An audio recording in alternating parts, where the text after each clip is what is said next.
welcome back to Boeing Field. And if you are new to Big Jet TV, or if you just joined us, a very warm welcome. And of course, a big shout out and a very warm welcome once again to all of my amazing members from around the world who are with me now and have been with us the best part of the day. Of course, we had the visit at the Boeing, at the Museum of Flight this morning, and a great visit we had down there. If you didn't get it, make sure you roll that back and have a look at that from this morning. We've got two things, folks. Literally, I'd say it's around about 15 to 20 minutes out. We have the Boeing 777X returning from cold weather tests. We believe it was cold weather tests overnight up north. And she's returning. We had no idea that she was going to be returning. This is why we're bringing it to you now. And of course, then after that, or at some time during it, we are expecting 767, two 767s and an MD-11 from UPS, which is going to be parking over there. We're going to get the full turnaround, the full offload and load, and then the departure of those jets going out. Very, very sort of regimental procedures there. We're going to see how efficient the workers are over there, and they're already lined up with all the boxes and the 40-foot trailers that have backed in there. They've been dropped off there, ready to push the freight out and get that all loaded onto those aircraft. Something that they do every morning and every evening. This morning, when I was getting ready, I heard the MD-11 go out, the UPS 767, same thing, same procedure every morning and every night. So we're going to get straight back on it, and of course I'm speaking to my members on chat as well. And this is the final segment of our visit here to Seattle. Of course, we are coming back in August time. With the Blue Angels, which are going to be parked up down at that end of the field, and we are going to be featuring that whole thing probably up on the top of the roof here once again. Aircraft that you're hearing, by the way, folks, that's aircraft that are going into SeaTac. And of course, this is a very busy airport from the point of view that Boeing actually are guests of King County International Airport, which is crazy, isn't it? But yeah, they are the tenants of this land here. But a long history here at Boeing Field, right the way back to, wow, actually, let me just show you quickly. That's on descent there, and he's just sliced through the cloud there. That 767, I think, is that Prime? Is that one of the Prime jets?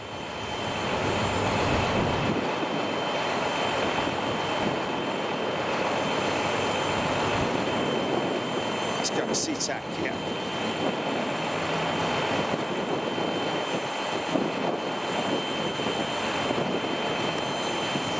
7 turning onto approach. What, SeaTac approach?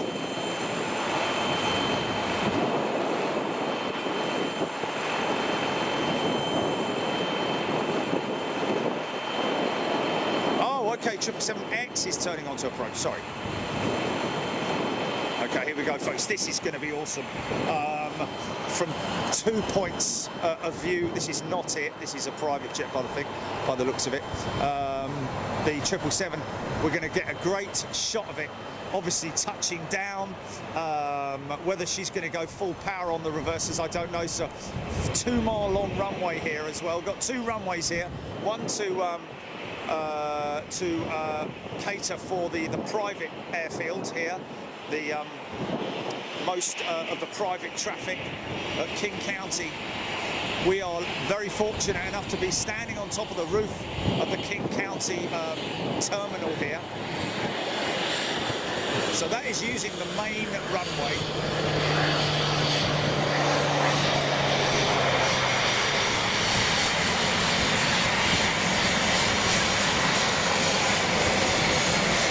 Interesting tail design on that. Look at the tail design on that jet.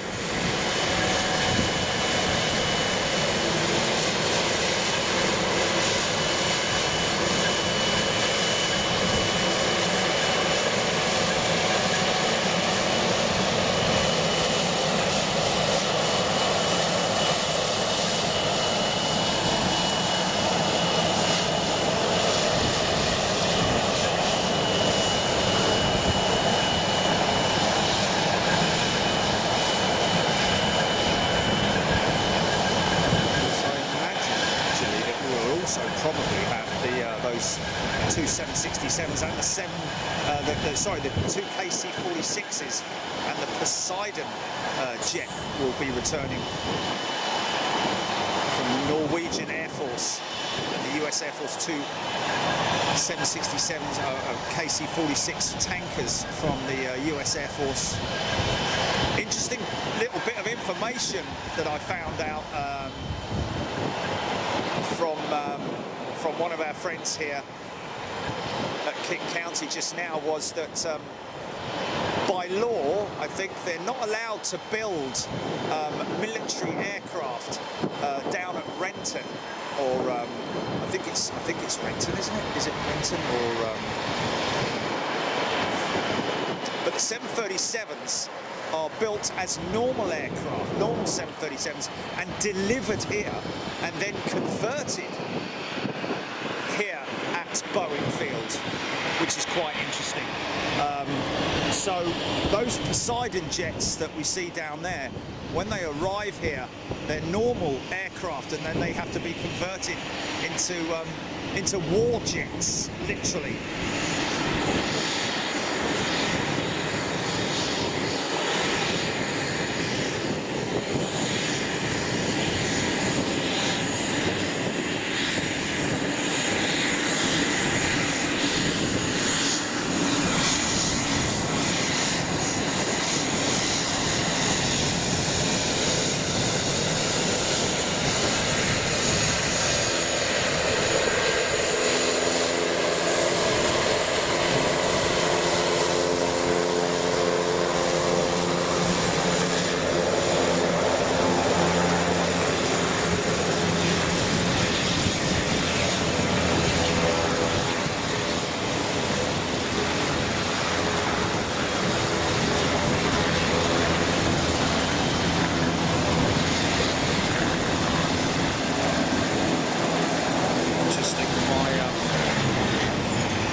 No.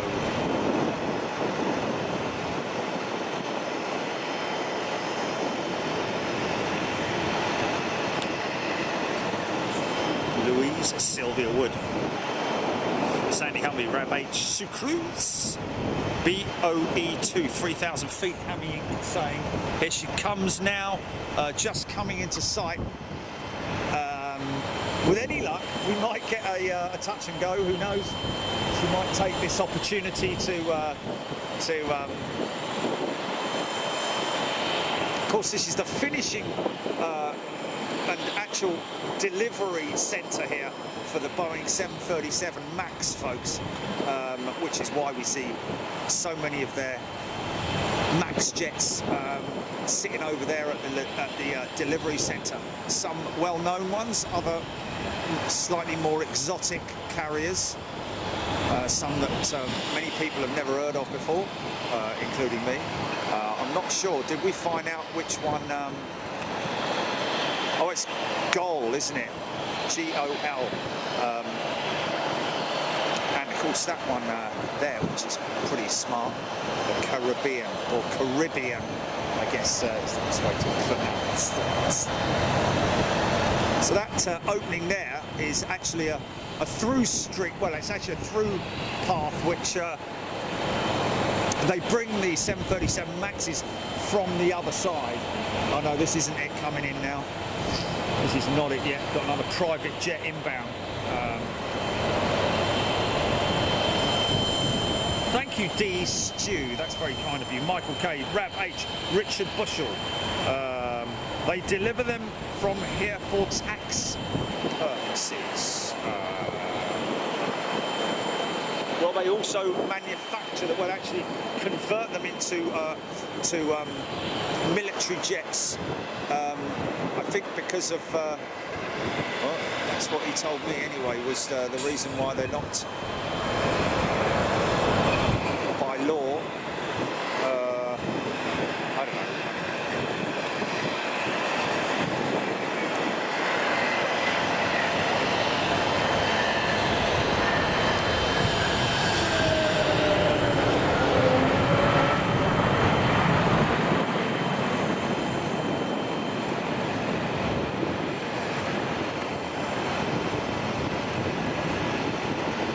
Is it now?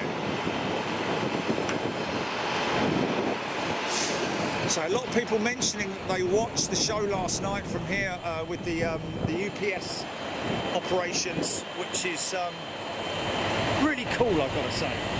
Something that I'm very honoured to have been able to do. And thank you once again to King County. Right, just going to move these steps over here. Up, 2, 3, down, 2, 3. There we go. Sorry.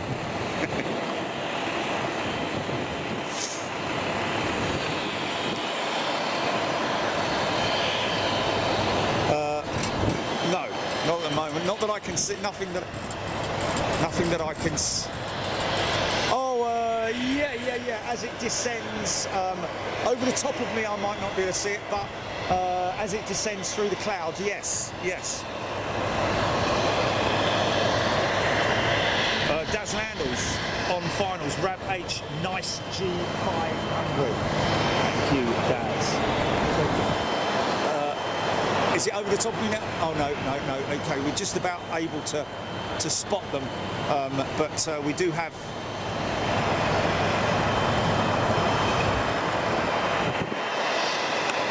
...737 10 over there, the Max 10. No customer deliveries yet, I don't think.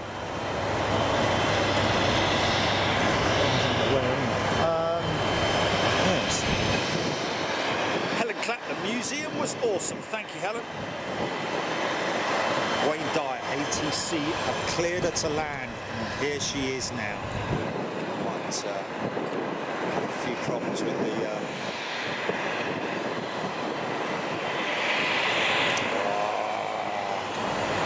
flipping heck, mate. Start all that malarkey.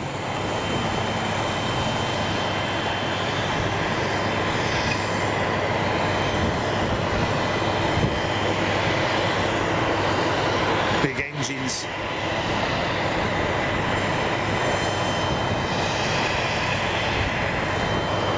Now, what is going to be really interesting, folks, is to see we saw the winglets extend yesterday, and now we're going to see them fold back up.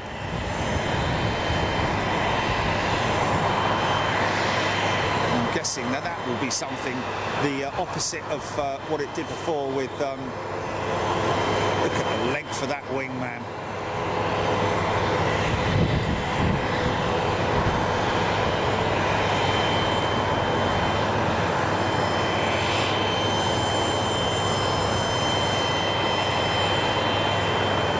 Sorry, folks, just going to do this quick. Got to do it purely because I don't want there to be any focus issues.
she was coming to the end of the run.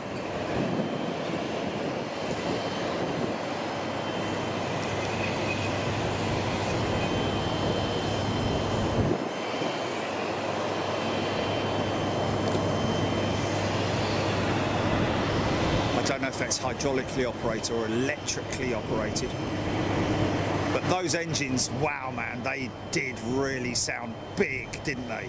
They did sound big.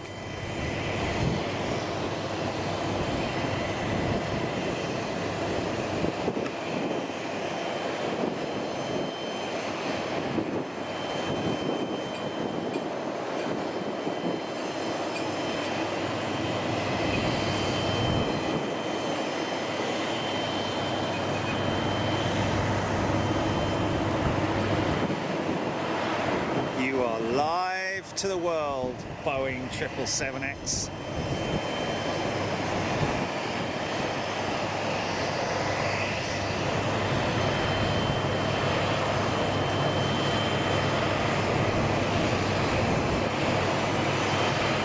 Oh, okay.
so the okay.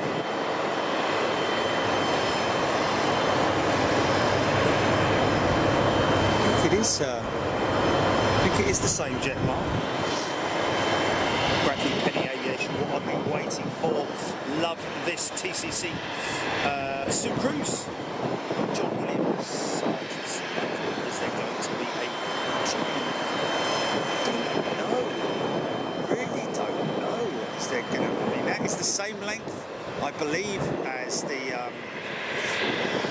777-300.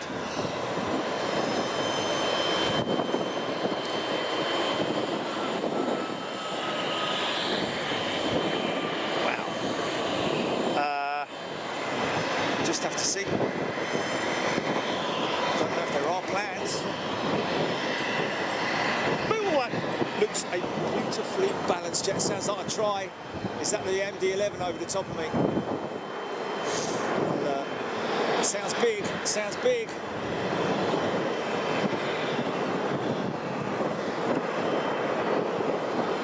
She is.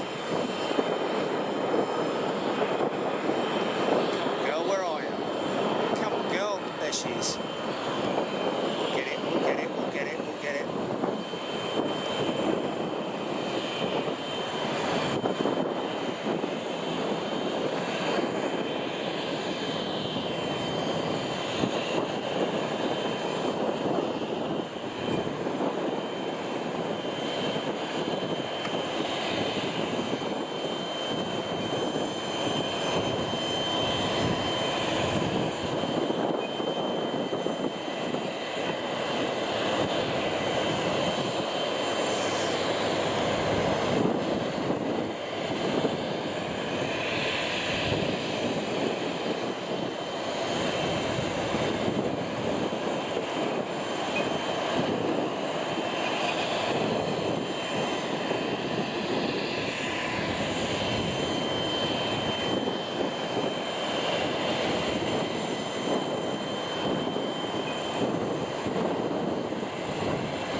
Seeing if the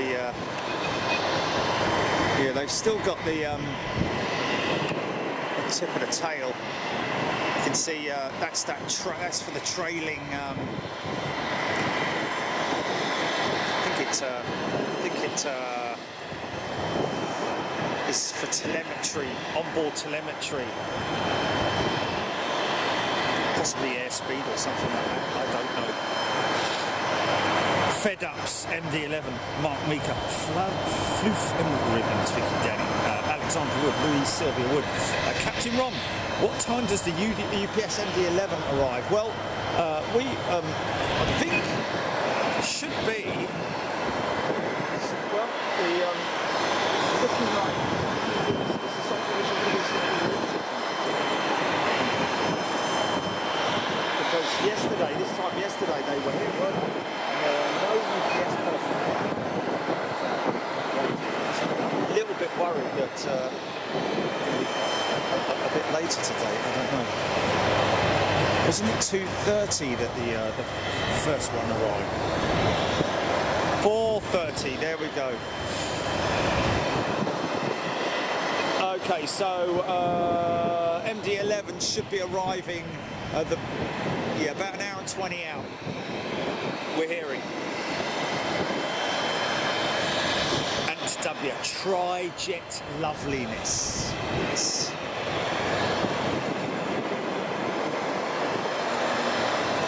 Nick McNair off to bed. Steve Callahan, China Air Queen 747-400, due in Seattle, 15 minutes. Wow. Okay. Well, there's one to look out for. Over the top of us, it's 3:37 here, local time. Trevor Russell, Trev Lyon, the sound is fantastic. What's that, GP? Say that again.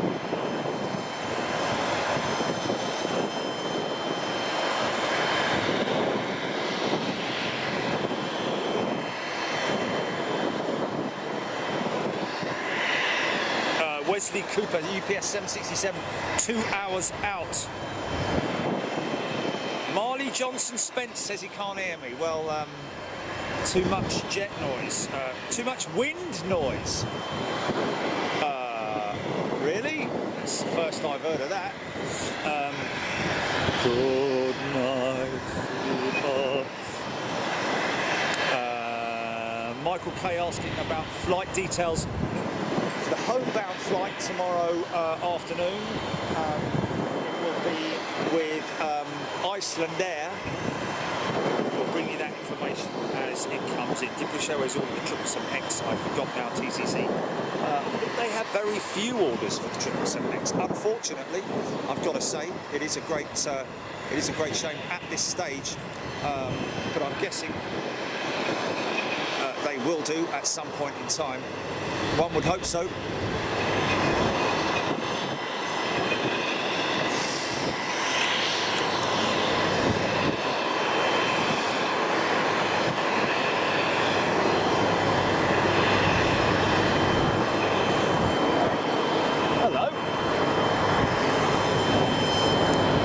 Interesting.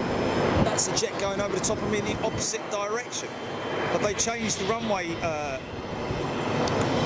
They changed runway directions at SeaTac. Okay.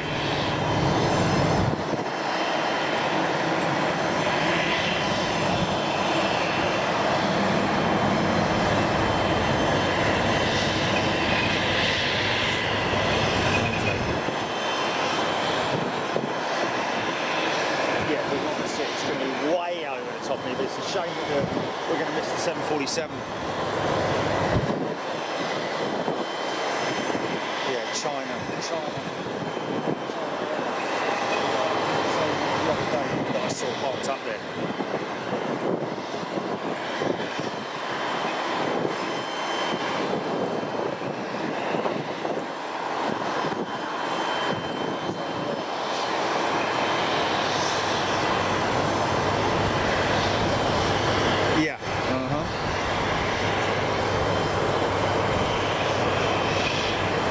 Going out, going in.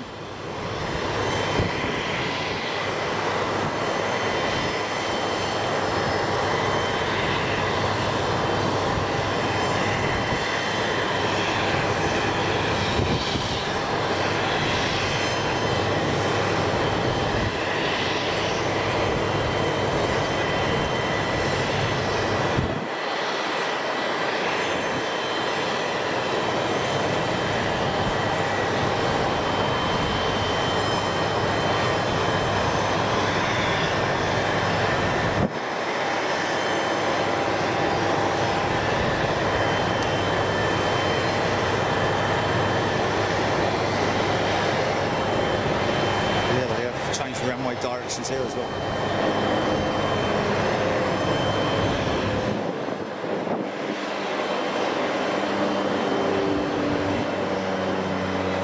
No. No chance of seeing the mountain, mate. It's completely covered in cloud.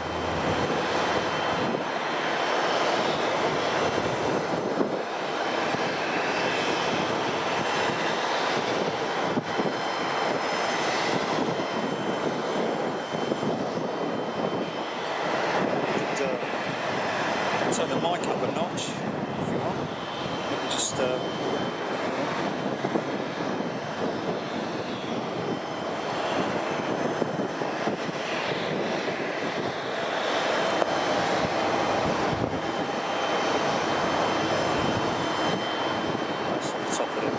that's the top of its gain anyway. Yeah, we're all good there.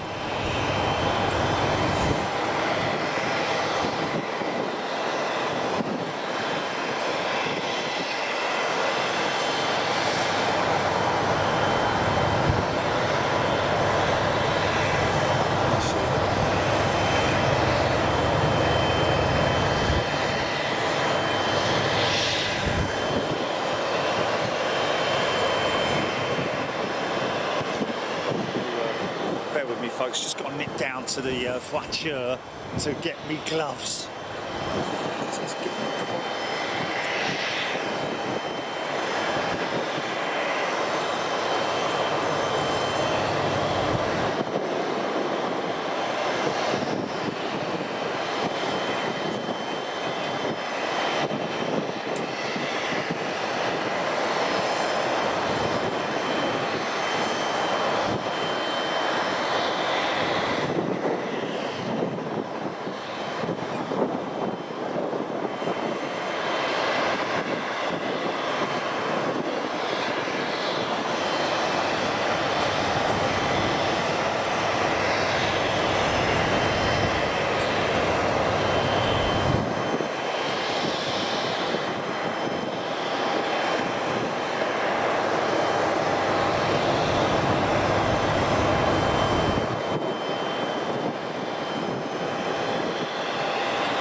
wind up here now, I tell ya. Right up, big help, love it.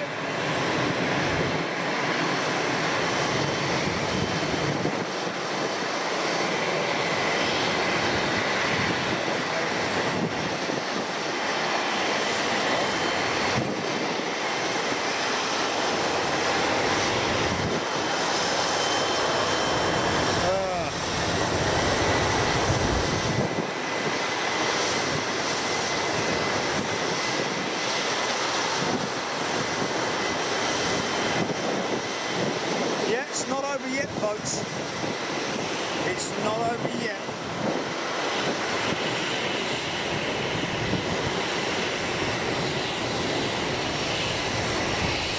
So you're concerned that those UPS personnel are still nowhere to be seen.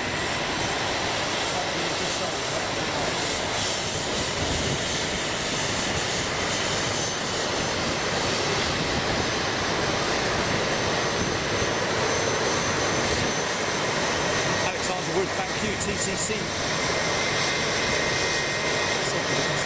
Show the left on the line. Patrick Mendel, Rich Crane. Why does Rich Crane give up? Helen Clapp, Man Scott, Captain Scott.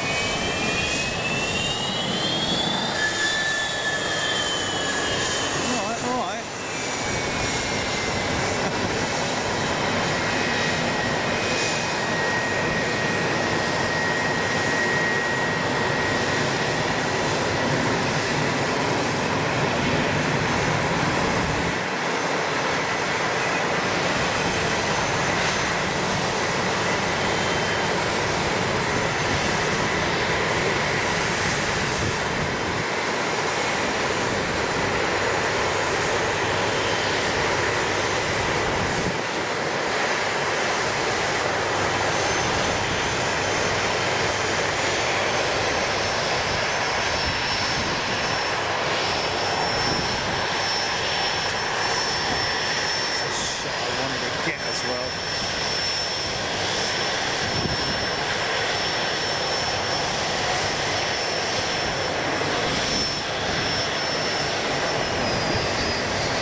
Personnel on that jet. Look at it. If that's the guessing it's the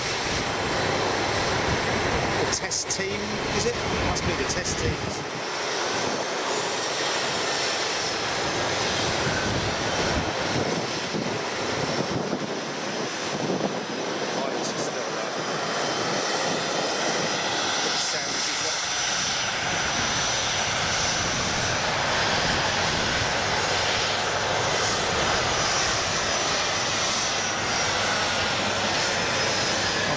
Door open then close.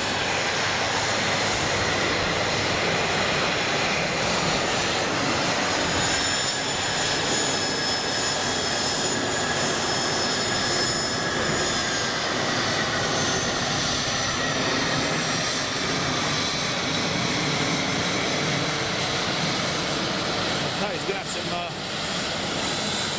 $1 million for the door, Mopar sake.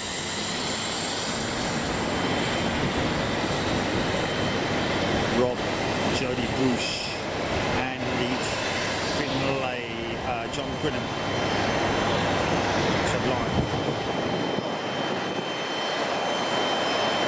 Okay, so I'm way behind there. James Barnes. Oh, the Alaska hockey team. Simon Knott, tech crew and a half, isn't it?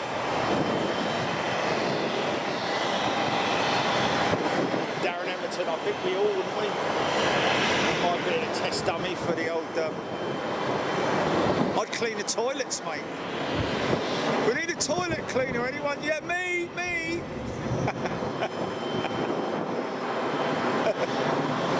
I brought me brush. International. I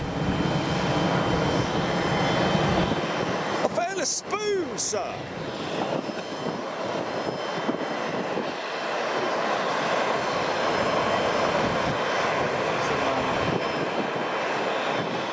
Straight at you. Departures. I think they might use the main runway for departures. Let's just have a little look and see. I'd like to see that. I'd like to see the flight crew. Oh no, he's crossing the active. Is he or not? Yeah, he is. He's going somewhere else. Goodbye then.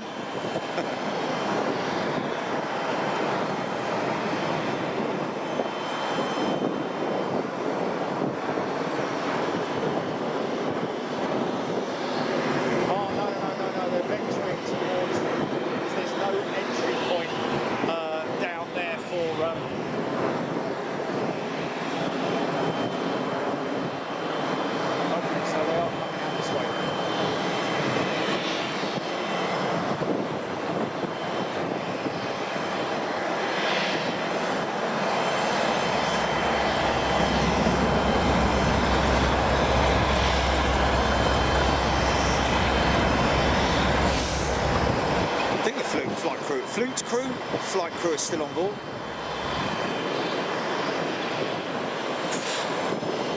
I think so.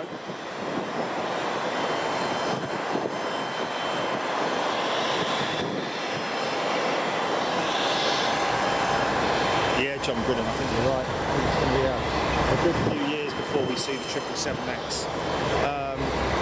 Who is it? Is it Qatar? Is it Qatar as the launch customer? Or was it Emirates? Emirates. Oh, look at that. Oh, okay, yeah. It did change, but I think you might be right. I think it changed from one of the Eastern carriers to...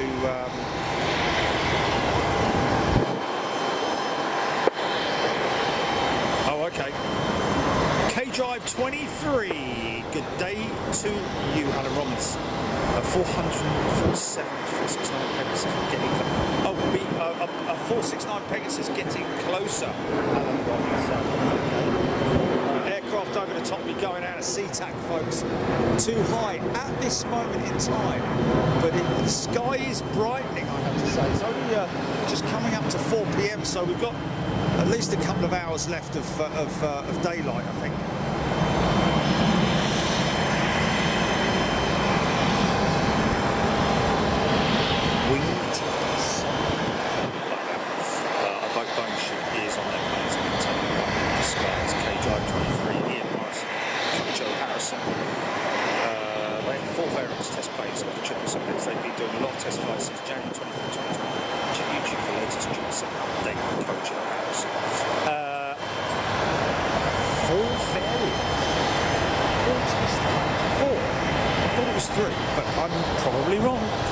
TCC, there we are, Lufthansa, can't fly.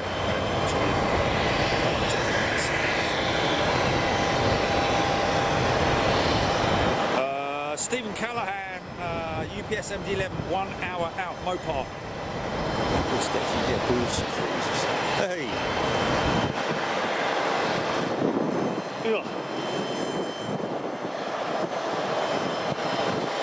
Oh, Wesley Cooper saying Qatar are still on the...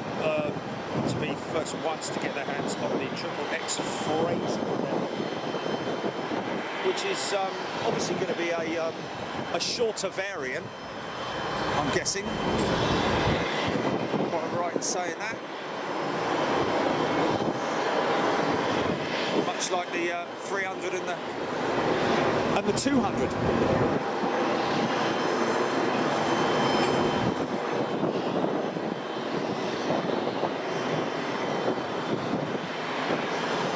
It's a wider body inside, but not outside, due to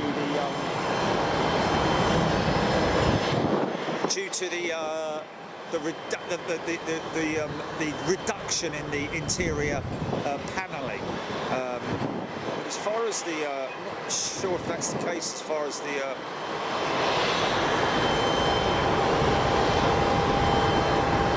freighter is concerned.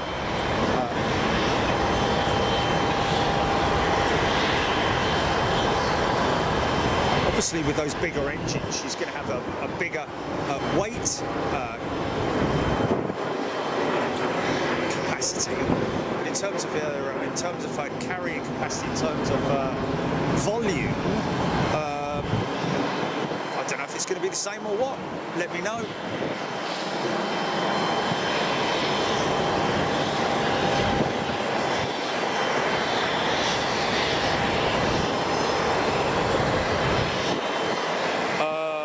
Kojo, they've been doing a lot of test flights with the 777X from Spokane and Portland airfield since January 25th, 2020. Now I'm aware that they've been doing tests, but I didn't realise that they've got 4 aircraft. I thought it was just 2 of the demonstration aircraft types, and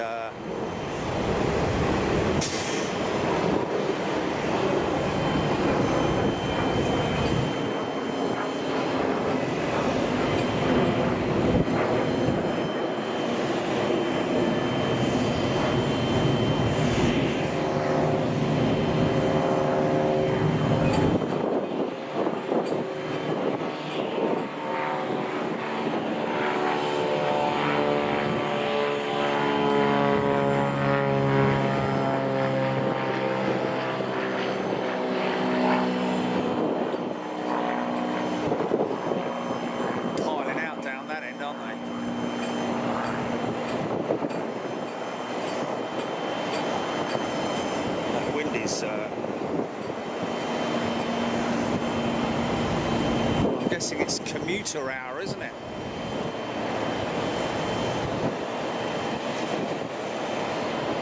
Flags, oh, flipping heck. It's just typical, isn't it? Couldn't be any more. There we go. God bless America. Oh, see. But it was early life. It's right there, Shimshin. That's so proudly we do. Well, Boeing 777-9 and Boeing 777-8. The Dash 8 for now is only a freighter version. The 9 is a PAX version. X was the working title until they were named 8 and Dash 8 and Dash 9. Well, yeah, we couldn't quite figure that out the other day, could we? But they are definitely slating it as the 777X at this point. Okay, so now we're starting to see some traffic arriving.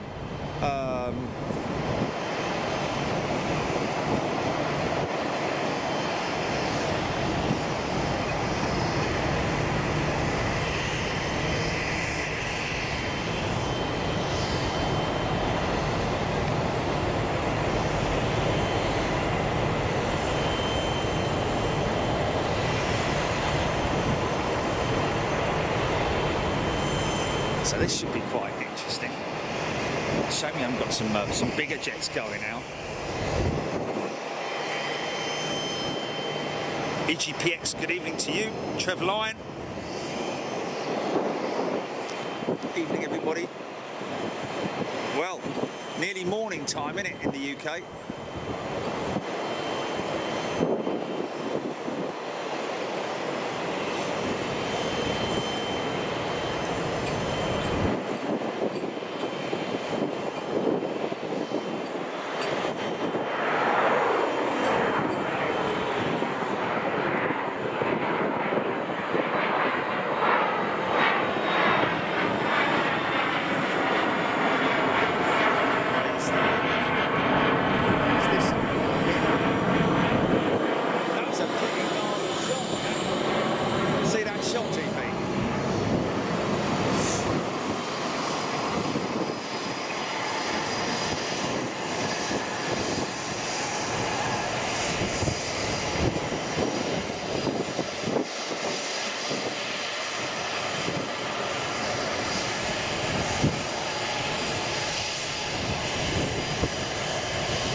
activity starting to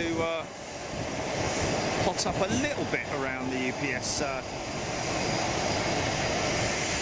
section.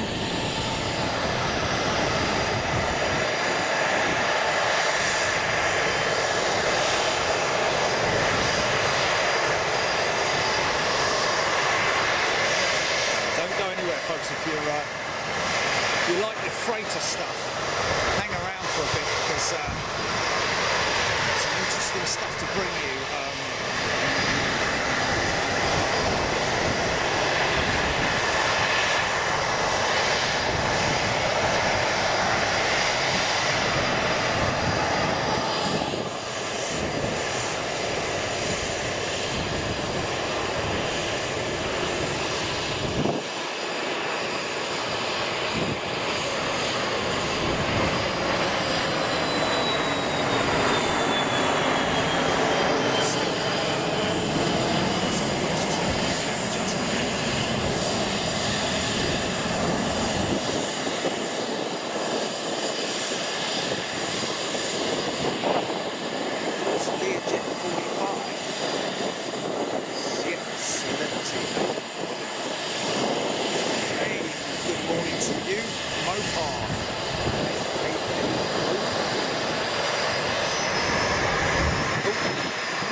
23, good night.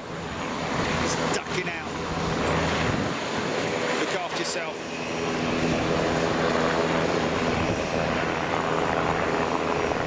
Another method to sell bar. That's right. You don't want to wake people up. Yeah.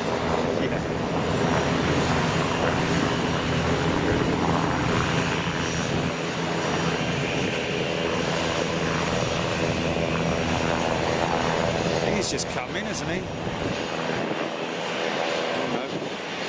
No, looks like he's going up.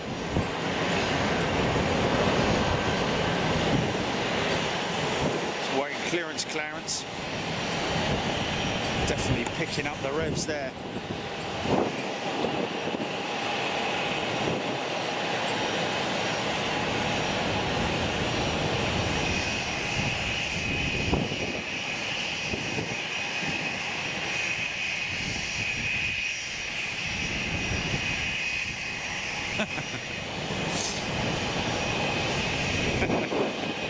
Wow, yeah, look at that.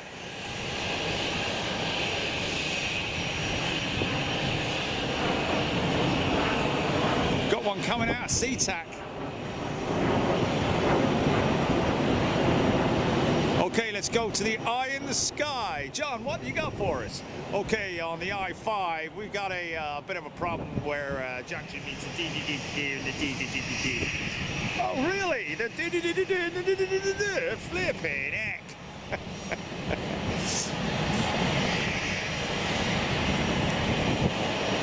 Okay.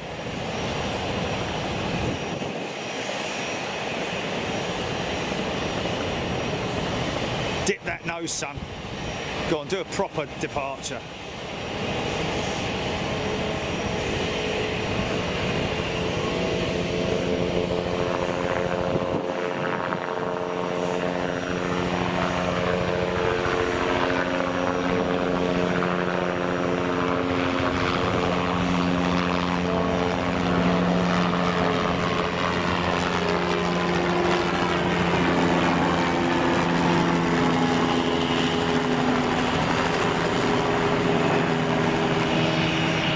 Probably going to see him in a minute over at the other side where the bridge is. Might be able to tune in while we watch him.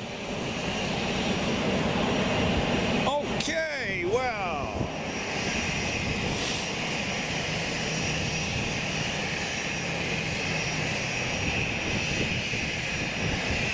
Carly, Diesel 13, Helen Claire, Airbus noise reminds me of listening to rock and roll back in the day.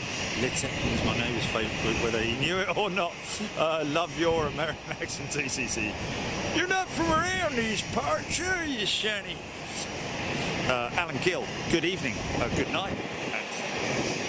Fabulous couple of days, yeah, folks. Glad we could bring it to you. Of course, we'll be back to the United States next month. As we will, planning to be every month, folks. So there's no rush at this stage to sort of like do multiple shows everywhere, all over the place.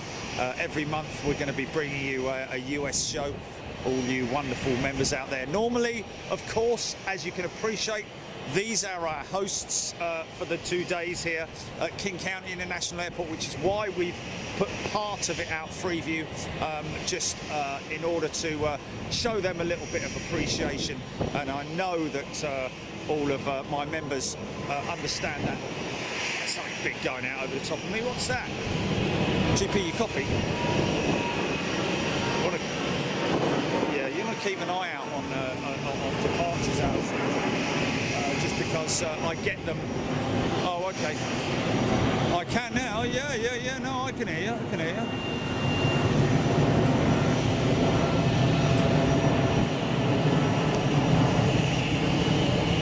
you. Normally, when we're overseas, we'd always go out for our members only. Of course, when we're the other side of the fence, so to speak. Don't do that to me, man.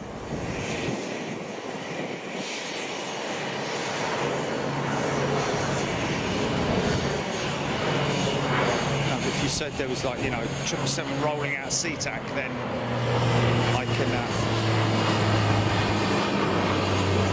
Okay. Yeah, that's fine. So obviously there's a delay on radar as well, isn't there? There's always.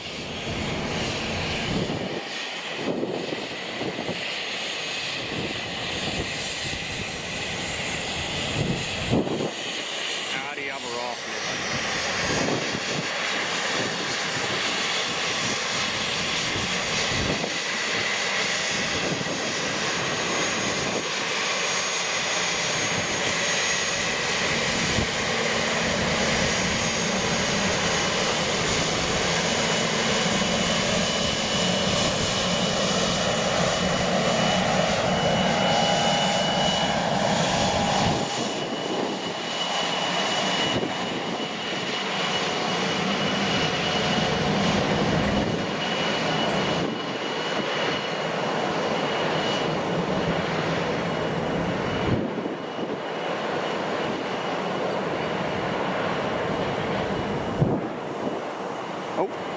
Sorry about that.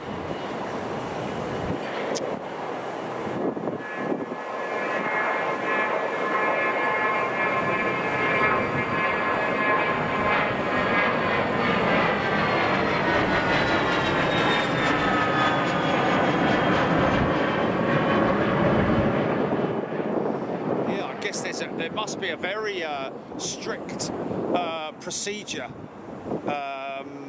for departures here, especially on this, when they're using this direction for stuff coming out of SeaTac. You don't want to be going up too steep.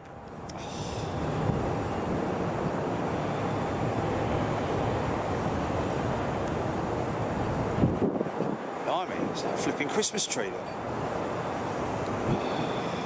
Are we going to start all this? I think we are, aren't we? Just can't handle it, can it? Come on, it's flipping moaning mini.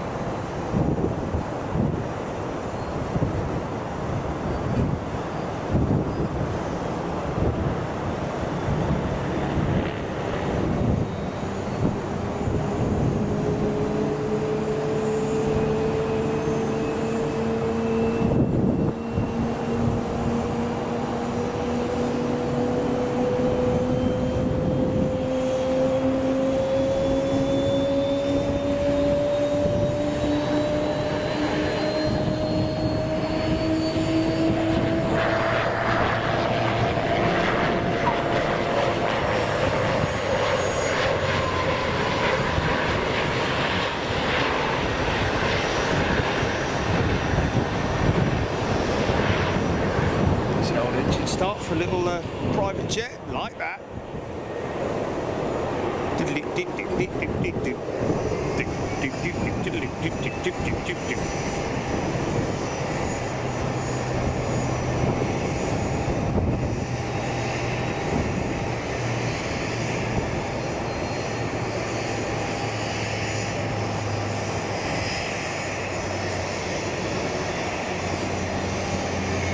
Craig Watson, very true.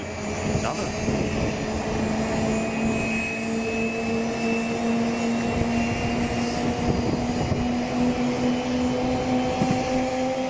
Michael Dugmore, good night.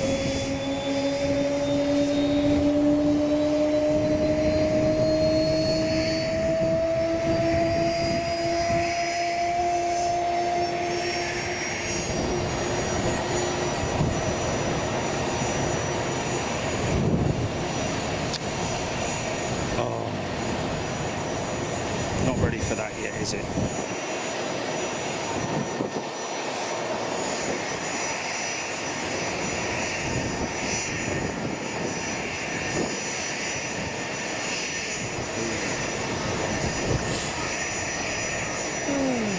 It's a little bit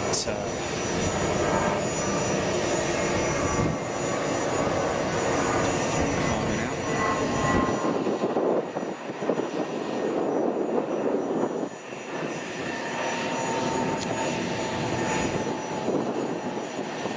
I've seen a 737 doing that before.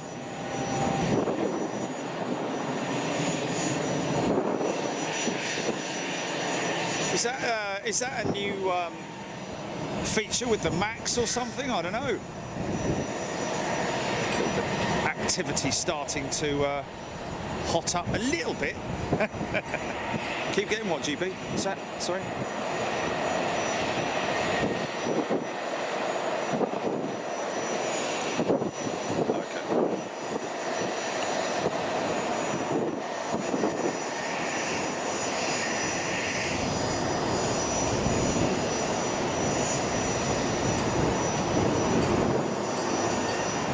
That's fine, that's fine. Rob, good day to you. 217 in Seattle? I don't think so, Rob. It's 419 currently. Sucruse.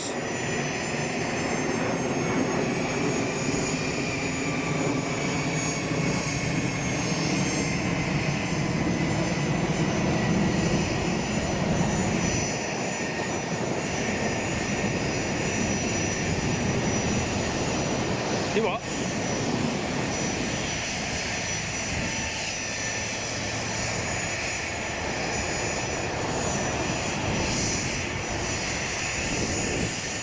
Can I ask, why do the landing belly lights alternate? Can I ask, Rob, why do the landing / belly lights alternate? Are you talking about the flashing of them, Rob?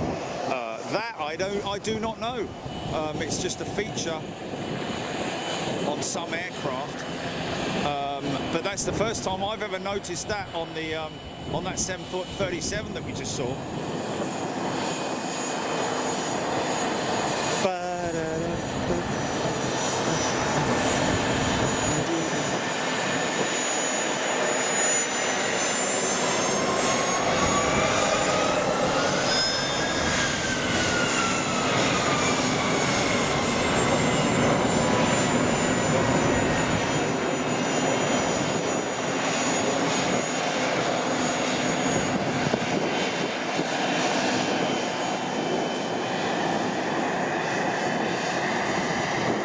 Nice blended wingtip on that.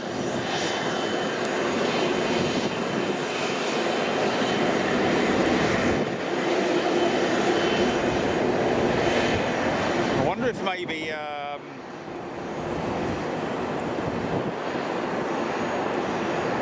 procedures are that some aircraft have to wait depending on their see, these ones that are going out CTAC right now, they're climbing out, their climb rate is quite steep. They're probably at around about 5,000 feet, I'd imagine, by the time they reach here, if not a little bit higher. Certainly hear them over the top of us.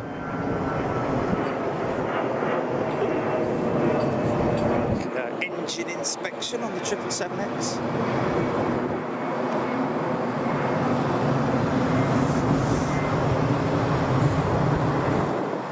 Maybe gathering some family fun RC. If that's radio control, but good day to you, family fun RC. Ricky Carmine. Yes, he's a new member. Family fun. Good day to you, RC. Robert Cave, yep, stayed another day. Explain what he was showing on the app. Don't know. Don't understand that, Robert. Jeff in Mass. Okay.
that's unlighted, is it?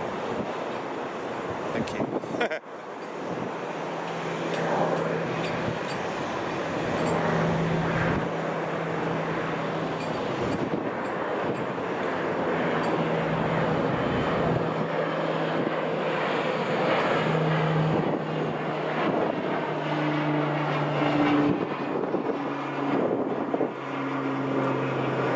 Far out those, I mean, obviously test flight, the Poseidon jet and the two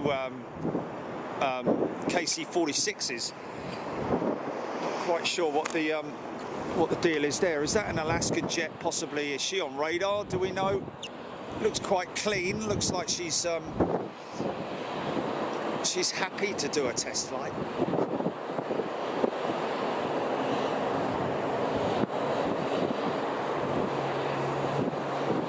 APU is actually on that jet, and those engines are starting.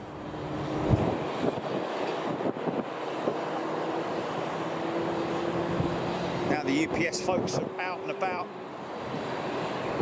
Steps are starting to be brought into position.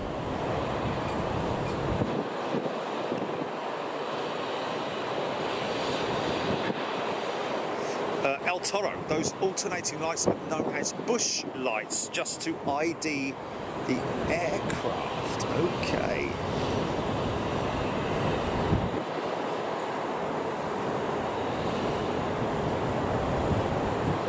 Trish Fleet, James Barnes.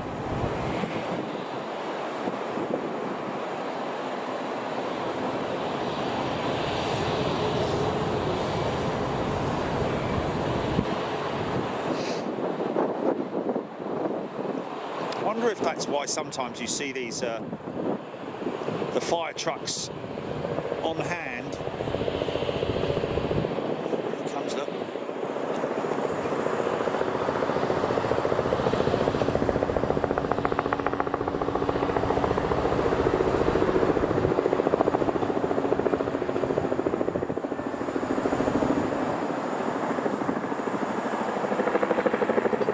Well, that was a quick report, wasn't it? Tell us what you got, John.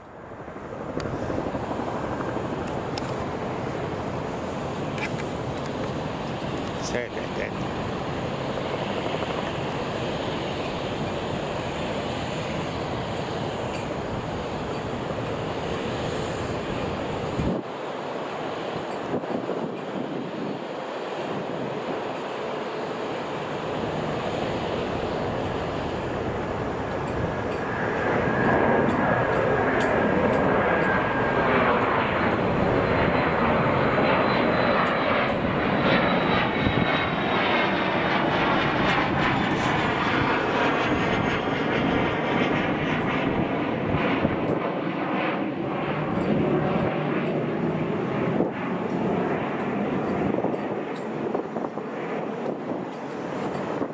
Okay, good.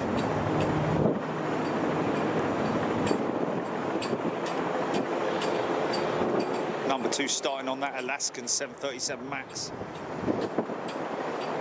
Looks like we might have a test flight, folks, with the MAX.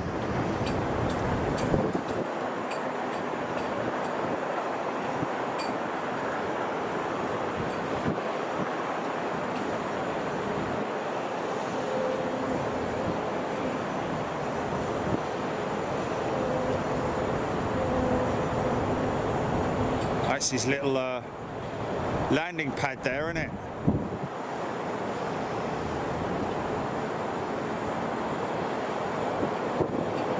Easy, easy.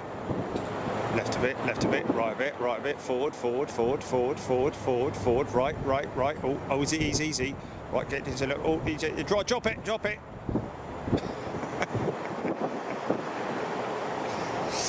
Oh.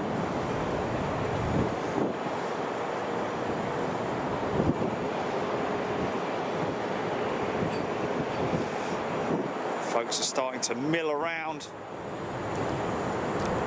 starting to come alive down at the UPS centre.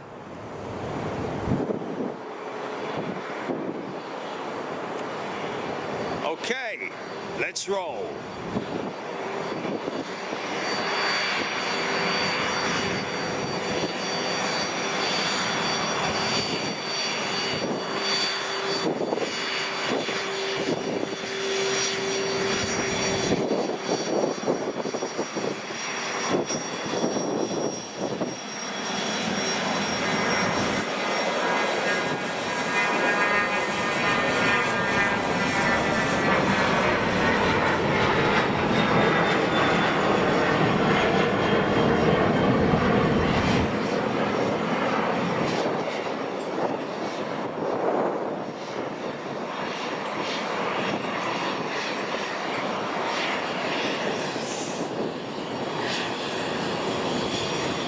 Oh, isn't that nice?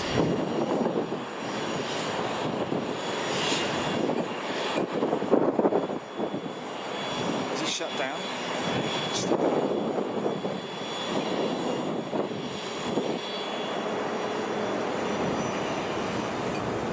One of the UPS delivery vehicles. Who's that? Sparks 127. G'day, Sparks. Hope you're doing well. Charles Gruber, Josh Powers, MD11 looks about 30 minutes out. The MD11 about 30 minutes out, folks. Beautiful tri-jet. If you don't know what it is, it's actually ex-Lufthansa cargo.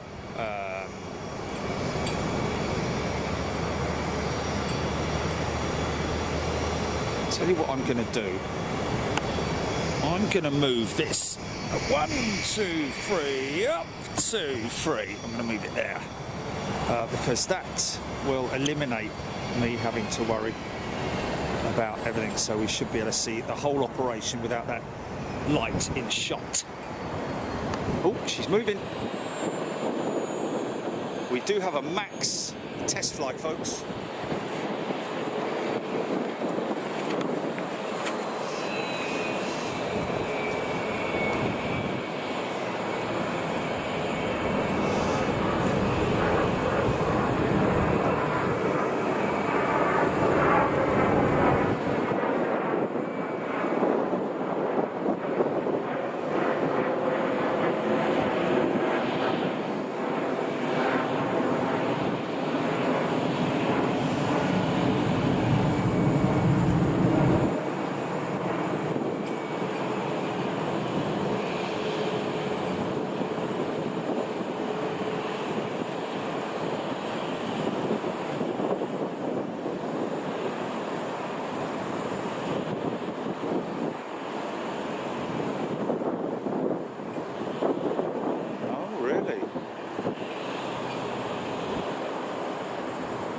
See, now you can hear the freeway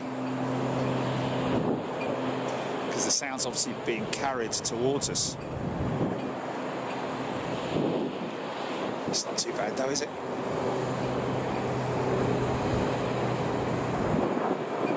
So we have another Pegasus jet on radar apparently.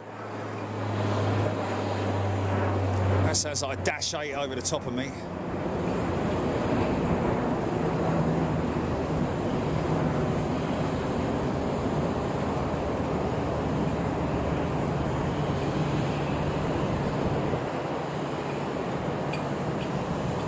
Oh. Oh my.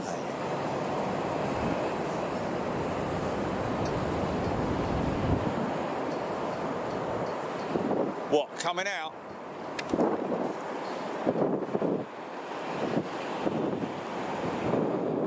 Yeah. Yeah, difficult, man, when you've got about 1,000 things going on.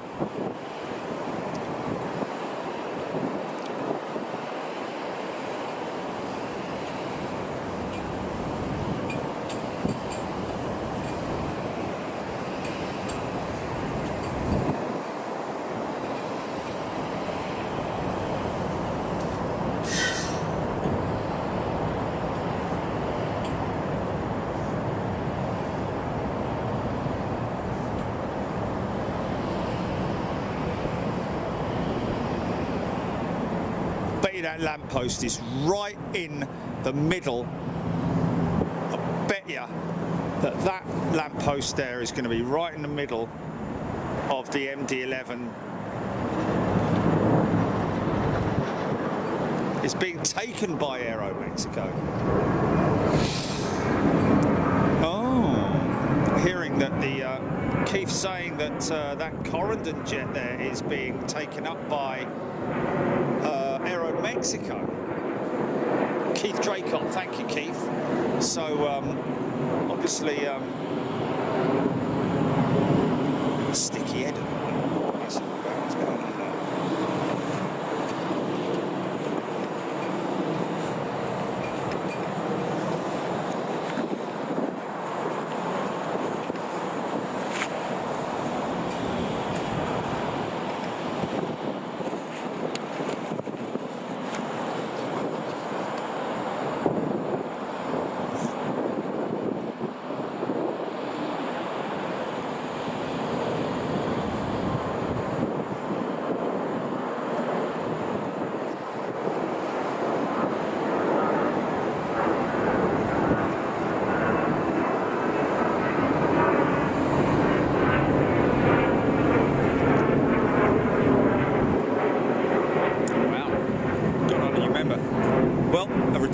Stevie Bucken.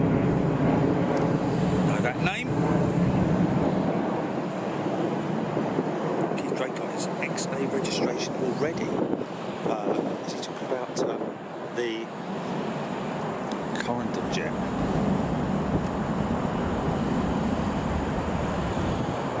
Okay, there we go. So yeah, they've already re-registered it. Okay.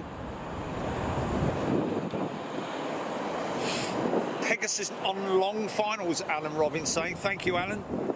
Treff Line, Lamppost TV. Craig Wharton, 787 likes. Badoom. Kurt Landgraf, SKW. Mark Meekin, struggling longer nose gear than the engines are higher and forward due to new pylon design, which started the whole Max fiasco. Yes, indeed. The high pylon design, which disrupted the air over the wing, and yeah, we won't talk about that.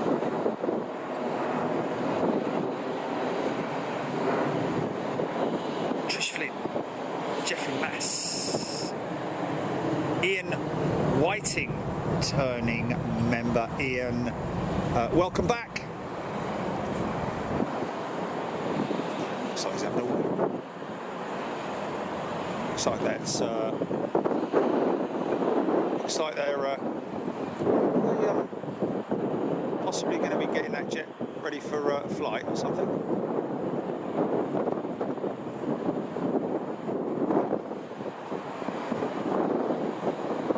Don't worry, folks, I'm looking to my left.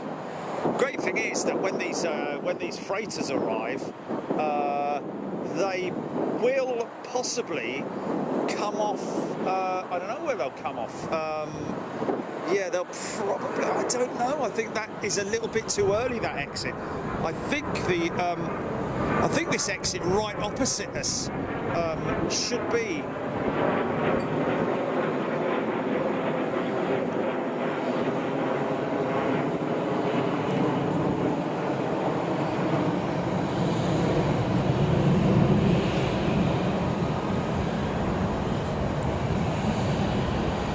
Don't start all that WD-40 stuff again.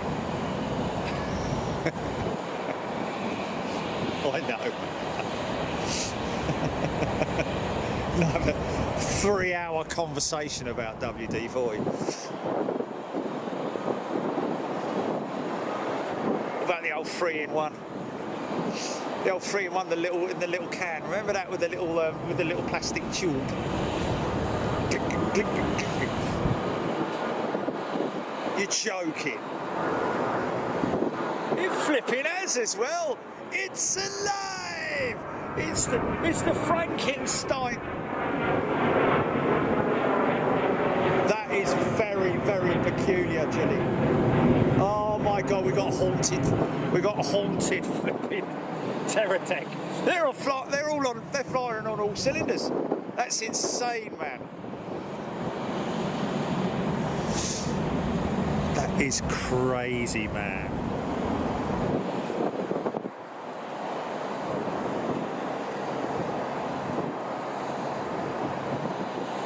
That's crazy. Keep an eye on that, man. Keep an eye on that. Keep an eye on that. Wow, that's nuts. That is, man. That is nuts.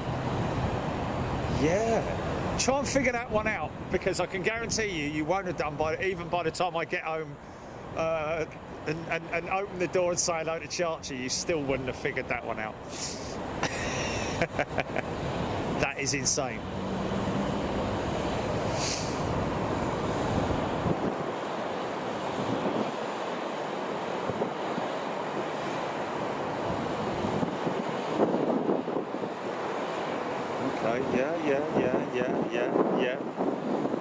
Yeah. Wow, that is crazy, man. Joe, we're not going to talk about WD-40, because as soon as we start talking about it, anyway, whatever. But he's saying he's quit his job at Halfords about a month ago. We went through about 10 boxes of WD a day. Wow. 10 boxes of WD-40 a day. That's pretty nuts, that is, man. That's pretty nuts. I can understand it though. It's a very popular, probably one of the most popular products to sell at places like Halfords. Anyway, I'm talking about that. It's enough of that.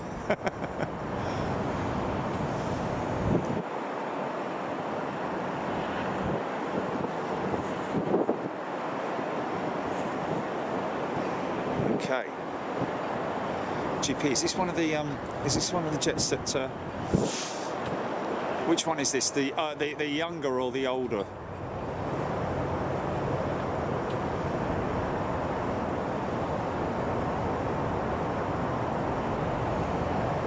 There were two. One went out, which was from this end of the field. Whoa!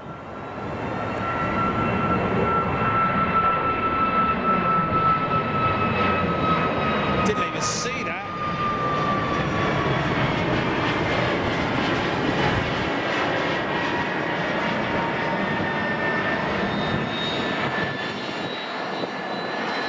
Sorry, folks, completely missed that.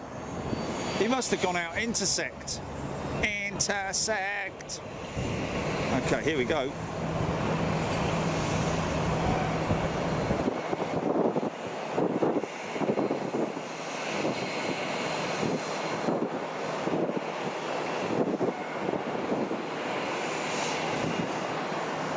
Yeah, not the rotate shot. Missed the rotate shot though.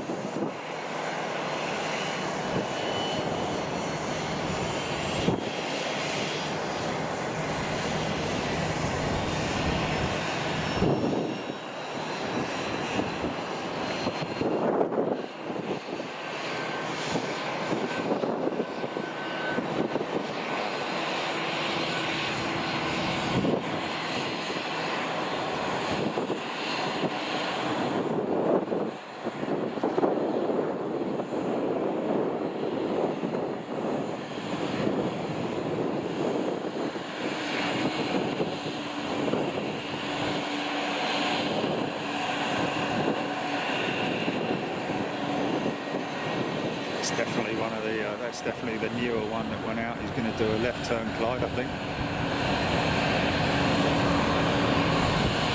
See the refueling boom out the back there, folks.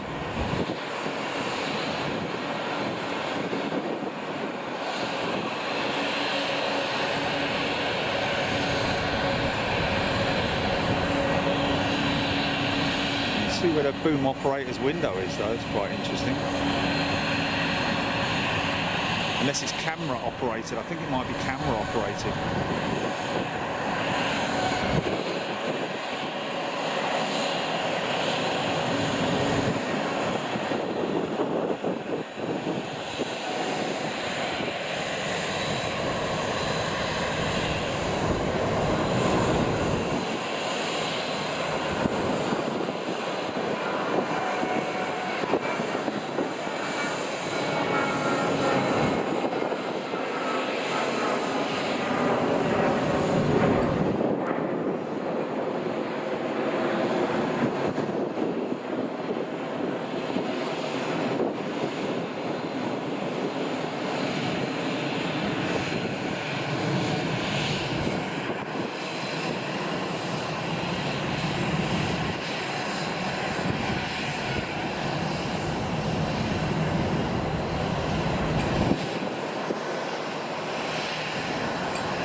9 ball top left.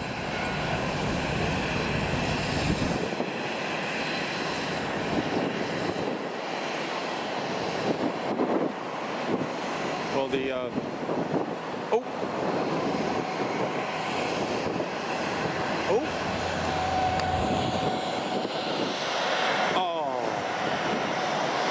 That's not fair. I thought that was a start-up then.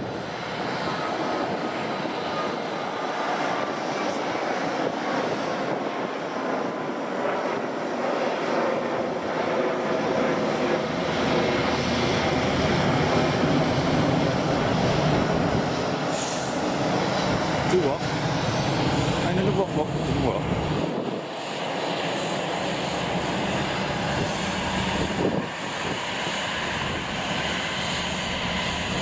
Well, because it's a brand new airframe, isn't it? It's a brand new airframe. These are brand new airframes, these 767 AARs.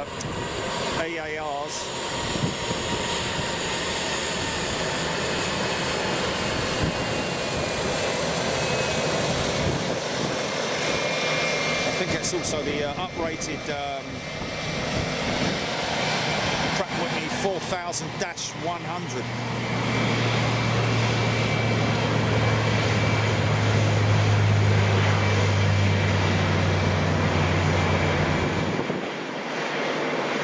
Yes, folks, that is a constellation that you see in the background down there.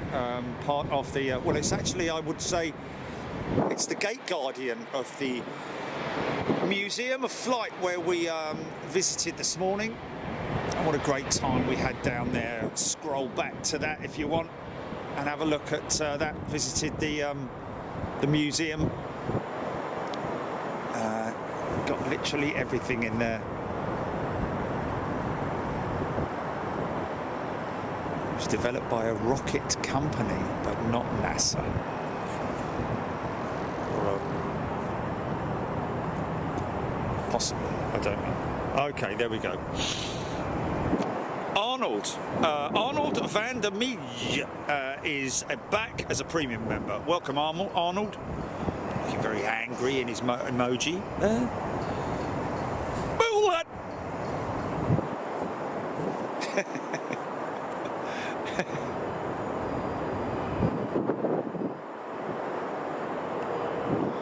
Okay. Oh, there she is, man.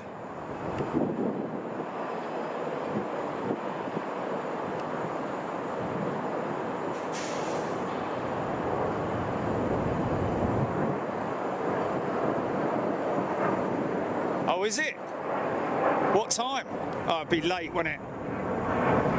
Okay, so looks like that Ryanair jet over there is being delivered tonight, folks, but not till around about 10 o'clock tonight. Okay.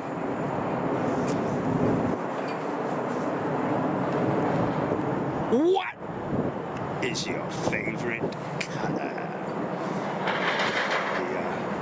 This is going to become a very, very busy area in around about an hour, folks, if not less. Stay tuned because it is an amazing operation. These boys and girls really earn their salary when you see everything start. It's a military precision operation. We were given permission by UPS to film the operation from airside. We are airside. We are actually,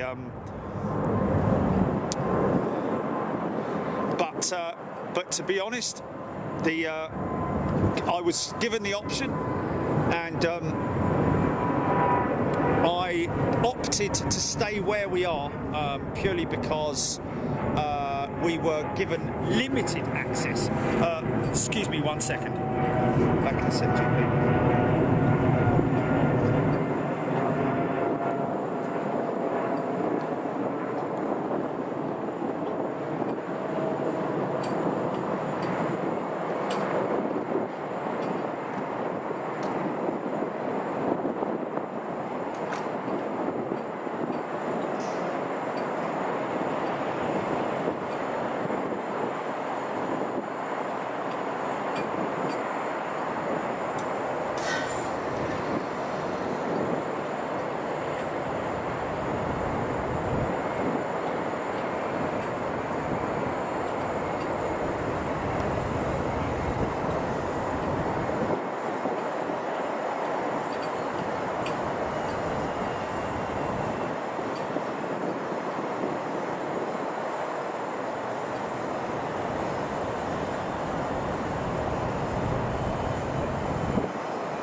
1 bar.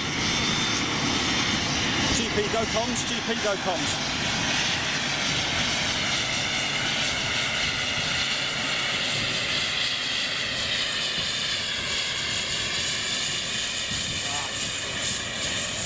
Stand by.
What's that all about? What's going on there?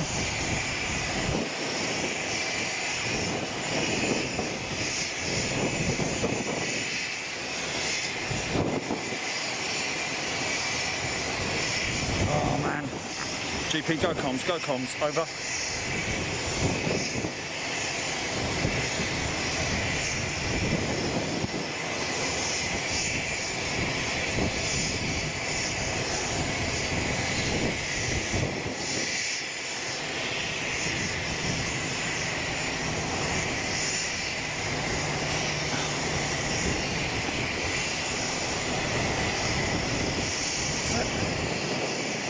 What's going on there then?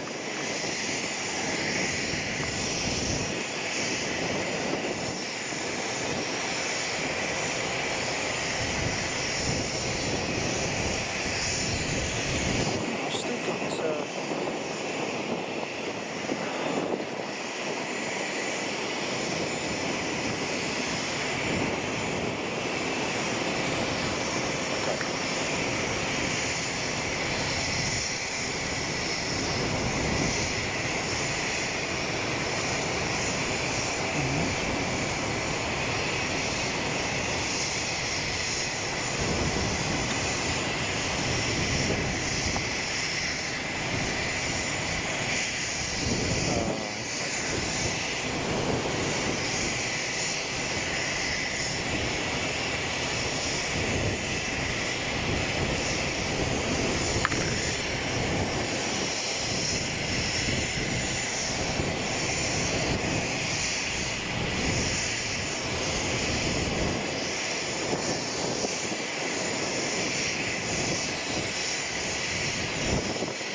audio's good.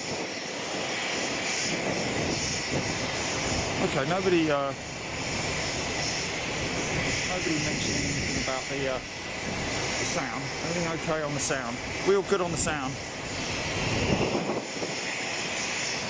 Okay.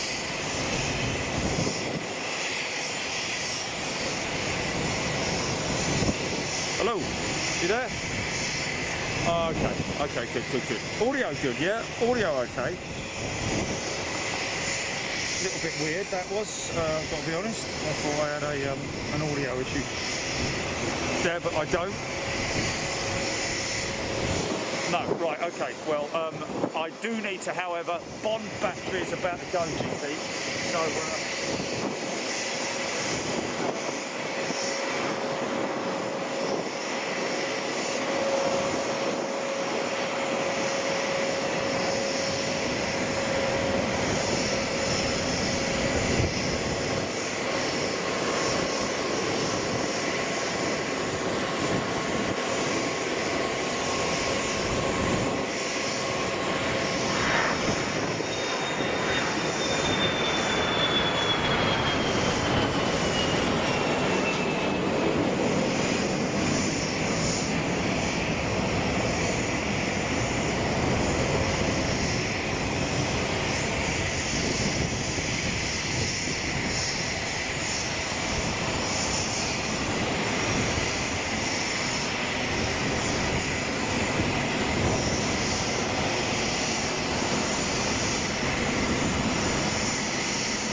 Okay, let's swap this battery out.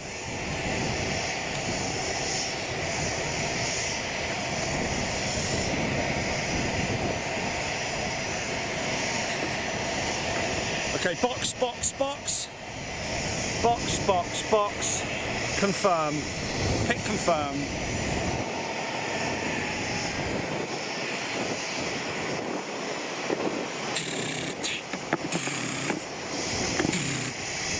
Three seconds.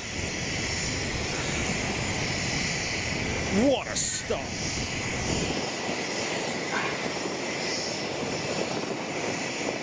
Okay, they're all rigged up. That's all good. We're all ready for the night operations, ladies and gentlemen. Okay.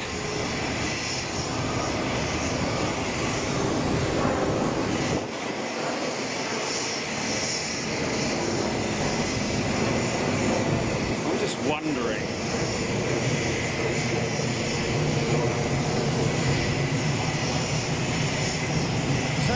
Who's doing what? 69% on the battery.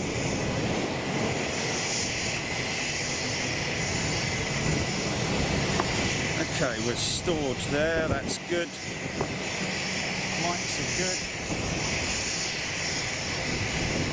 Whoa, why is that mic flashing there? Why is that mic flashing there?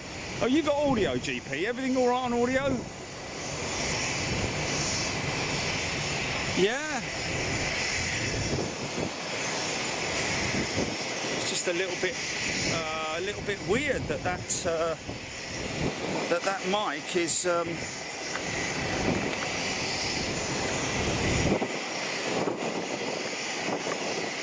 Don't quite understand why that is. Oh, sugar lumps, man! I'm a little bit worried that this mic is about to die on me. Just stand by. Let me just. I don't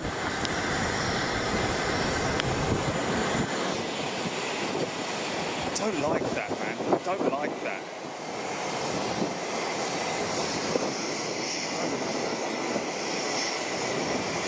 Just see these other ones here.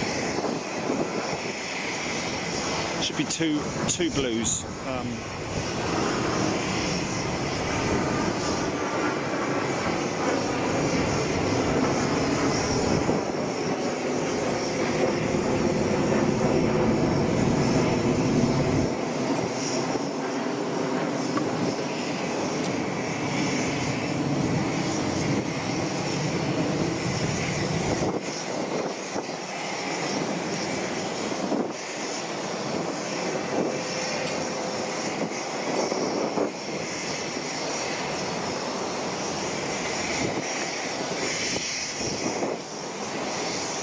Don't worry, folks, we're not going to miss it. Jerry squawking 7-6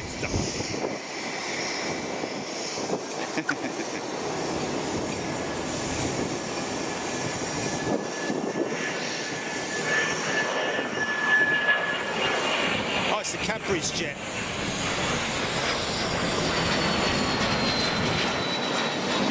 Yeah.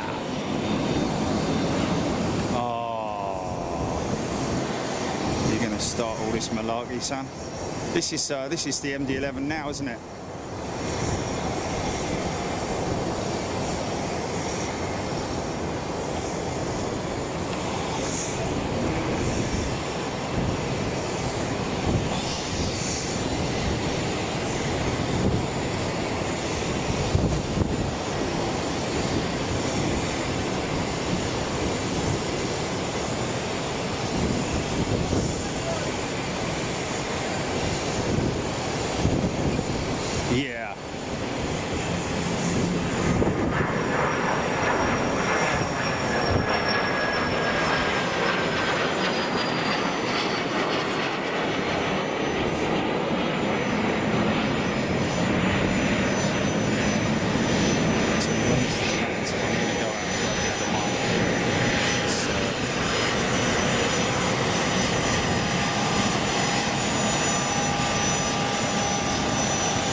make this exit. Here we go.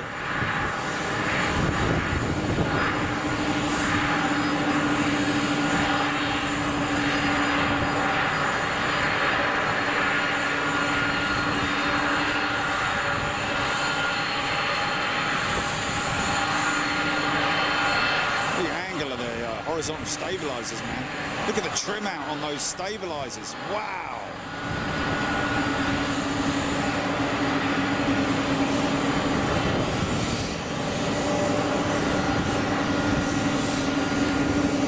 The front of that plane looks very angry, doesn't it?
The betting, what did I say about the lamppost being right in the middle of that main cargo door?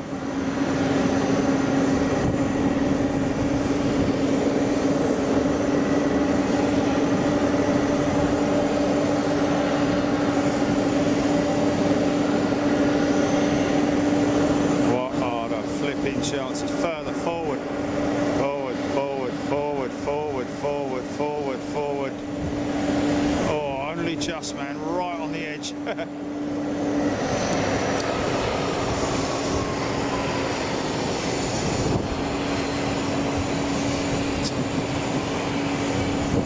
Couldn't make it up.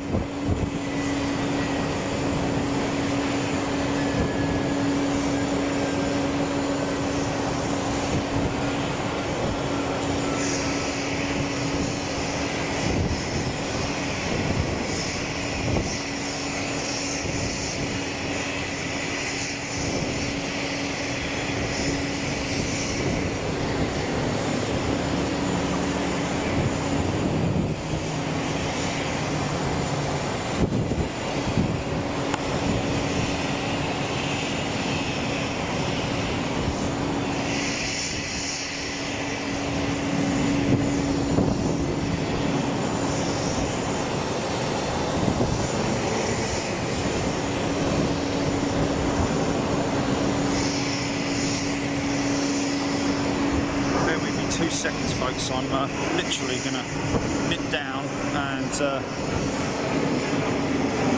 yeah, that mic's gone off, Jilly. Well, yeah, I've not seen any blue lights on it. Do you? I don't know.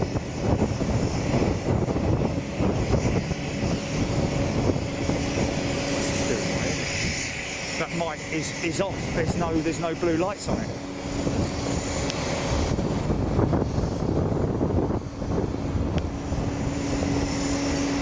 Yeah, I'm gonna have to go.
flipping heck.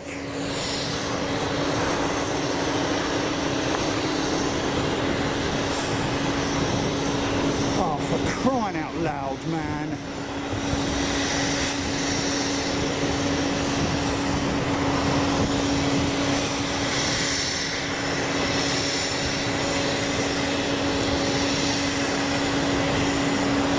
Sorry, folks.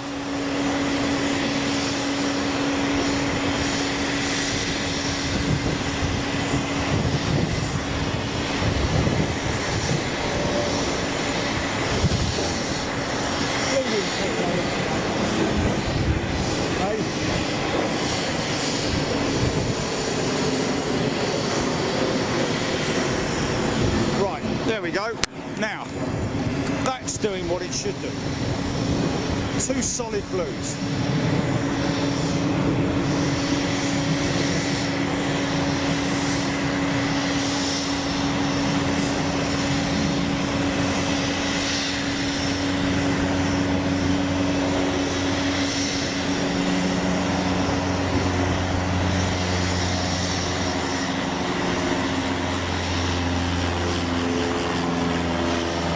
Still got one KC-46 to come back, haven't we? Or Poseidons, whatever you call it. Because I missed this landing, that's why I'm upset.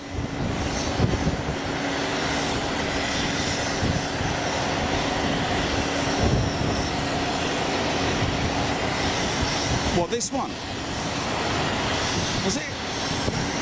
So he was supposed to be going into Ebra. Why would he be going into Ebra?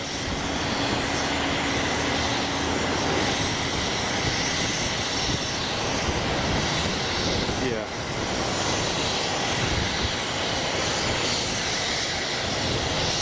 Interesting to see that that bulge on the side of the engine there.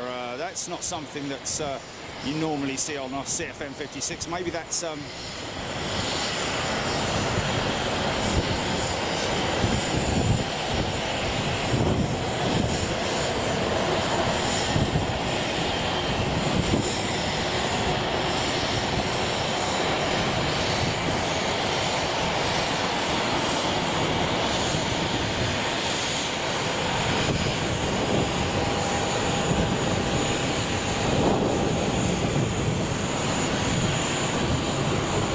observation window that must be, I'm guessing.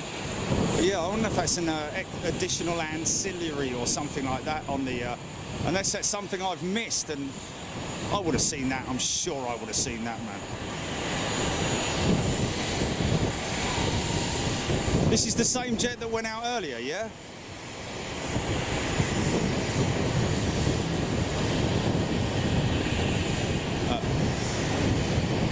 No, I think it was a piece of paper.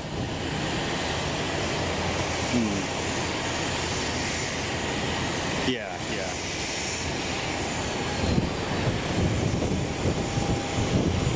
Nah, they wouldn't have known where we were at, man.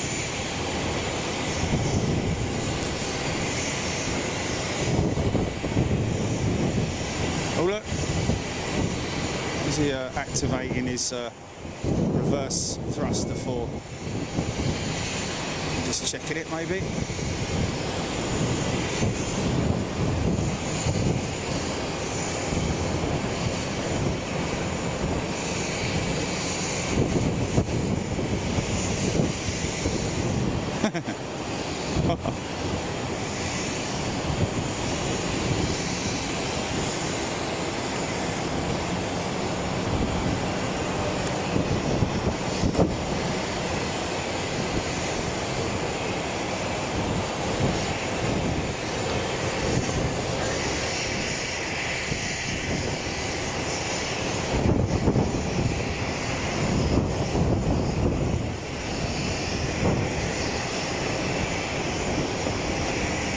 Sorry about that. Sailor Mike, another UPS 767 due in 20 minutes or so. Yes, indeedy.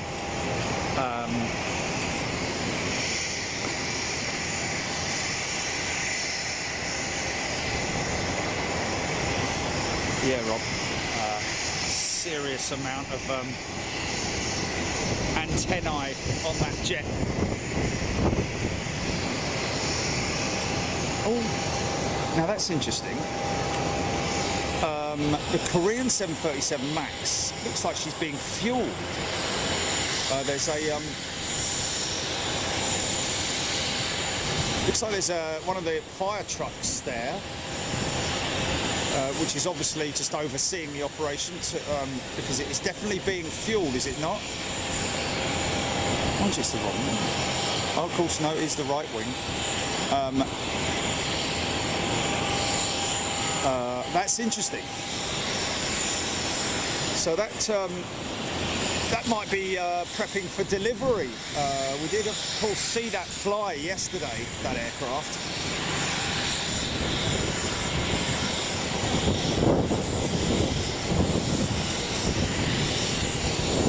Your Palpatine. Just looked up the same as the unit badge of the 333 Squadron, Royal Norwegian Air Force, called the Saints. There we go, your pal Palpatine, thank you. The squadron was originally 333 Squadron RAF. The unit was transferred to Norway in 1945. 333 Squadron, who can tell me what aircraft they flew? Sounds a bit like Hurricanes or maybe Mosquito. Maybe they were a Mosquito Squadron. No. Hold on a minute. Maybe they were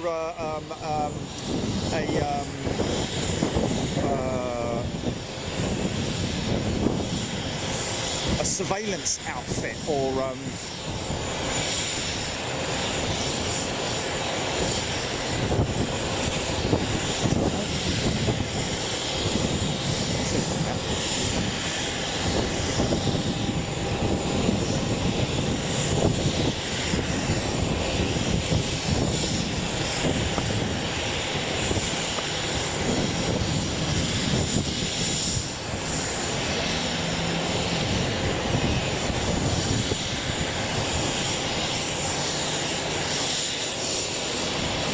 Might be about 3,000 miles behind you.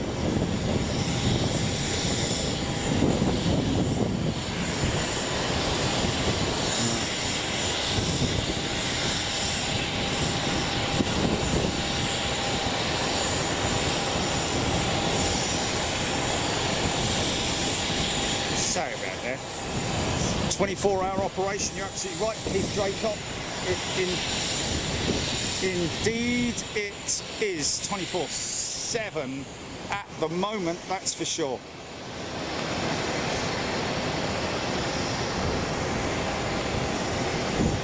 Hey, there's the pilot. Kiss a wave, son. Yoo-hoo.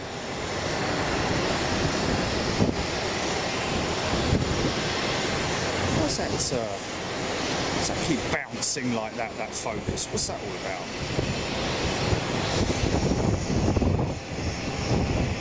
But well, lad, yes, we're in Holland next week. No stopping us, really, is there at the moment? Well, that's what it's all about, and it's Schiphol next week. Of course, I will do a show for you on Sunday because I know you like to have a show at the weekend, and of course that's what we're all about. We'll do a show this Sunday, and then next week we're off to Schiphol. Back to Schiphol. Hopefully meet up with Mikey VDA and a few of the other Schiphol regulars.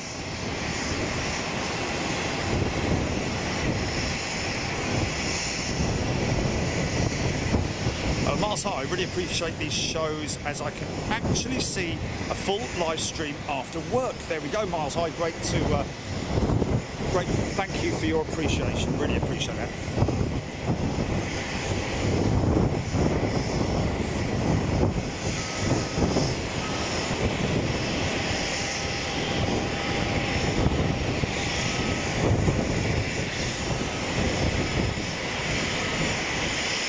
Don't know what that's about, Julie. I'm oh,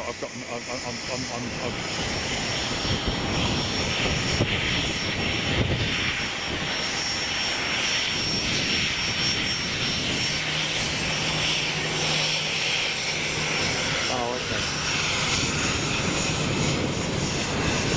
Yeah.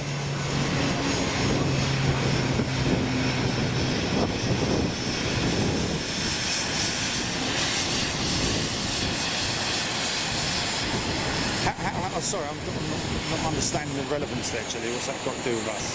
What's something got to do with us?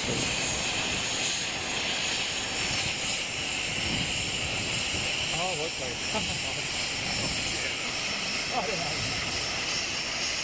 Oh, the human.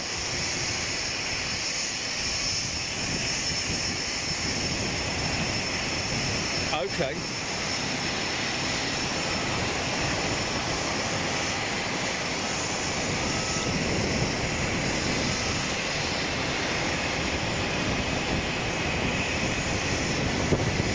Jacob, it's a lovely thing to say. Rob, taxpayer.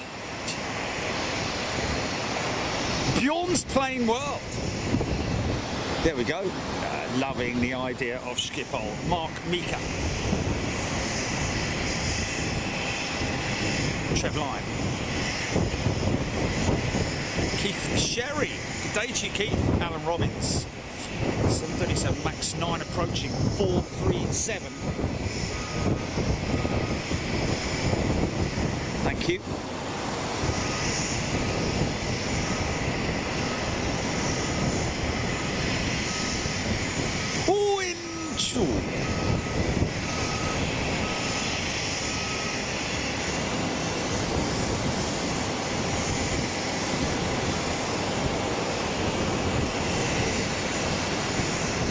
Yeah, of course they've not long ago, I think it's Titan who've introduced an A319 freighter conversion, and a couple of the official sort of like companies that load these aircraft were a little bit concerned over the close proximity of the main deck cargo door to the engine cowl itself, the leading edge of the engine. And when you look at it, you can certainly see that it is very, very close indeed. And they're obviously concerned that during frantic night operations, understandably, there may be some incidents and accidents. Hopefully not. Let's hope. Of course, operations going on at the back as well. Belly freight coming off that aircraft. Okay, first pallet, or first ULD is coming off the MD-11.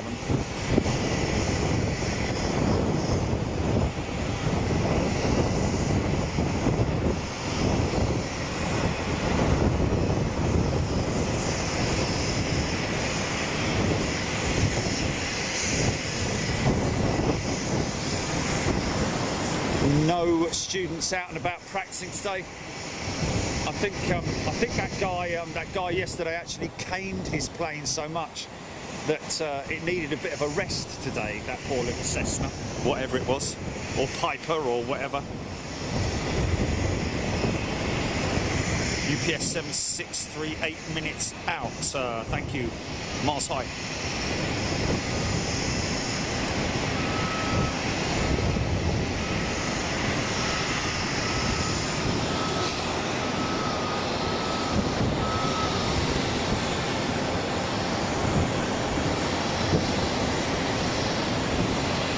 I think we can. Yeah, somebody wants the reg on the MD-11. Oh, covered over by her winglet. Unfortunately, it's just got a up there. That's all I've got is an up.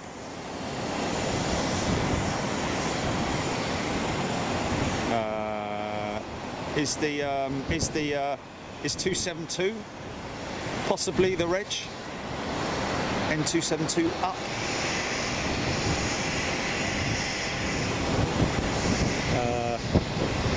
Usually there is a marking on the front undercarriage doors. Wade Perry tuning in from Perth, Australia. Good eye! Now comes the speed and strength with precision from the UPS operatives, Rob saying. Indeed. These guys go to work like a well-oiled machine, I have to say. is the best way to describe it, is it not?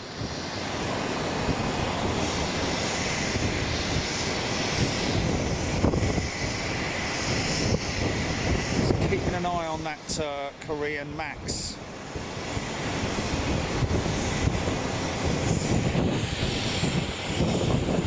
They may have just, I think they've just fueled her for her delivery, possibly. I don't know, or for her first, because that will be ferried to Korea,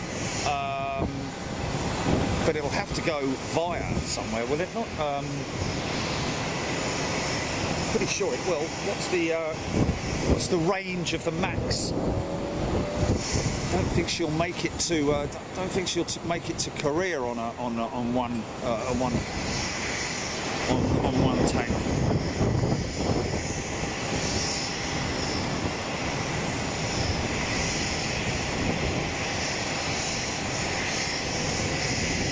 You're right, Sailor Mike.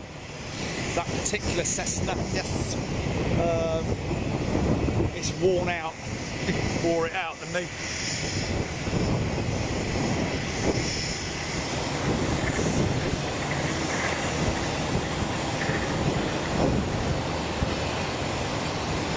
Special delivery.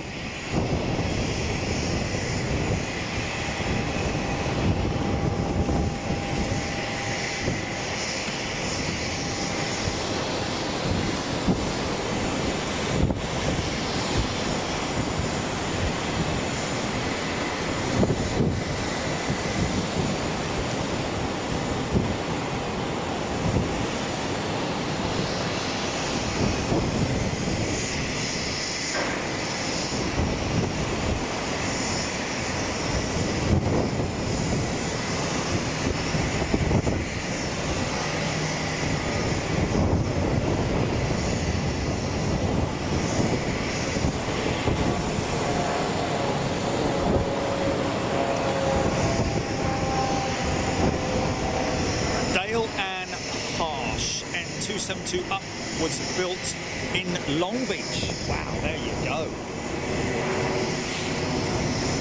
When it was the would that be the Douglas Corporation, or was it Boeing at that point? Because I know that there was a switch out, wasn't it? When it became the because MD obviously stands for McDonnell Douglas.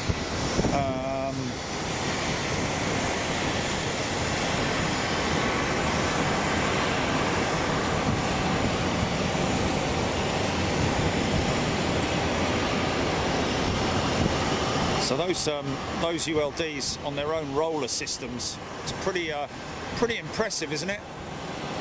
I mean, we're not talking about a great deal of weight there in terms of the fact that that's all it's all commerce inside those ULDs. However, still got to be manhandled. But it just goes to show how much easier it is to. Of course, it's all barcoded up, isn't it? It's got to go.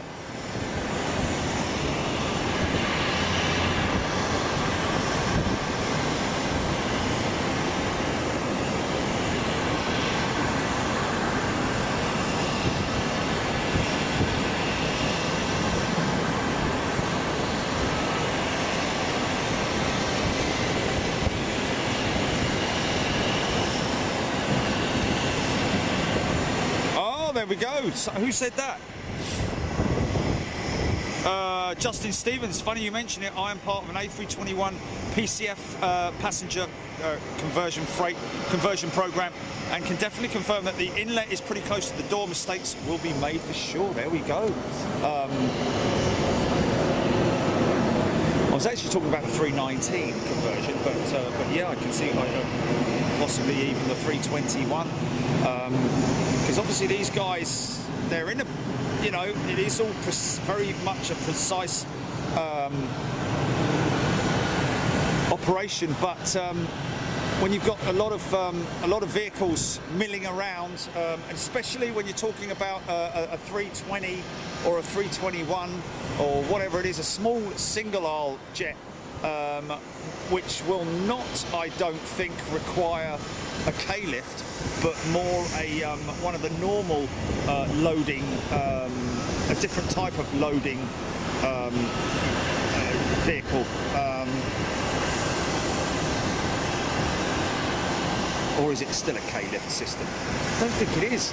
What would they use? They have to use something that has that's able to transport the pallets. So maybe it is a sort of like low-profile K-lift system. I don't know. Okay, this is the Max inbound now from its test flight.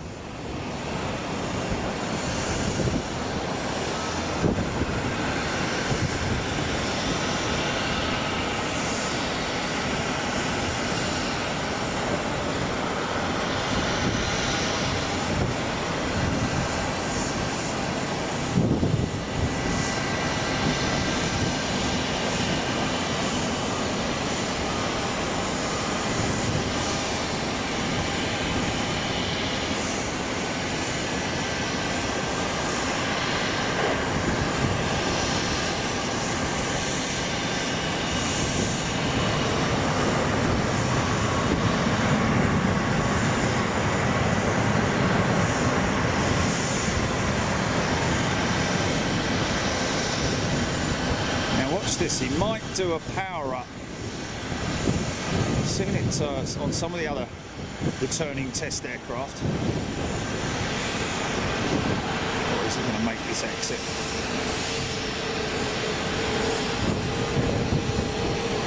No, it's not enough here.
Oh, Rob, I don't have those kind of figures, unfortunately. How many aircraft pass through Boeing field annually?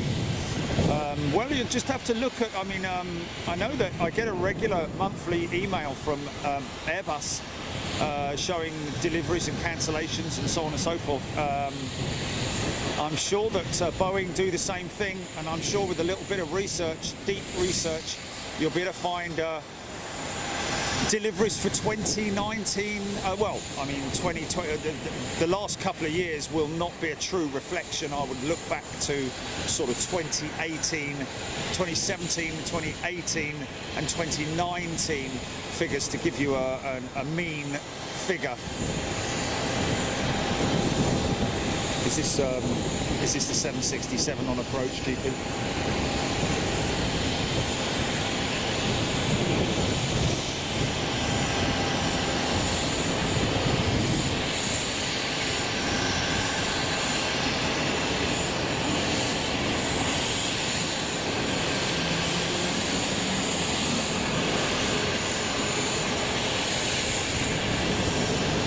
Yeah.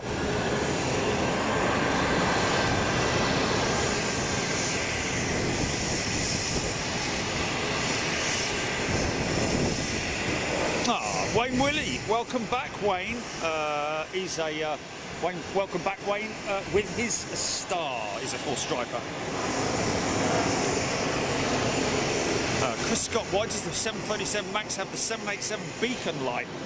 What he's talking about there is the twin beacon lights on the 787. Well, I think it's just a design element that they've thrown in there.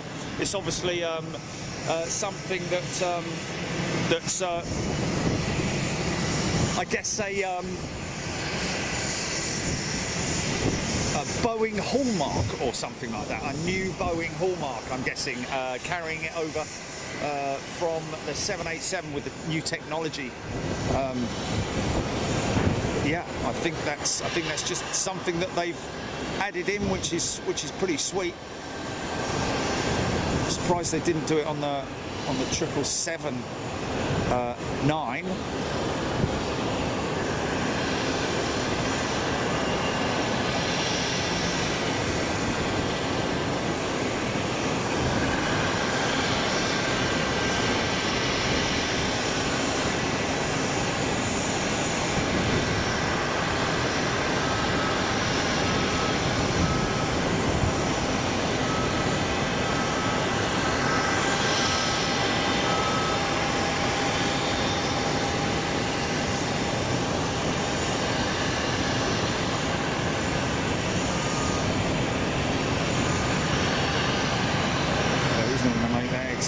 Is he gonna heavy on the brakes? Heavy on the brakes.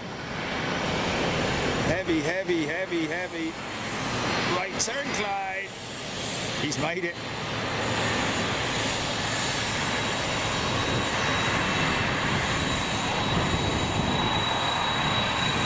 Lose those taxi lights, mate.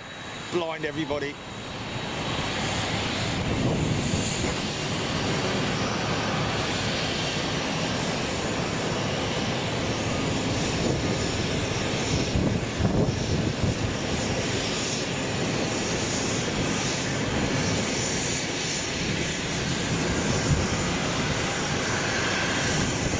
Wrapped up like a douche, you know, roller in the night.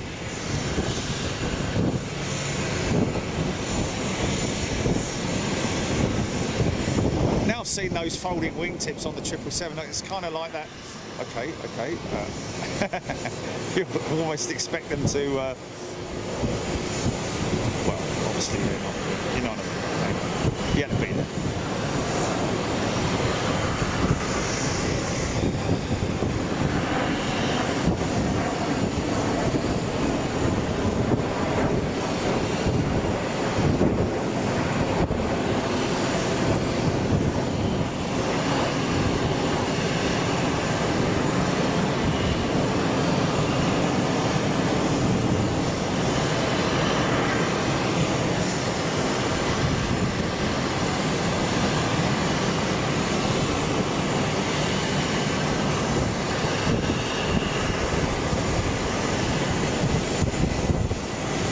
Of course, if there's going to be a lot of people out there who didn't see our operation, our filming from Cologne, did a late night show in Cologne with on the ramp there, showing a massive UPS operation with their 747s, both the Dash 8 and this isn't the second one arriving, is it?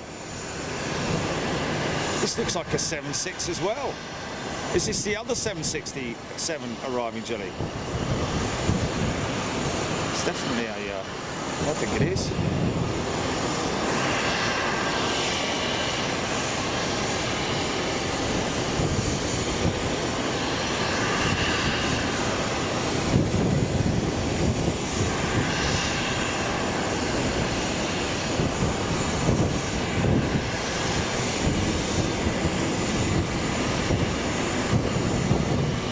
Oh, start up.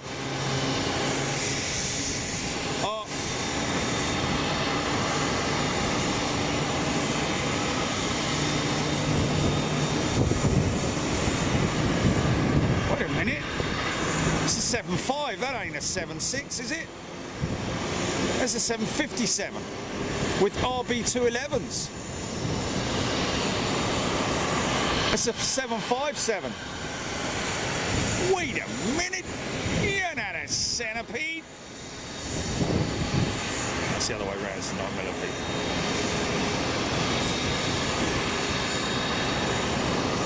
Yeah, look at that. MD-11, 767, 757 with RB211s as well. Is she a fully fledged freighter, or was she once a passenger jet whisking people off to Thompson or someone like that. Oh, hello, we're going to get a nice engine note here as she pulls up to... Go on, girl. Give us a big, nice spool up of those engines. Okay, that Korean jet jelly is going. Over.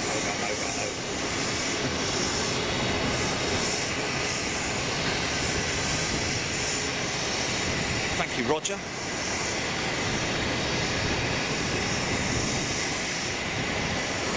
It's so great for Jerry to be on the West Coast and I'm not up at 2 a.m. to watch.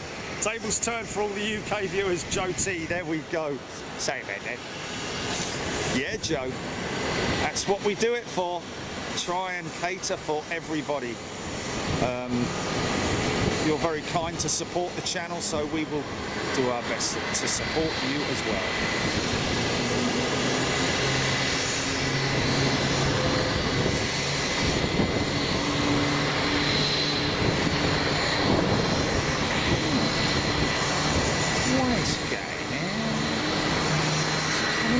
Here. Yeah, he's coming all the way up here.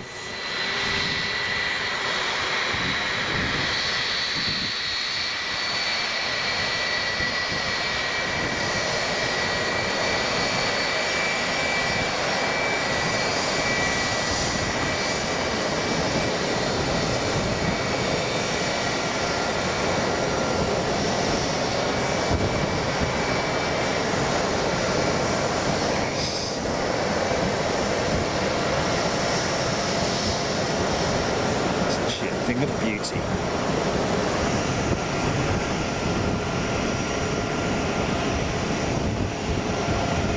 Keith Draycott, delivered new to UPS in 1995. Thank you, Keith. Wow, great information. Brand new, pure freighter, 757, 1995 with Rolls-Royce RB2. Oh no, they're not RBs. They're CF6s, aren't they? Is that a CF6? No.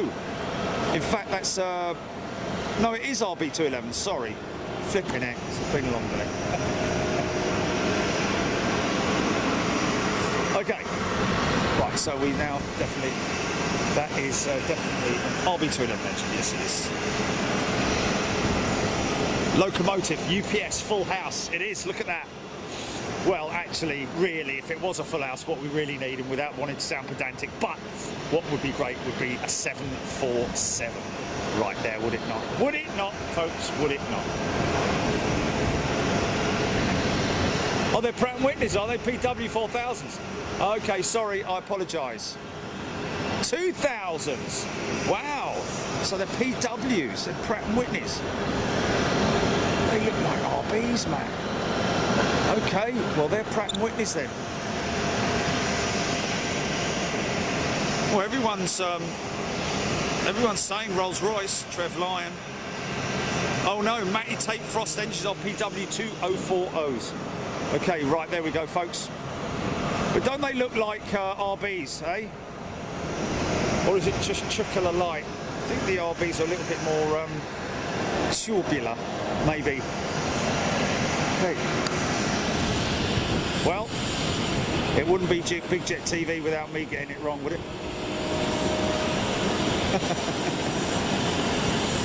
Okay, looks like Korean jet, maybe a delivery flight, this one.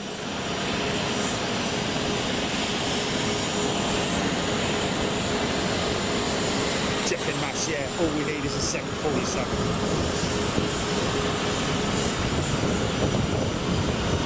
There is your light post right in the middle of the cargo door. Yes, he's right. Miles high, thank you.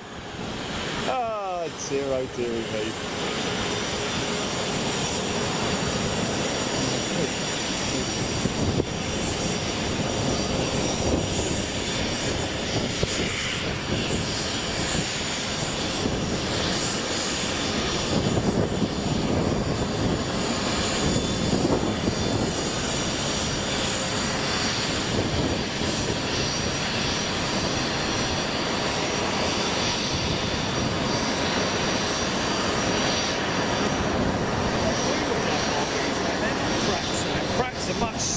more stubby.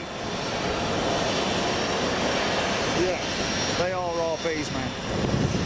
Look at that lovely shot there. I love industrial shots like that. Very busy port of Seattle. Show you still things still happening. The size of that engine, man.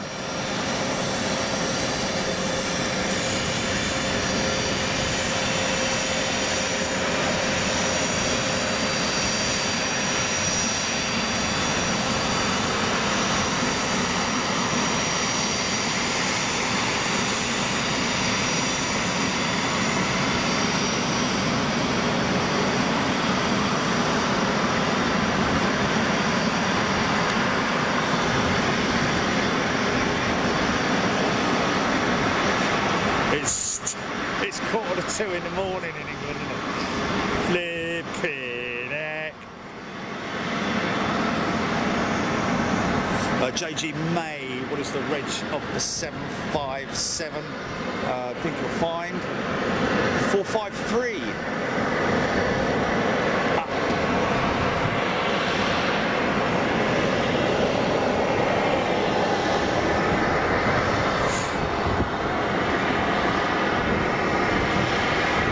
Woody services.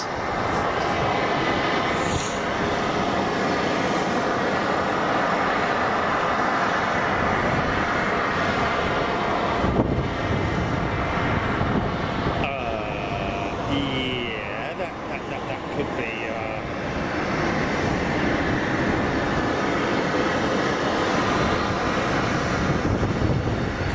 I mean, it's not that bad. Don't get me wrong.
211s.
Dreamliners aren't at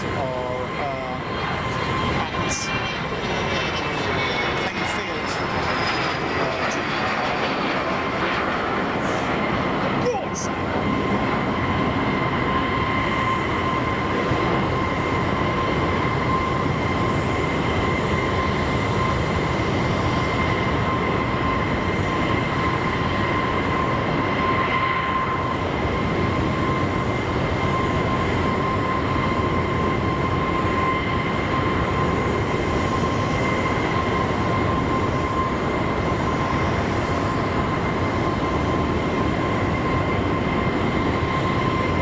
Your own question correctly there, Rob.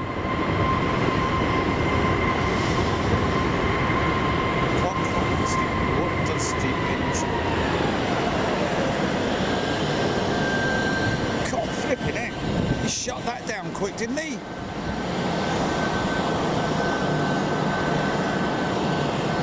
Wow, that was a very rapid shutdown, I've got to be honest with you. It's normally a lot... Maybe they were testing the reversers there. I don't know. Rob, I can't quite understand why. What does the engine inlet get larger? What does the engine? Yep, the core stays small. Why increase the air bypass? Increasing the air bypass increases the efficiency of the engine, Rob. Basically meaning that you have to burn less fuel because you're reliant on the air that is generated, the airflow that's generated by the fans, the main fan at the front of the engine, because the core of the engine is obviously driving the main gear at the back of the engine, which drives the main fan blades at the front. So it's all sort of like relative, I guess.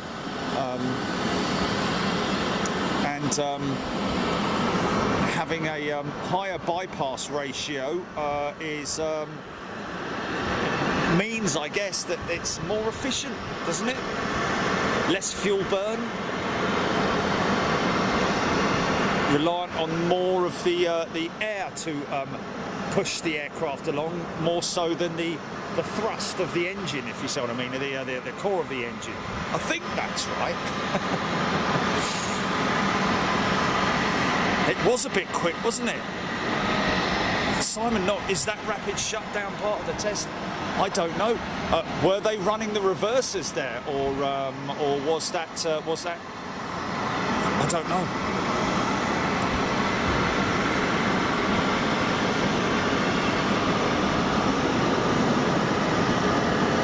miles high. They're putting a rocket launch base in about 90 minutes from here too. We've got to do that, haven't we? We've got to do a rocket launch. If we can, I don't know, if we can get one in, that would just be awesome, man. I know that Carl, the astronomer, has said that he might be able to help us out on that front. I don't know, but wow, that would just be awesome.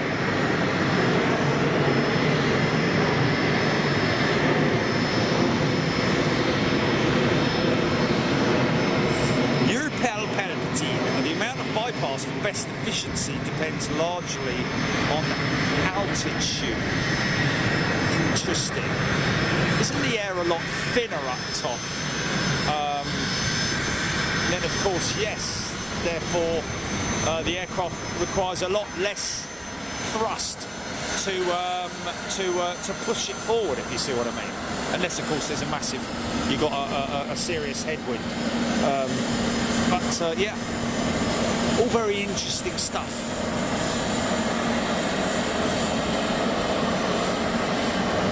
Keith Draycott, I work at KSC.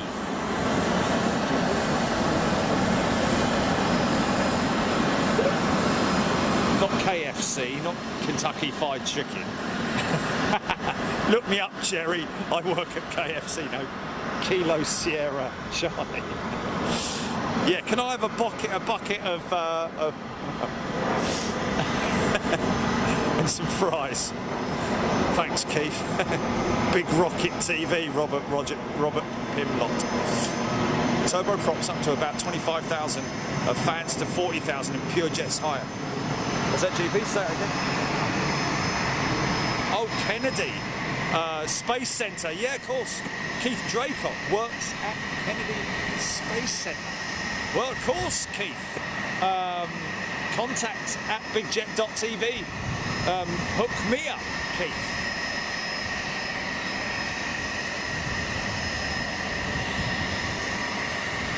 No, I said, yeah, Keith Draycott.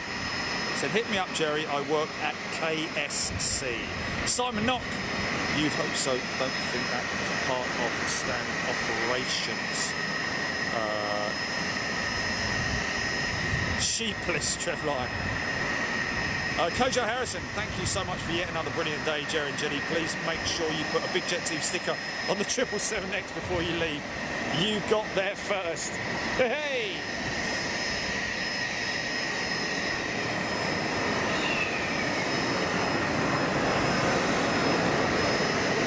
Thrust coefficient, air and X. Power out divided by drag, Sparks 127. That kind of stuff massively confuses me. Thrust coefficient, air in, X power out divided by drag. Oh, blimey.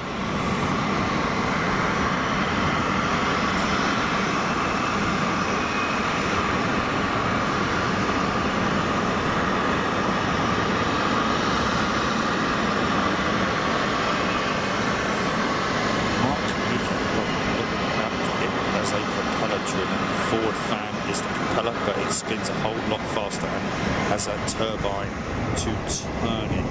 Yeah, I mean, really, at the end of the day, there is the I know that ATR are very much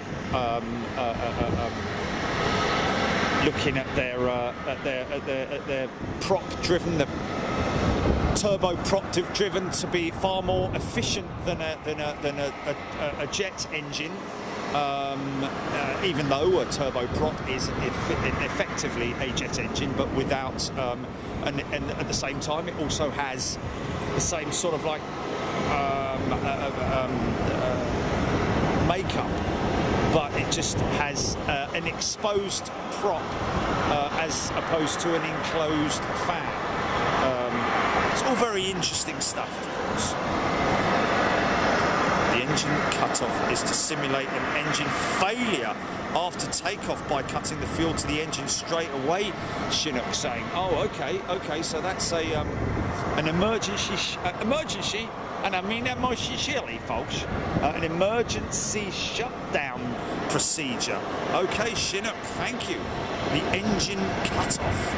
Okay, Matty Tate Frost. Ryanair Hotel Echo Tango is on a delivery flight departing at 10:10 for Dublin. There we go, Linda Sherman. Oh, nice one, Julie. Thank you.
We would have to stand quite some distance, I'd imagine. But yeah, I mean, to be honest with you, any rocket launch facility would be awesome.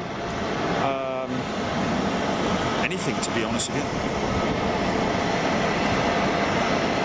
Wade Perry, yeah, do a rocket launch when you next go back to Miami.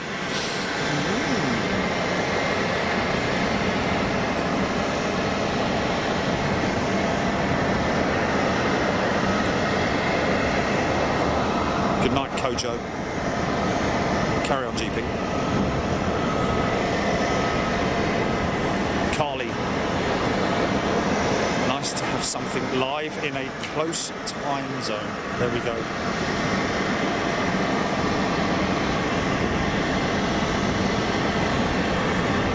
Robert Pimlock, do you know when the next military show will be? I do really like them quite a bit. I prefer more of the military side of aviation, Robert.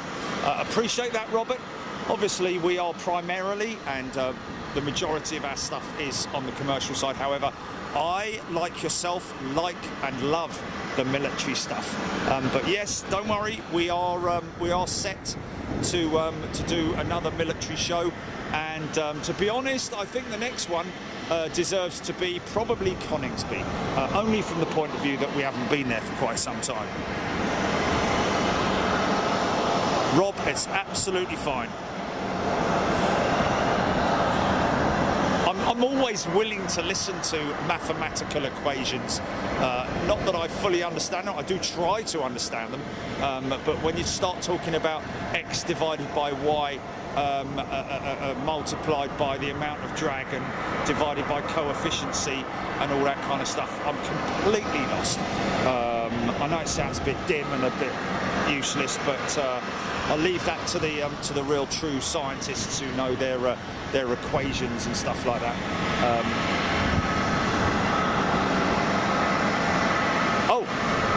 Okay, so this is one of the military jets. Talking of military jets, this is a military jet on finals.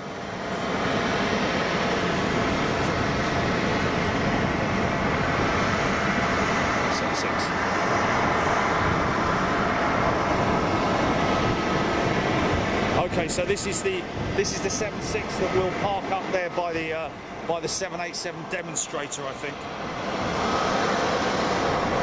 And don't apologise, Rob. CF, what a great location. General aviation, cargo, business jets, development, wide bodies, helicopters, and even an Airbus. Thanks, Jerry. Yes, we got it all. We did get an Airbus. I know they were all hooing, booing and hissing at him when as he went past all the 737 Maxes. Only joking, of course. That was Air Canada jets with a Z on it, wasn't it? Or Z.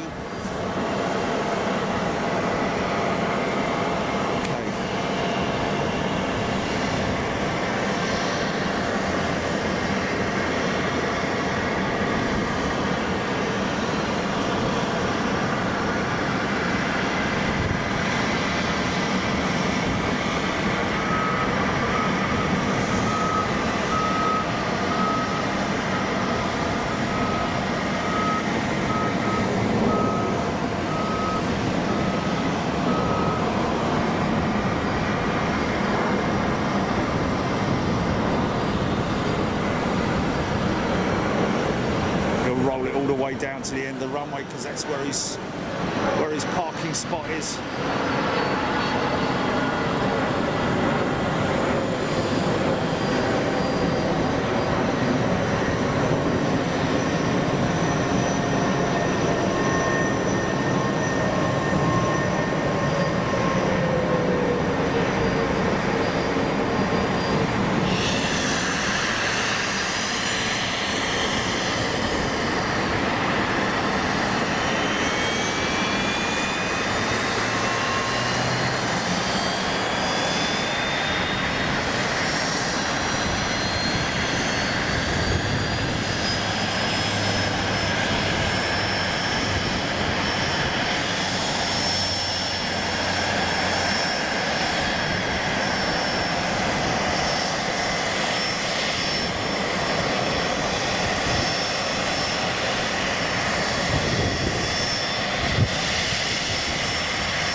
String bean saying KSC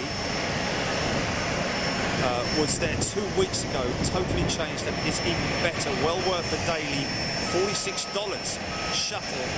Atlantis is amazing but won't spoil the surprise they give you on the presentation. Wow, yes. Well, let's speak to KS and make sure that they're quite happy with us live streaming there from whatever position it might be.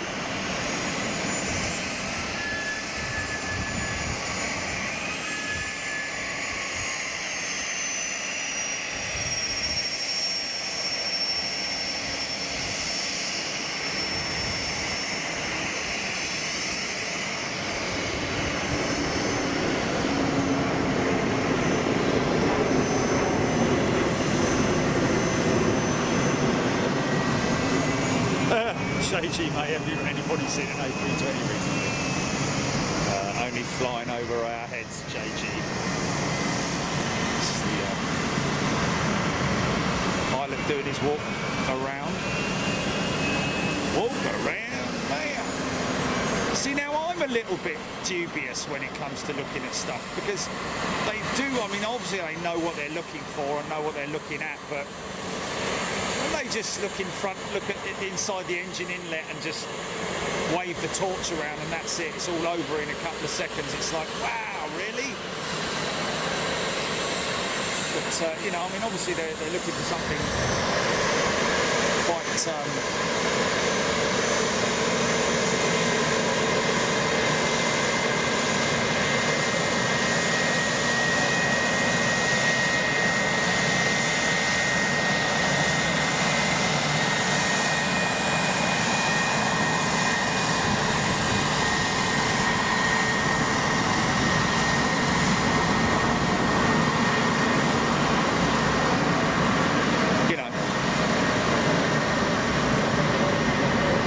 with an RB211 with all those blades. You're only looking for a nick out of the leading edge of a blade or something like that, I guess. You know, mind you, I tell you what, I have seen some 747s in my time with some rather large nicks out of the leading edge of the blade. But I'm guessing there are certain tolerances that you can go to before that blade needs replacing. And they're not nicks, they're actually sort of like dents, if you know what I mean. What's that, GP?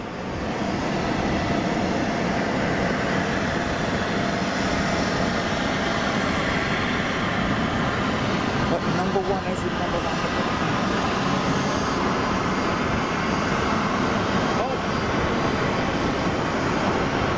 Oh, really? Oh, blimey.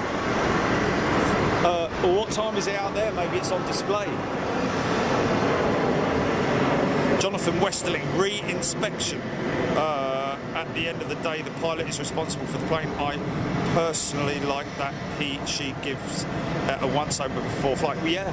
I mean, it's a customary thing. It is something that's required of one of the pilots, whether it's the captain or the co-pilot. A good friend of mine, Andrew, always sends the co-pilot down. Bit of a lazy bugger, but yeah.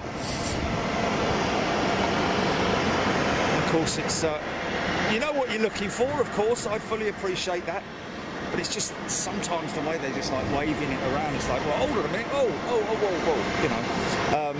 But yes, of course, then you're not.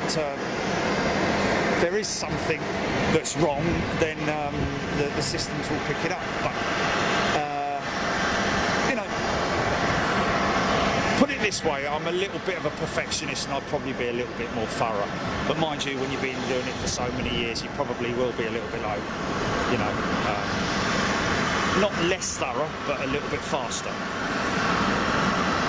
JG May, I once worked for a company that had a fleet of company jets, Citation X and G5s, incredibly privileged way to fly, yes.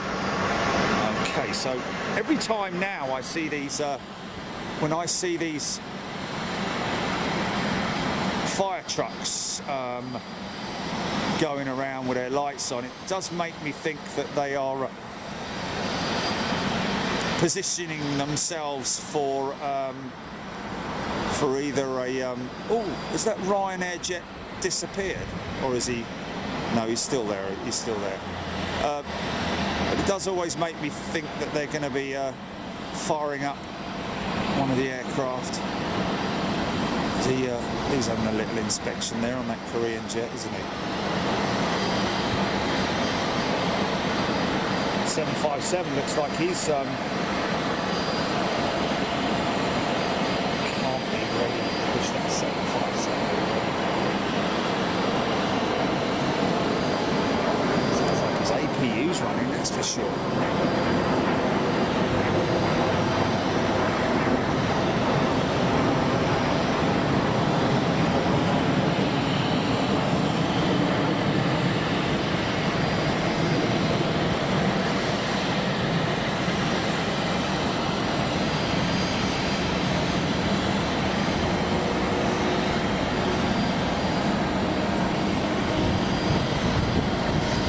Van Milch, Dreamlifters are up the road at Payne Field 3 to 4 times a week, we hear, but it is one of those things that you may see, you may not see.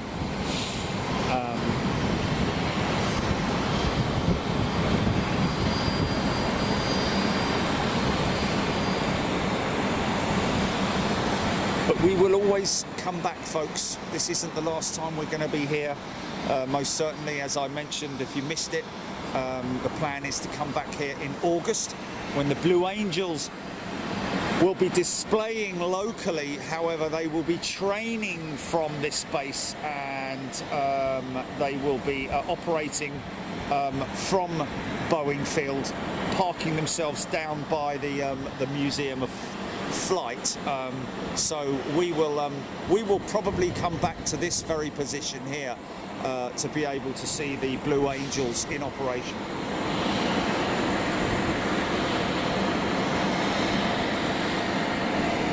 Nick Lane.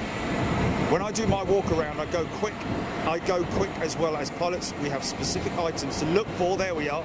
If we don't see any issue with them, we move on. There we go. Nick Lane, thank you. Coming from a pilot himself, and that is completely understandable. You point it at something, you know exactly what you're looking for, unless you see any abnormalities or anything specific. You're going to, you know, like for instance, you know, leaks, hydraulic leaks or whatever it may be around the undercarriage, yeah, anything dripping from the aircraft, you know, from the wing. Obviously, sometimes you do get drips from the wing because it's come down from a dizzy height, so to speak, and so you get condensation on the wings, which drips onto the floor. So I've seen that lots and lots of times. But yeah, they know exactly what they're looking for.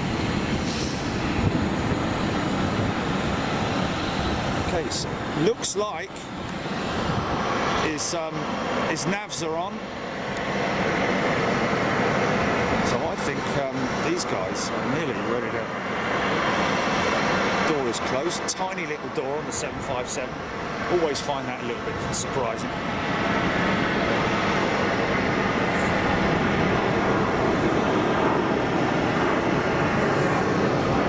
Travel line, good night. Richard Bushel.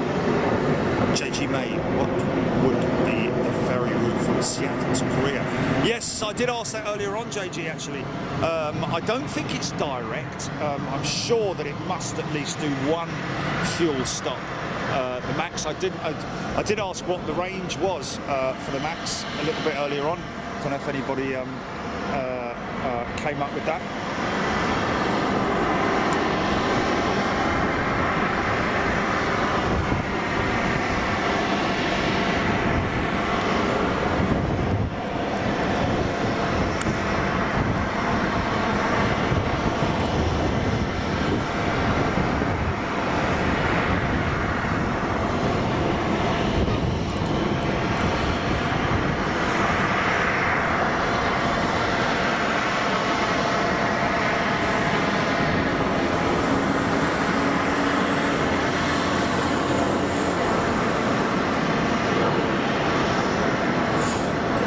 What's that, GP?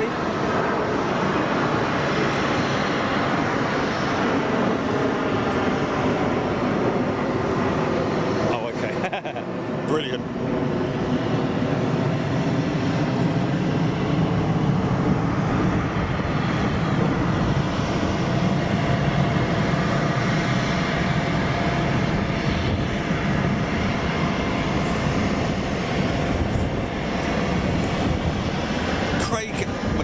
Good morning to you, Simon. Not have they turned that 757 around already? Yes, they have. Obviously, only stuff coming off. Did they put stuff on? I didn't even see whether they put anything on it. Or yeah, looks like they're. Have we got a tug? No, we haven't got a tug yet.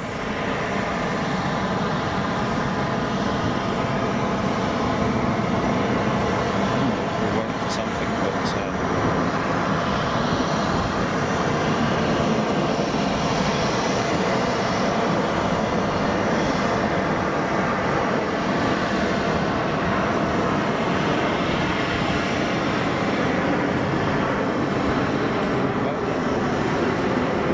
shoot that door.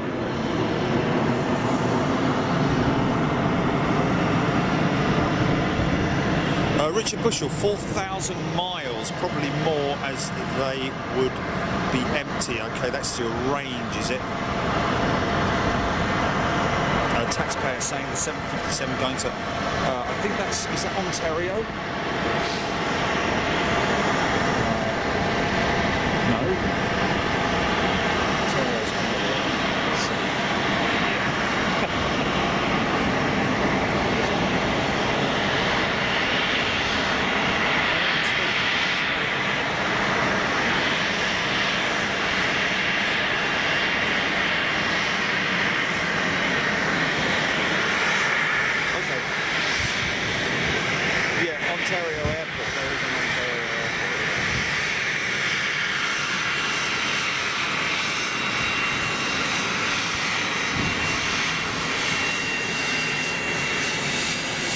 Richard Bushell, Hawaiian Airlines ferry their 717s from to Miami. They even put extra fuel tanks in the cabin. Wow! Fuel tanks in the cabin. Right. We'll just about fits in there, doesn't it?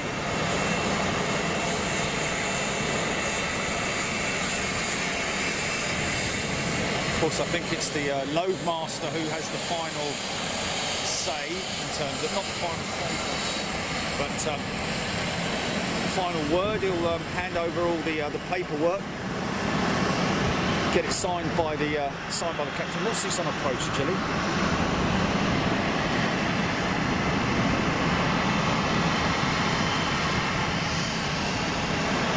Oh, Vicky Den.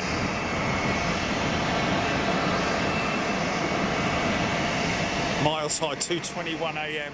in the UK. If you're still up, you're a trooper. Well, it's their turn, isn't it? It's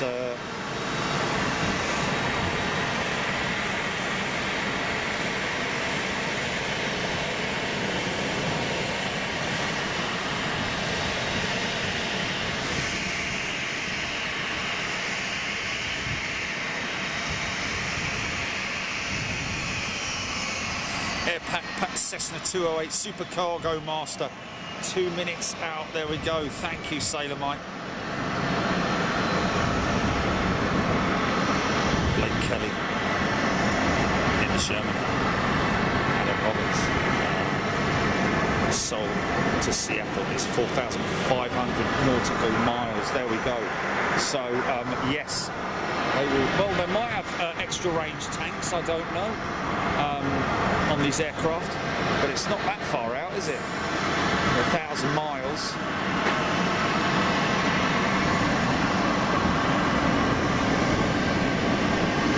FedEx 767 from Portland, 10 minutes out.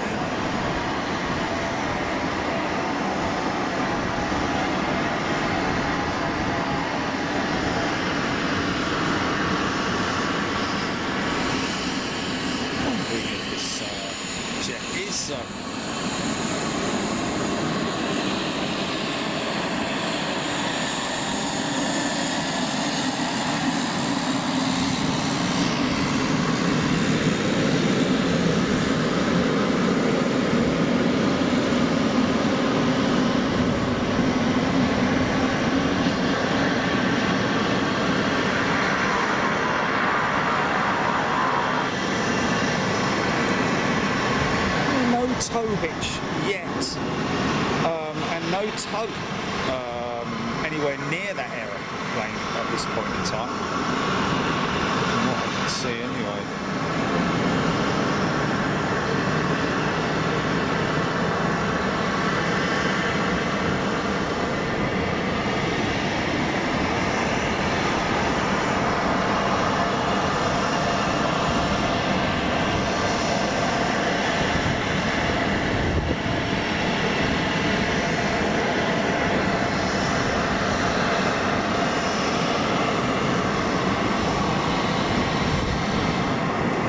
Richard Bushell, if you go on airliners and search, you can find pictures. Of course, it's not non-stop.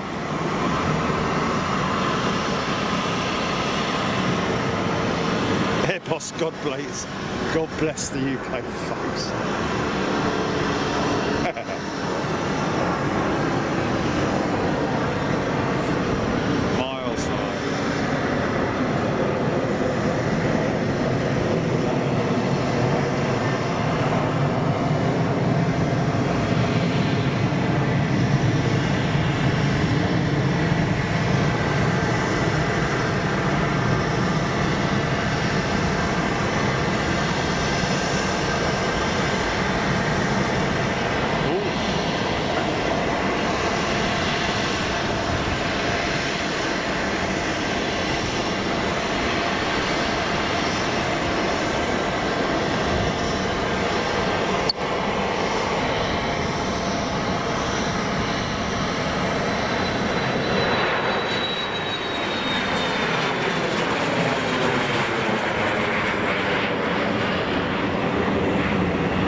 Yeah. Is that from Keith Draycott? Yeah. Thank you, Keith Draycott. Yes, Keith. Thank you for. What was that? Was that an email, Julie? Or yeah, Keith. Thank you for emailing us. That's very kind of you. And yes, we will definitely follow that up with you. And if you could also do your checks.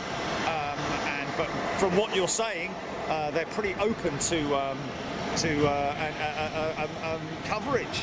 Of course they are. Be it live or post, it doesn't really matter, I'm guessing. But yes, thank you very much indeed, Keith. That's very exciting and something that we would obviously love to do here on Big Jet TV, Big Rocket TV.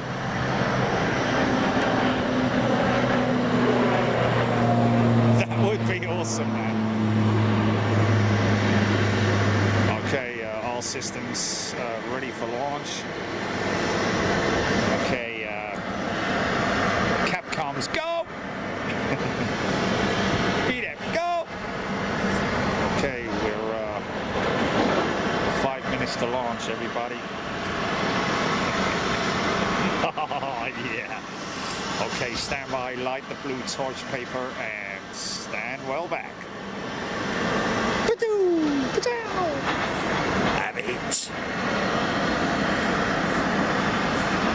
Oh, Alan Robbins, it's bad. It's a UPS, not FedEx. So we have another UPS 767 inbound. Sailor Mike, bloody hell, it's 2:30 a.m. I've got to go to bed. Guys, fair play to all. Big round of applause to all the Angleterres out there. Well done, ladies and gentlemen. Well done to Jilly as well. Obviously, Jilly trying to stay on the same time zone as me as much as you can. It's going to work out, I think, half decent tomorrow in terms of me being able to sleep, because I arrive in Keflavik, I think, at 6-something a.m. So if I sleep all the way through the flight, that means that that when I get to Keflavik, I just need to stay up and not go to sleep.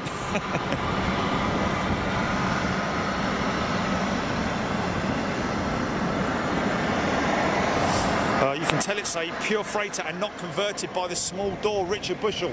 That is a great bit of feedback. Thank you, Richard. I'm not sure, as I think that these guys are just hanging for the moment. I don't think that aircraft is going anywhere just yet. I think she might be waiting for some more freight, to be honest with you, because the K-lift is still very much in position, is it not? D Boots sat in bed, earphones in, wife's fast asleep next to me, nearly 02:30 a.m. Newport, South Wales, UK. Loving the show, thank you, Big Jet TV. That's fantastic, isn't it? The missus.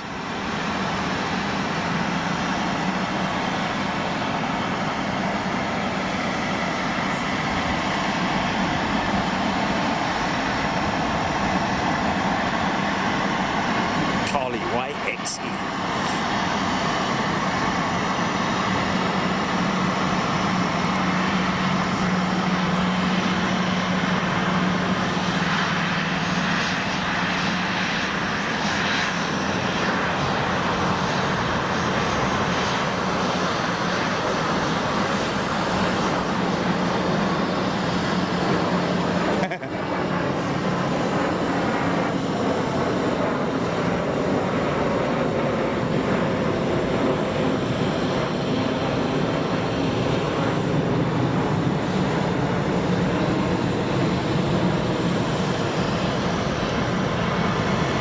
Of course, another big shout out. Thank you, Robert Quigg. Great to meet you. And the other Rob as well that I met yesterday as well. Thank you for both of you guys coming and saying hello. Really appreciate it. I can imagine how thrilled Jerry is. All the diversity all day. We need the Dreamlifter still, and maybe crank up the Connie. Mark me say, crank up the Connie. Yeah, wouldn't that be a great thing? I think that 757 is staying where she is just for the time being. She's live, obviously, as it is at the moment, but can't believe those other two ports have come on. I don't understand. Gary O'Rourke. What?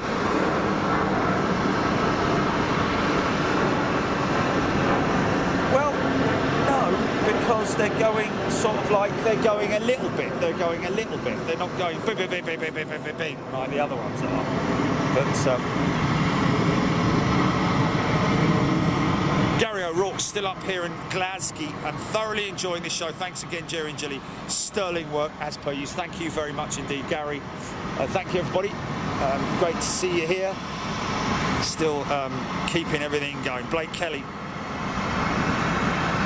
Speaking of rockets, earlier from KSC, the Astro rocket had a failure second stage, which was seen on live feed, tumbling into space. Wow!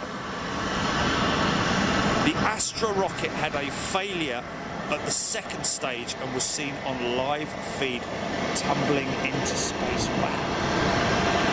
That's crazy, man.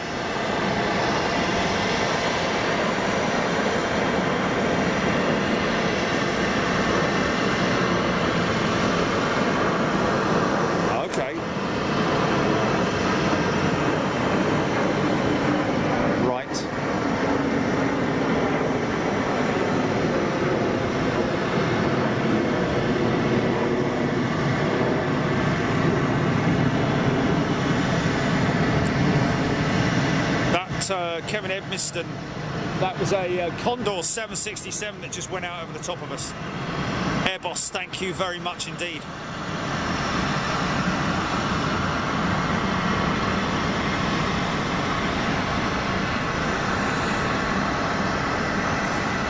Miles high, Jerry Super Connie due out at 6:45. It's only 6:34, that's crazy.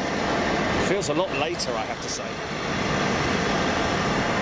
Be getting light in England soon, won't it?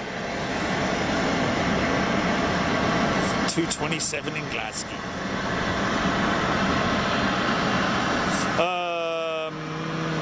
David asking, what do you think about KLM's Flying V concept? Yeah, that is exactly what it is. It's just a concept aircraft at the moment. Looks very smart, doesn't it? The flying wing. Love it. I mean, yes, of course. Way off in the future. I think I'll be mere dust by the time that sort of thing takes to the air. Floating around in the stratosphere somewhere. Ooh, look at me.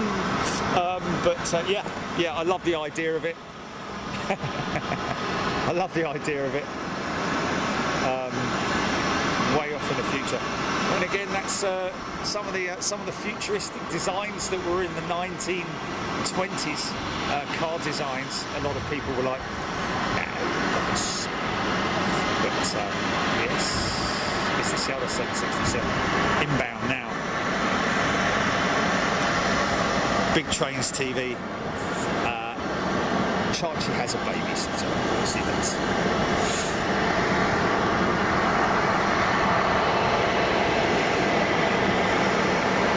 Sitter, so.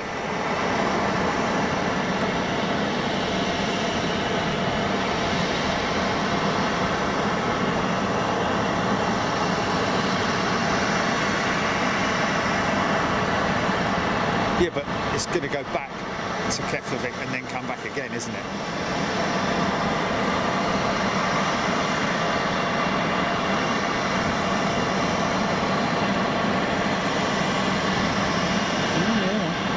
You're right.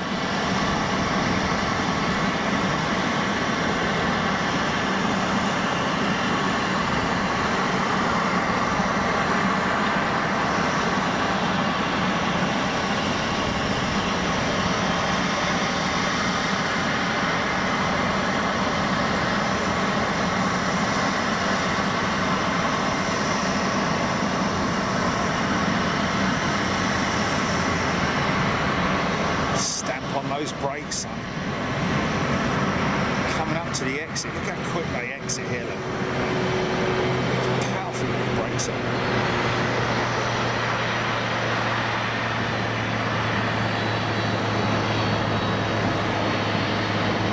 Crazy.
hour.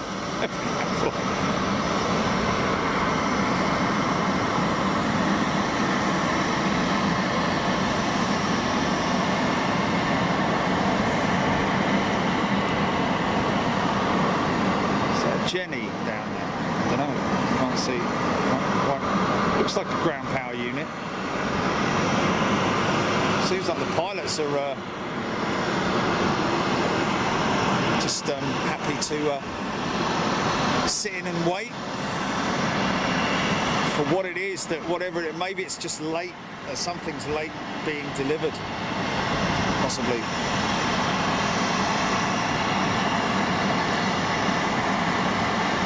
Robbins, FedEx MD-11 moving at Seattle, ready for departure. There we go. What's this?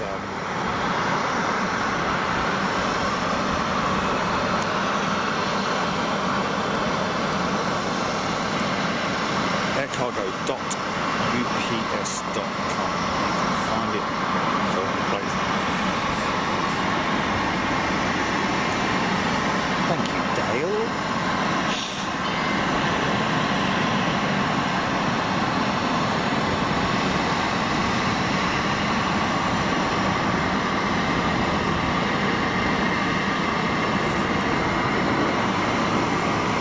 Sailor Mike, 9:35 p.m. here, and not even tired.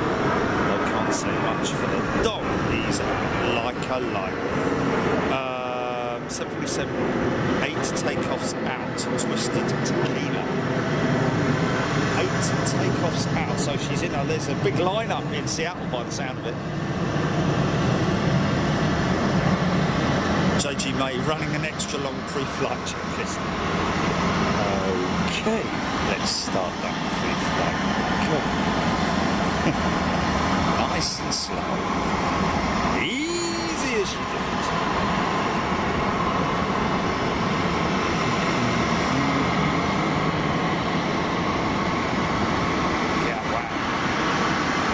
Engine test.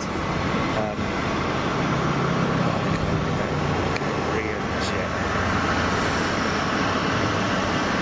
There we go, Linda Sherman, very rightly.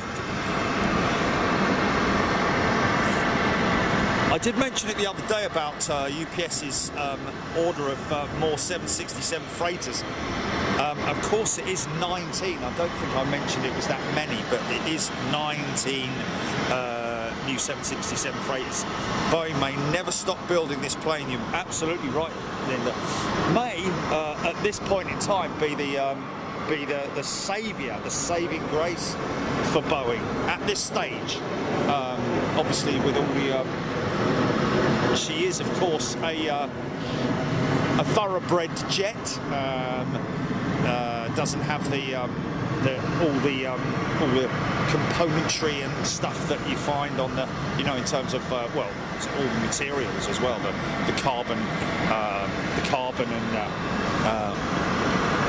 the electrical systems. It's very much a traditional style jet, so they can literally pump them out very quickly.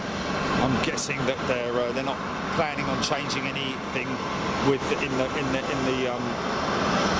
the build line in terms of maybe changing a couple of components here and there, more so on avionics than anything else, I would have thought, to aid in the for the pilots. But other than that, I imagine that it's just a simple build process rather than the carbon weaving and baking and all that kind of stuff that goes on with the carbon type construction, bonding, electrical systems, very, very sophisticated electrical systems that are but then again the 777, it does what I'm a little bit confused about, I have to be honest with you, is you look at the order, you say an order for all of those new 767 freighters. They will no doubt be powered by either the Pratt & Whitney's or the CF6 engine, one of the two. But the question is, or will there be a new engine on those aircraft, purely because of the new FAA regulations that are coming out, a bit like what has happened in the UK with the outlaw of diesels in X amount of years. It does make you wonder how they're going to get around that, because obviously it's it's something that needs to be addressed.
String being CF6-8s for those new 767s. Okay, well, see, this is what confuses me, because the new FAA regulations that they're talking about is you there, Julie?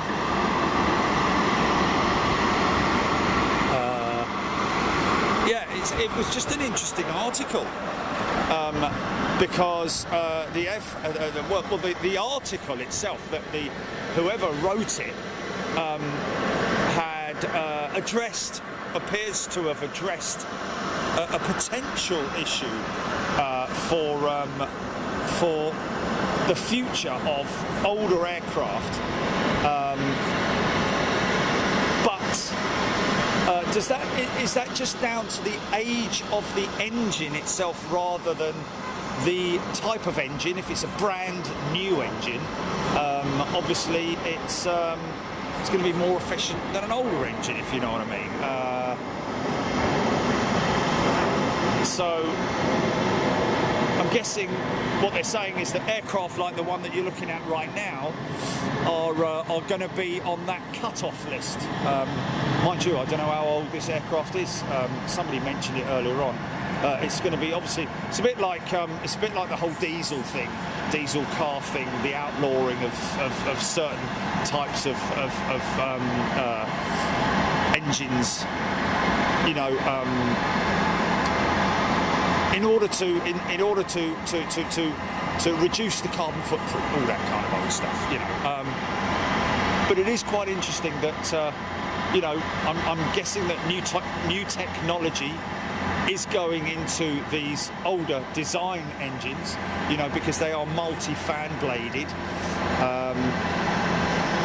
But it does make you wonder how that whole thing is going to connect. I thought that was a plane behind me, it's a big truck.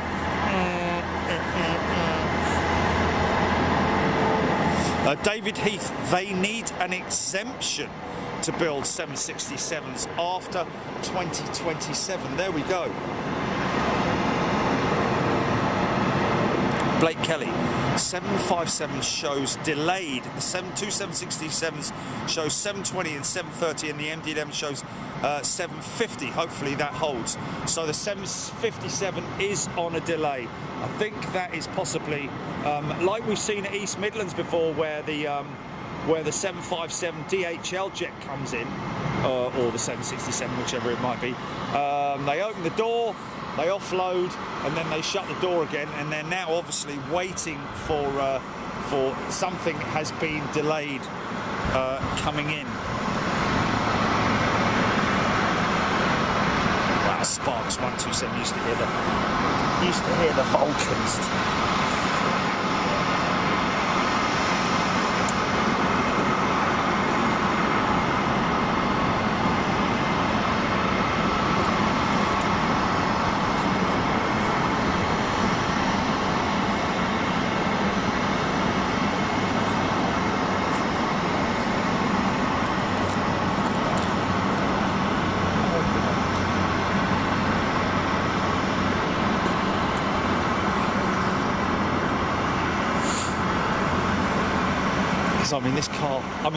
This headset has been going all day, hasn't it? This headset has been going all day.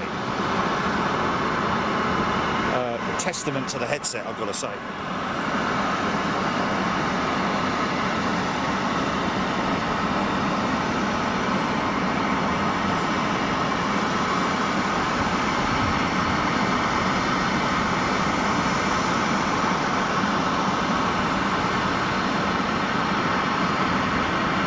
China 747 departure imminent, Alan Robbins saying.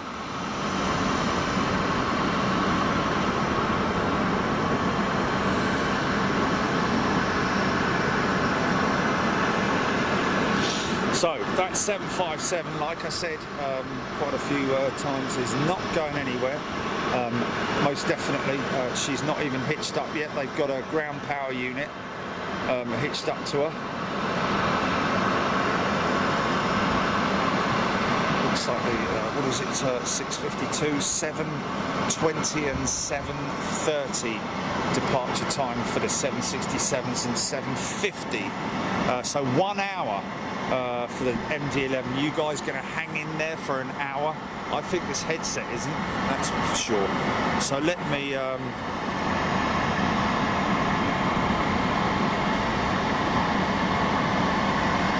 I just need to charge it up, Jenny, because I know that it's right at the bottom of its. So maybe a trip to the vehicle is imminent as well.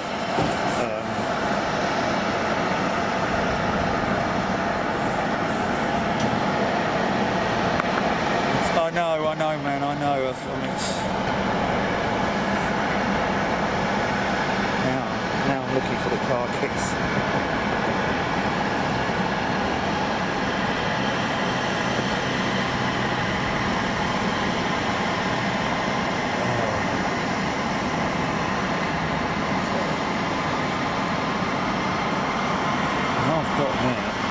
It's just a case of where the bleeding hell are they?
0. That needs to be switched out.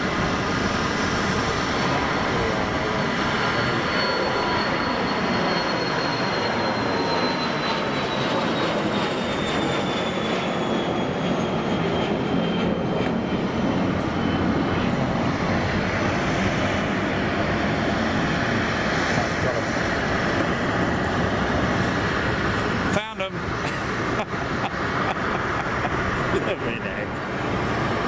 Oh dear, oh dear, oh dear. Oh, we have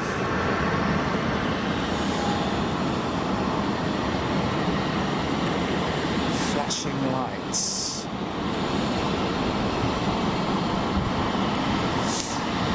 Possible activity around that jet.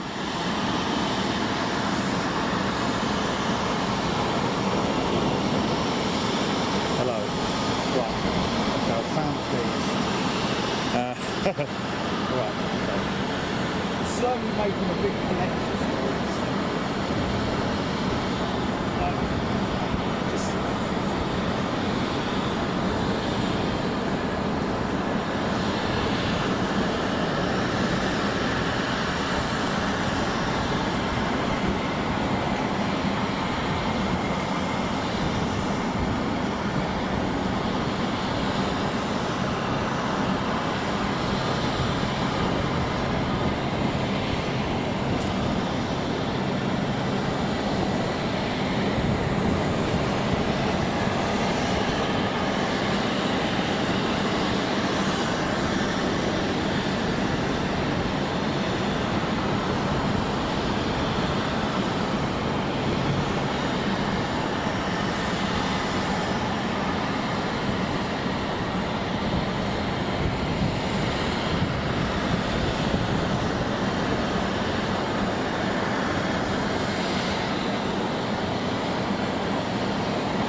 James Barnes.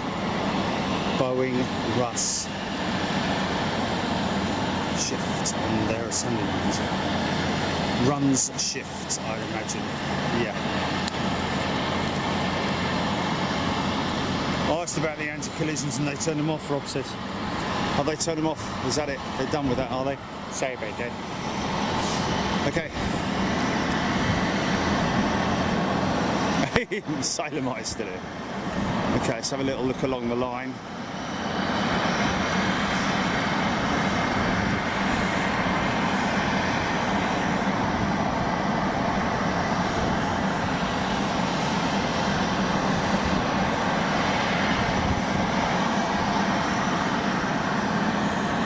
What this sounds.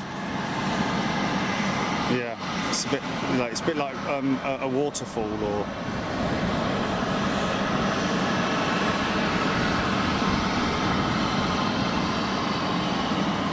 I'm thinking I know planes.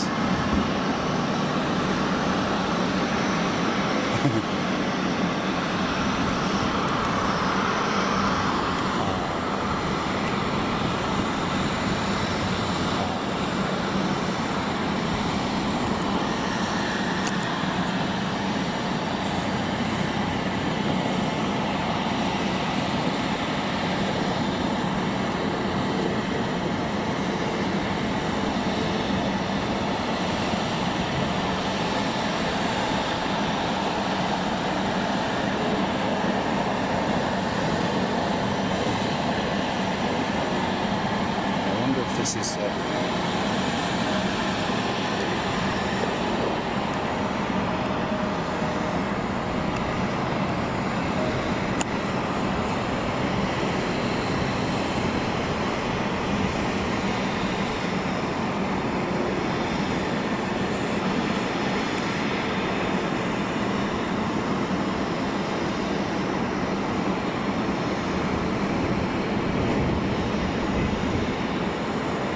China 747 airborne. Oh, I missed it, didn't I? I missed the China 747.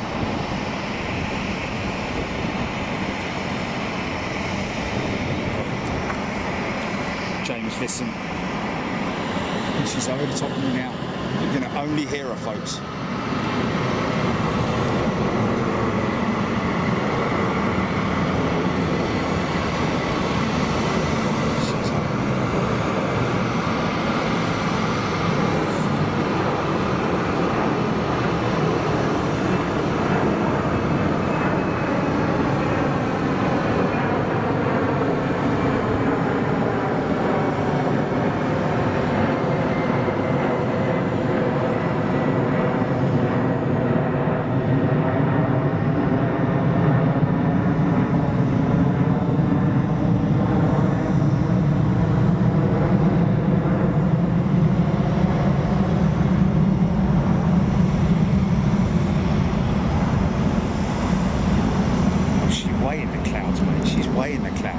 It's the unmistakable sound of a Boeing 747, I've got to say.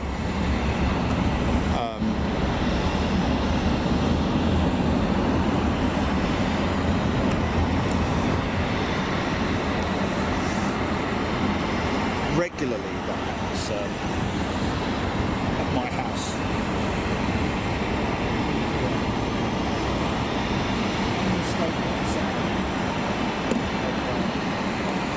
Either CF6 climbing out, usually either Cargo Logic or ATC or whomever it may be. Oh right, yeah,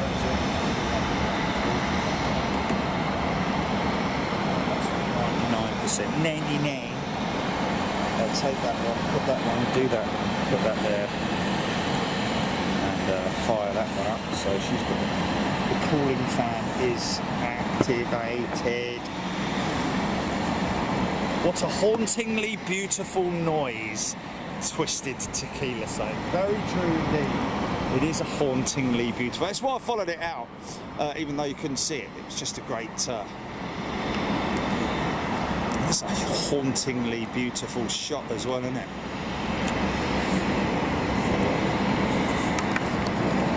See, that's a shame we missed the jumbo going out because we would have caught a little bit, but there you go, never mind.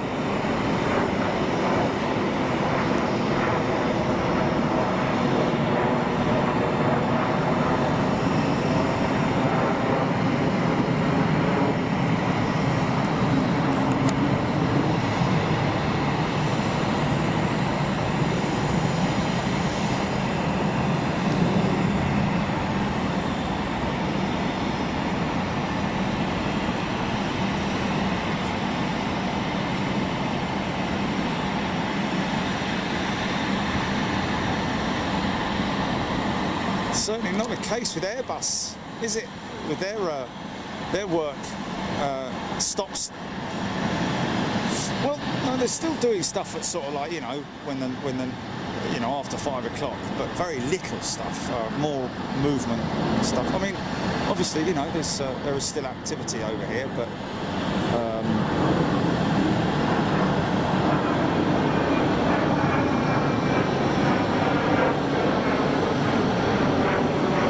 Sounds like a 767. It sounds like a 767 going out over the top of it. Probably not, it's probably a 737.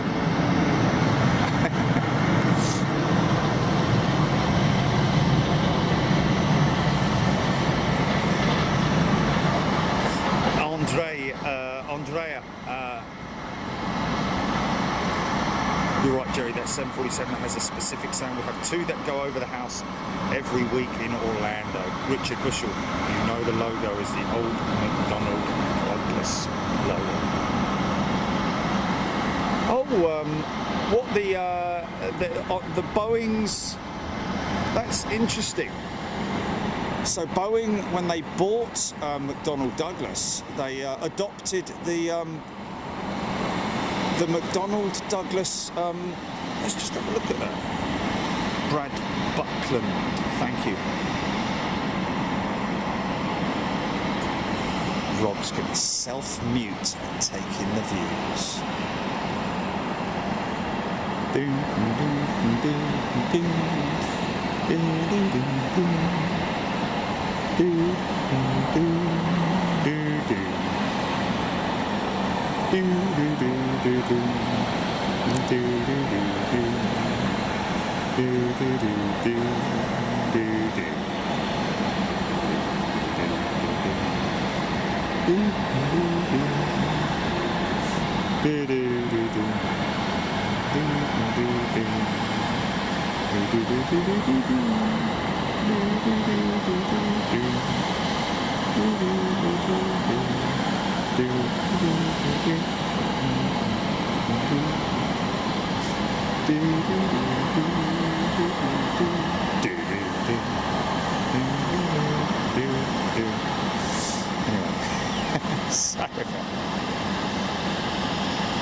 Just a little run along the delivery line there.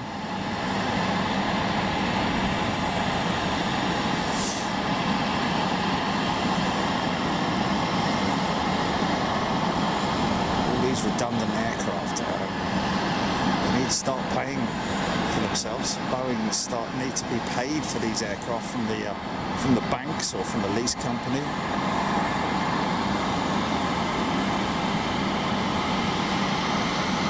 I'm not sure if I think it might be a case of once the deal is done, I don't know if Boeing are paid by the bank. Or the charter, or the lease company. Most of these jets, as we've discussed, are oh, nice one. What boarding pass, cool.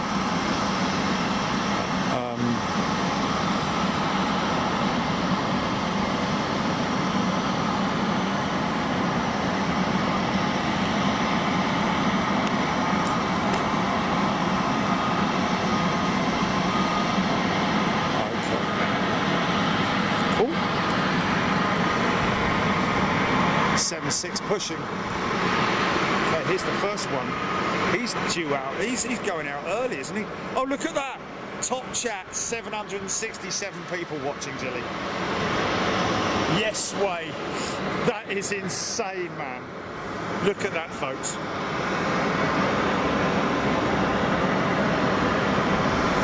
Yeah, Richard Bushell, thank you for bringing that to my attention. That indeed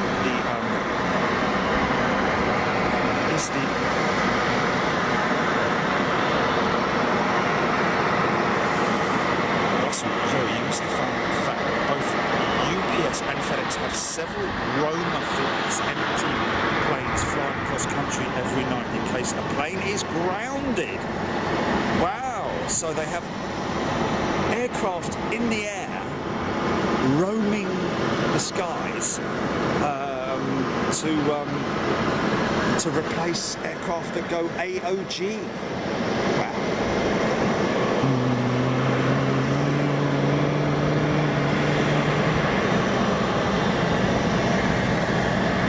Sorry, that was me.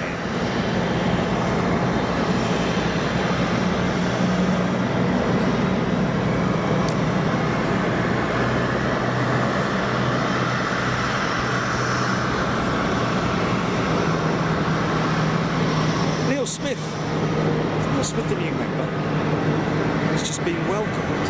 Very warm welcome to you, Neil. BEA Trident is here. He's a UK resident. Up late or early, should I say? Auto reply. Alan Robbins, FedEx MD-11 freighter lining up for takeoff. SEA.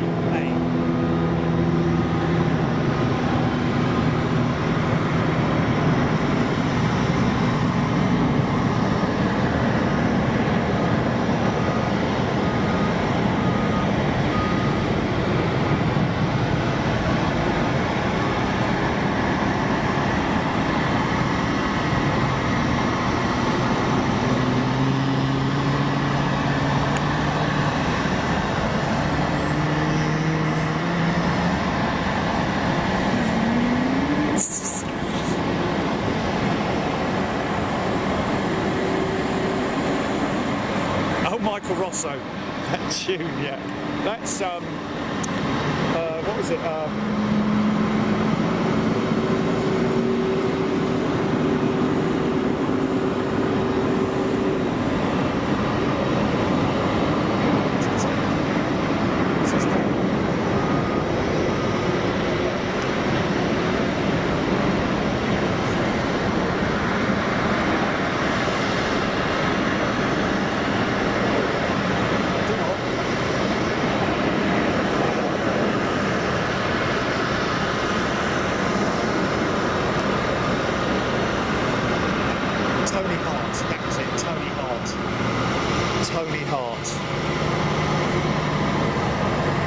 Vision on, there we go, Robert Emmett.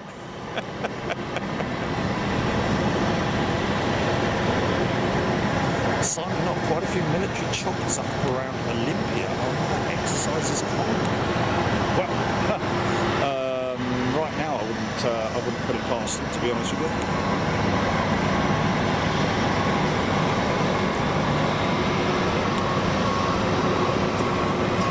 Adam 47150, UPS also have empty planes on the ground across the network that are fueled and ready to go with 30 minutes notice, which means also crews that are ready to go with 30 minutes notice as well. Very quiet startup on those engines, man.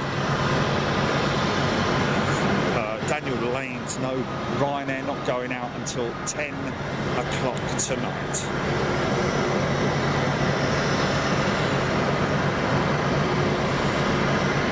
Ethan Frank, thank you very much indeed, giving us a warm welcome to the United States of America.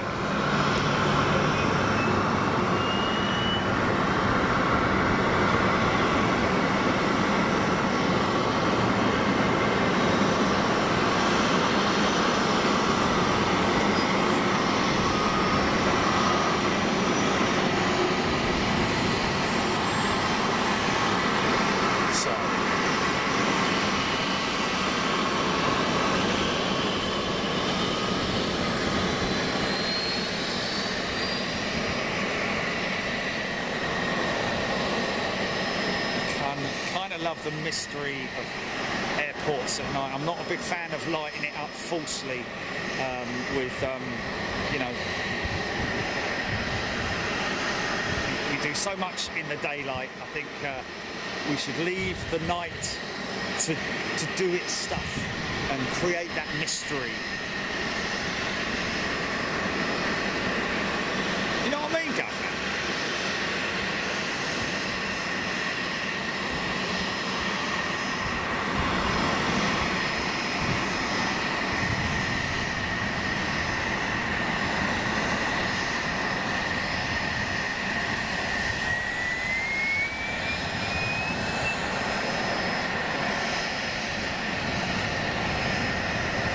Always done that all my life as a kid.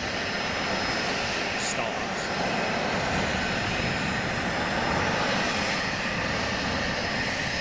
Sailor Mike. Mark Collier just read up on William E. Boeing, a wealthy lumber entrepreneur who started in 1915. He became fascinated with airplanes after seeing one at Alaska Yukon Pacific Exposition, Seattle. Good read, Mark Collier. Thank you for that. The history of William E. Boeing. Wow. I'll have some of that. Might be good.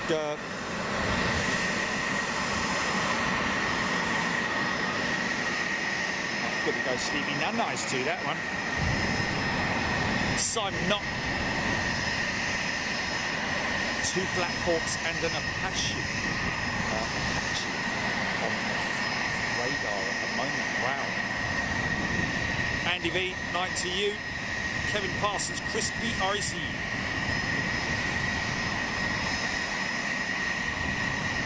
Morph.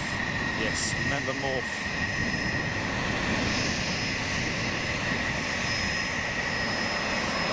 Adam saying, that's correct, Jerry. I know a UPS pilot has been on hot spare duty many times. He gets paid to sit around waiting for a possible call. Oh, blimey. Wow. Ready at a moment's notice. Like Mr. Ben. Pull the curtain, open the curtain, all of a sudden he's in his pilot's uniform. What's that, GP? GP?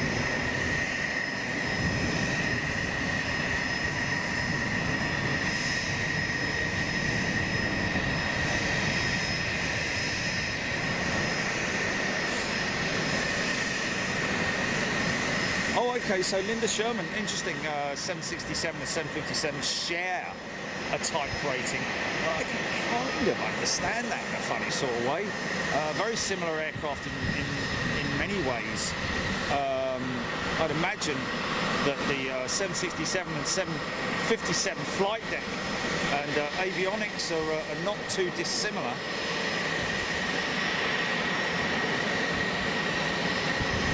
He will taxi all the way across the active, then turn left, and then taxi down past the Museum of Flight.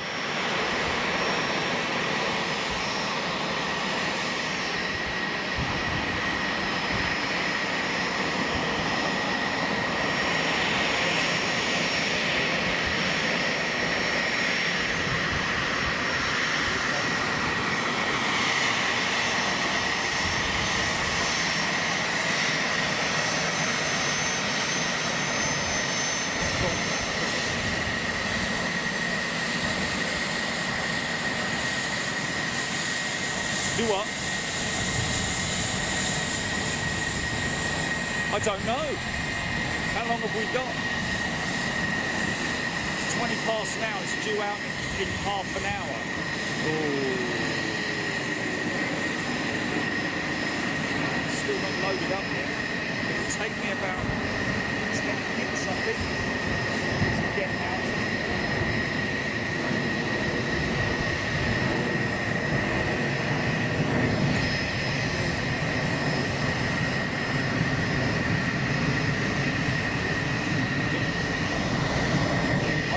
Easily do that.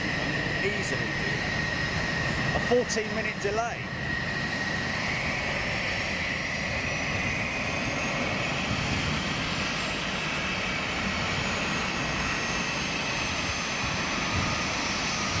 Oh. worth doing that, mate.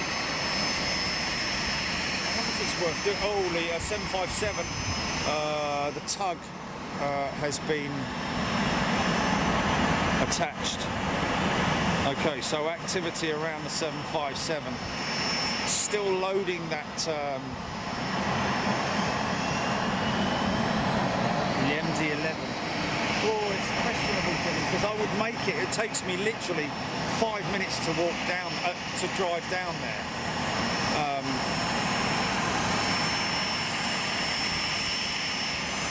Well, that's questionable, isn't it?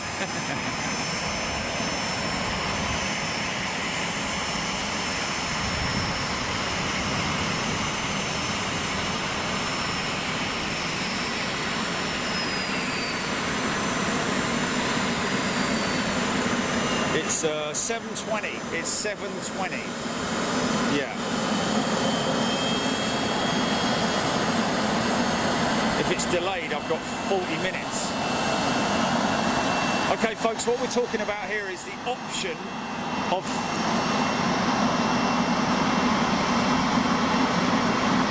can I what?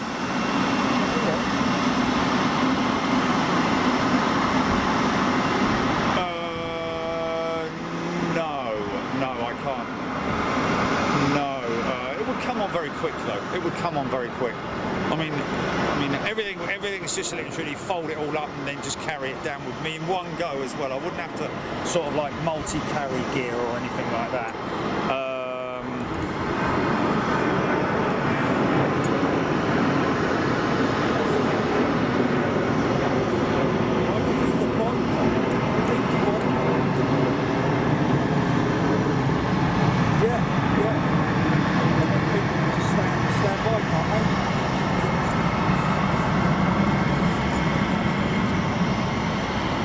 Okay, folks, here's the option. Here's the option that we're looking at. We can head down. I can literally get down to get down on it. I can get down to the position that we're looking at down there, which is where the museum is, and it's right by the entry point to the runway which you're looking at here, and we would get that MD-11. Our 757 is pushing back again. It's going to be a quiet. Okay, here we go. APU. Going to get the startups. Okay, stand by.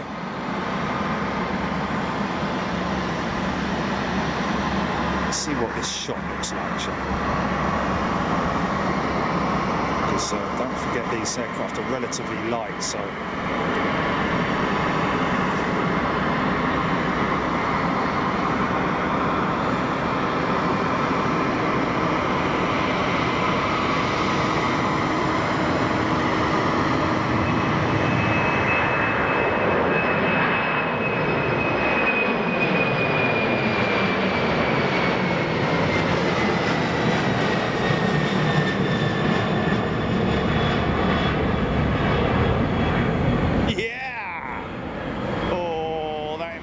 Going to sound awesome when it comes towards us like that. It's a tricky one, man. I know we're going to get a 50-50 split on this.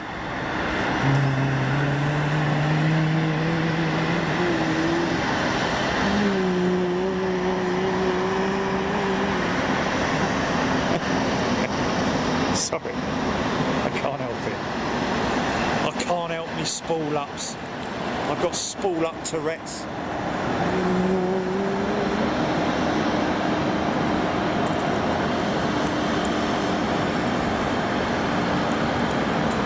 Keith Draycott, you'll need the van. Yeah, there is fencing there. It's more an audio thing than anything else, but there is a slight amount of high ground. I could go up where the Connie is. It's a questionable one, isn't it? I think, to be honest with you.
still there?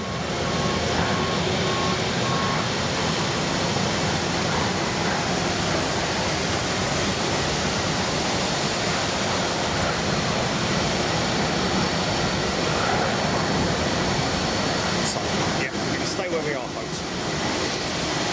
Now we've got a clear shot of that MD-11 as well.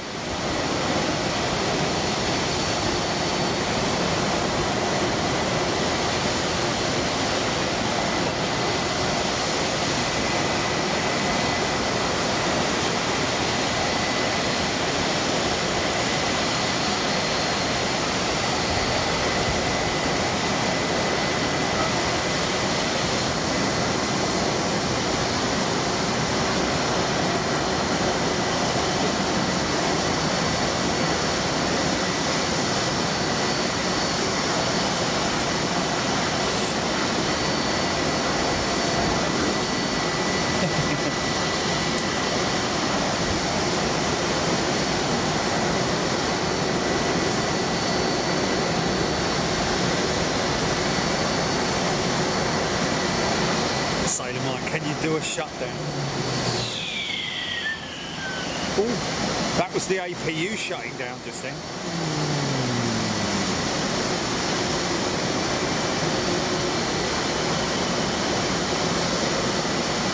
Right, 787.9. Stay right there, Shamshan.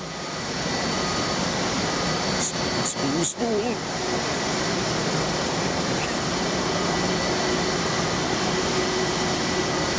That's possible somehow, Nigel.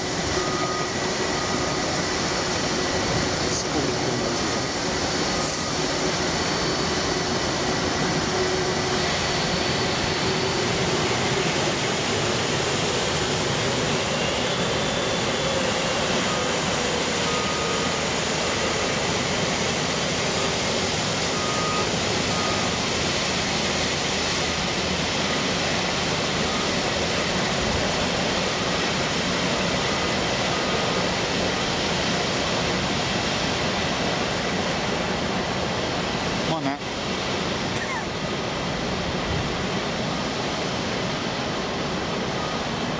Oh, he's crossing this side. And he's going to taxi.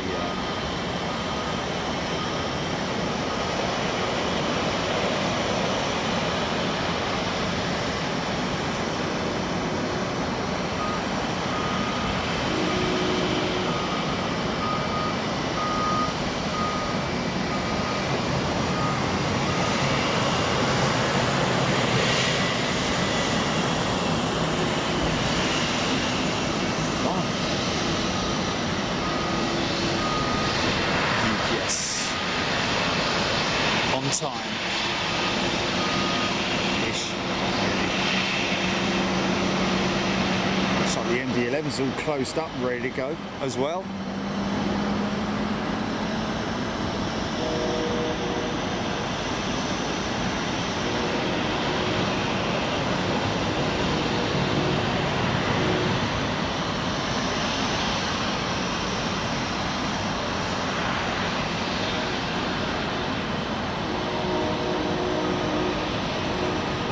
Take heart.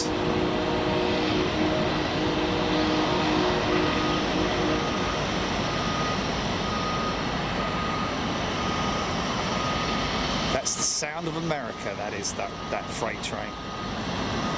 Love that sound. You can hear it coming.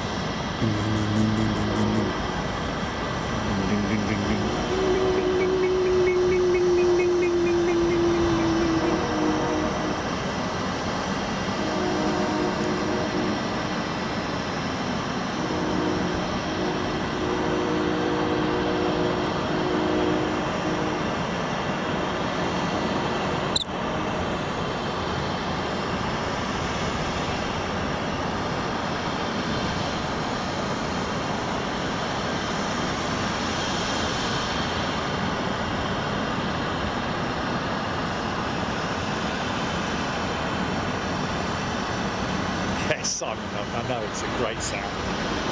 Love that. Oh, now you can hear the diesel coming.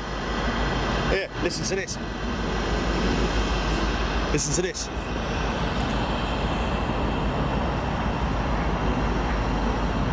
There he is over there, look.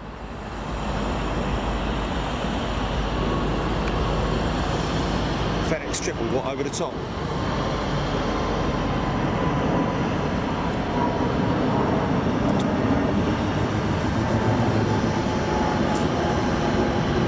Give us a wave, son. You are live. He's having an oily rag. He's not having an oily, is he? Yeah. He wouldn't be, would he? Flick it out the window. Not like the old days. Emirates will operate 2 A380s from Dubai to Sydney from the 1st of March after Australia opens the borders to international tourists. Source and simple flying. Brian 787.9. 1st of March, Julie, 1st of March.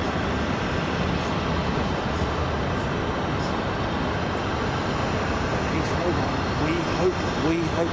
Okay, there's your load master with the final checklist, weights and balances. Yeah, I know. I think they brought it forward, mate. I think they're bringing it forward. Yeah. March the 1st.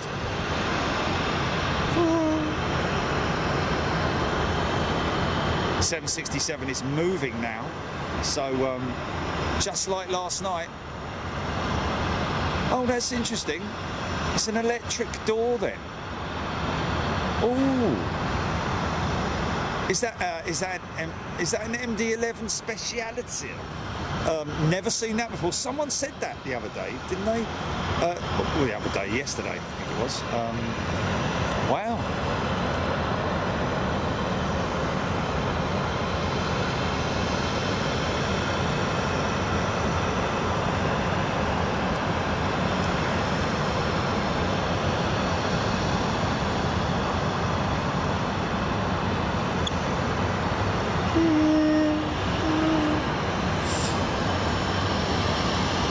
Sorry.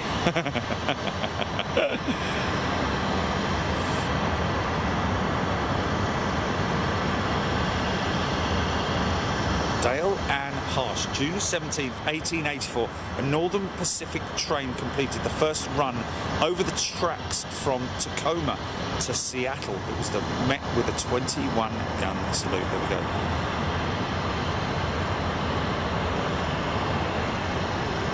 Blake Kelly, very funny indeed.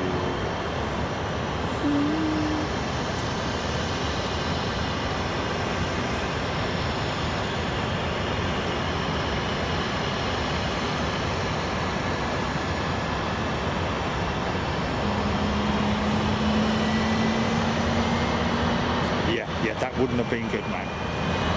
Oh, look, he's pushing this way.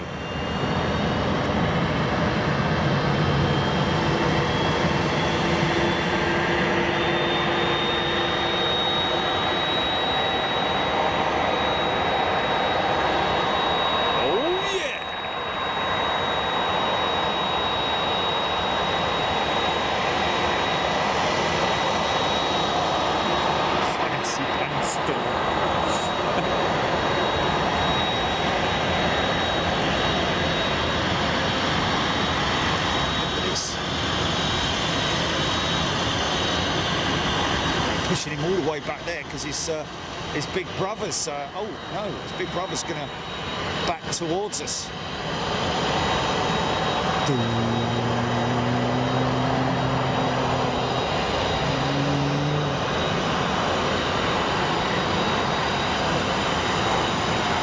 They don't hang about, do they?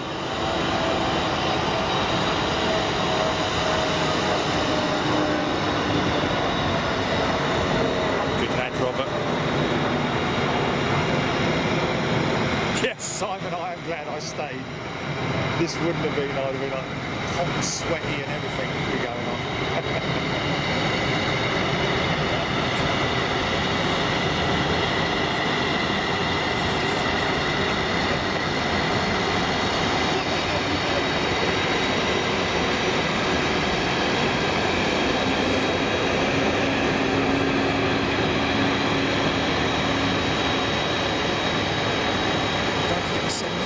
Yes, he's right. BA tried.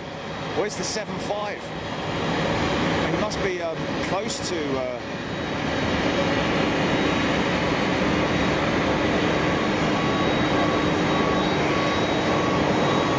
Oh, I think I see him. Oh, yes, I think I see him. Yes, I see him. I see him. He hasn't turned on yet. He hasn't turned on yet.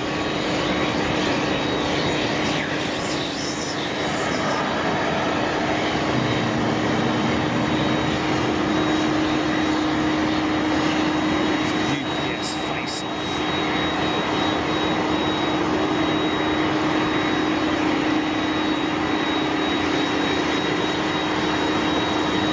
See the red flashes right at the end of the runway there.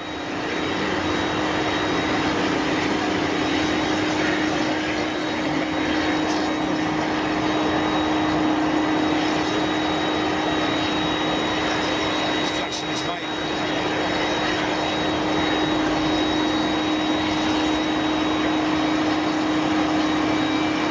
Oh no, I think he's maybe.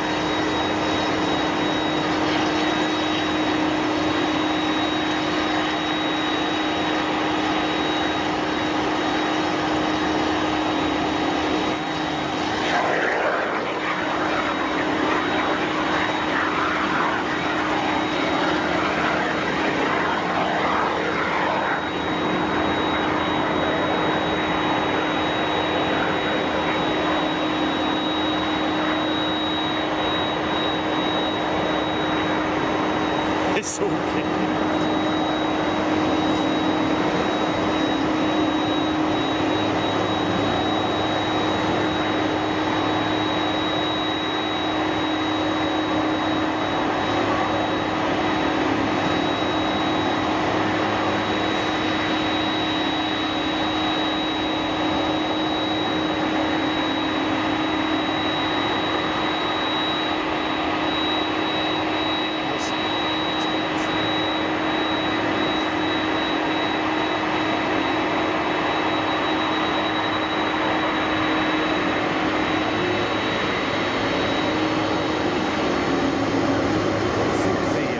I think the 7.5 is going to wait for these guys to taxi out, I think.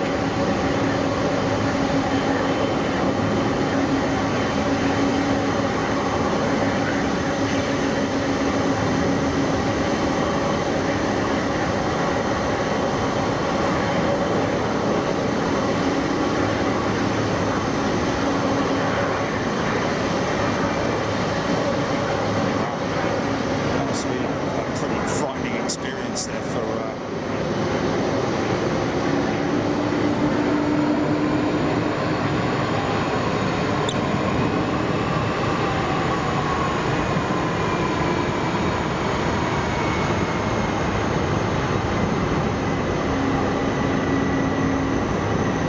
Linda Sherman. Frightening. Hydraulic failure on an MD-11.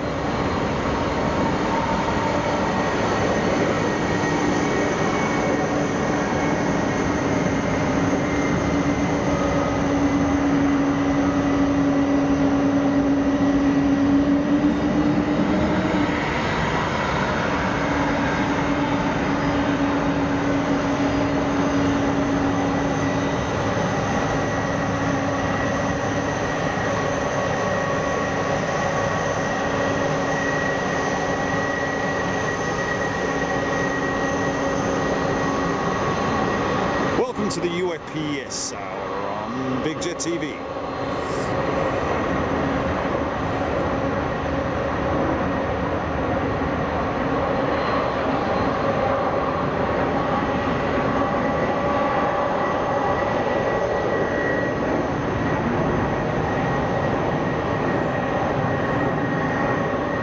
Okay, 757 is still sitting down there at the entry point. I can see him. I think they're all going to go together. It's a formation departure.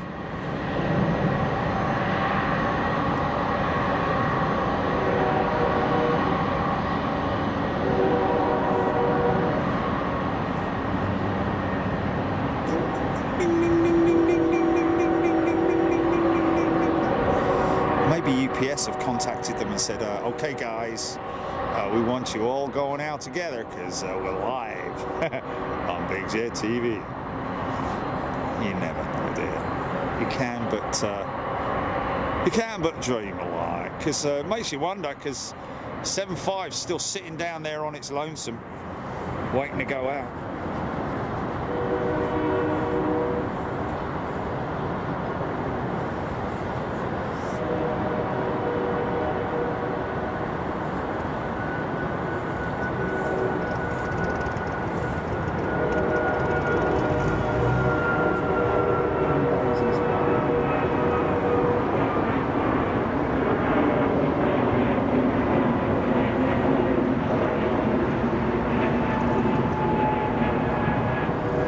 TCC, I agree.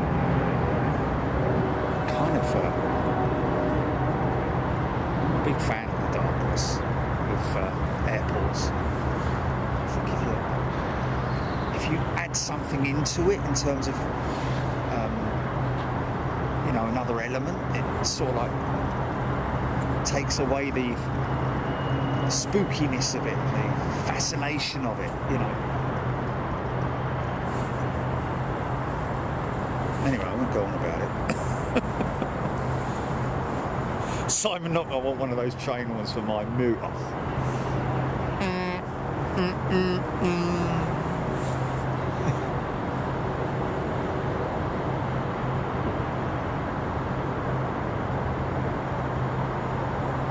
300 million horsepower.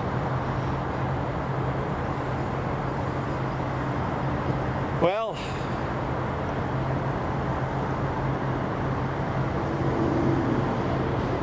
wouldn't it be great if it was if it was 1957? If it was 7:57.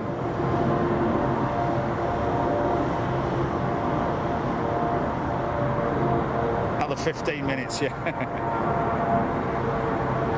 Hold it right there, Shim Shim.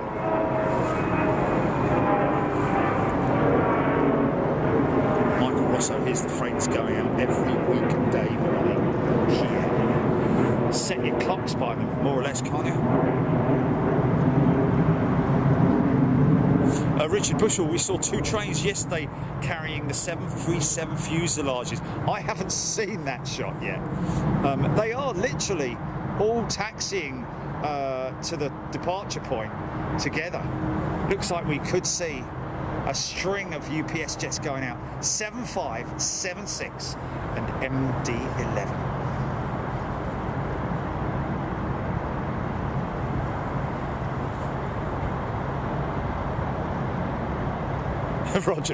Robert Pinlock.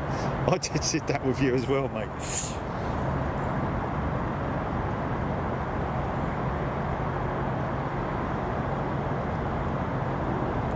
Oh, Kevin Edmiston, thank you so much. It's a lovely thing to say. TCC, mission accomplished, Jerry. What a trip. Yes. I think we have, haven't we? I think we have accomplished it together. Getting closer. 7:44. Okay, that'll do. 747 400. 7:44. We'll take that. We'll take that.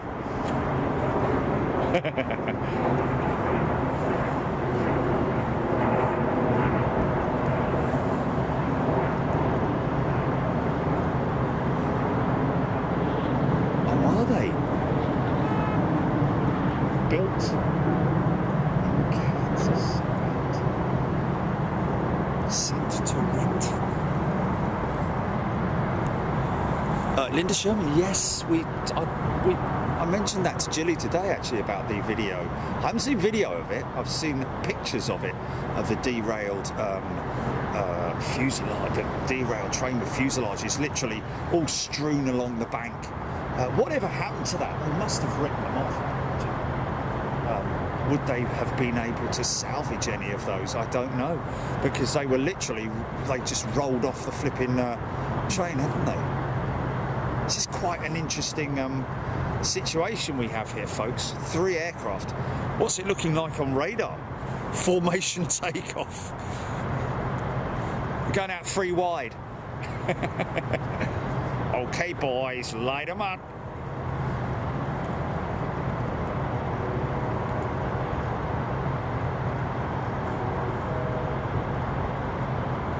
Thank you, Robert. Here we go, here we go. I think this is the first one moving into position now, is that? Or is that a vehicle? I think that might just be a vehicle. Yeah, that's just a...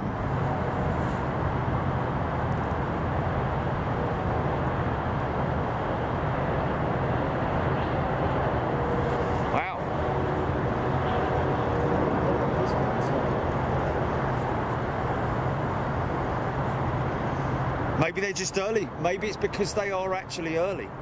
Because I think the MD-11 was due out at 7:50, but the 7.6 and 7.5s were 20 and 30 respectively, I think.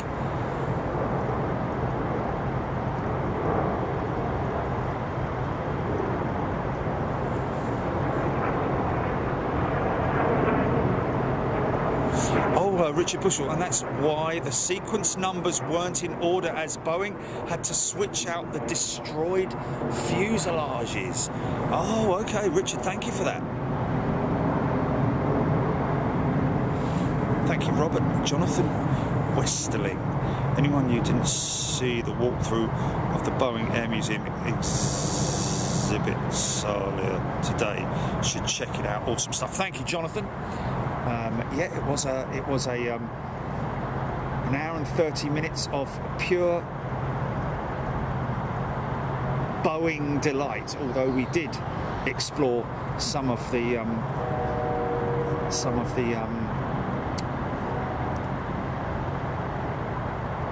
space exploration, well, moon landing stuff, really. The early.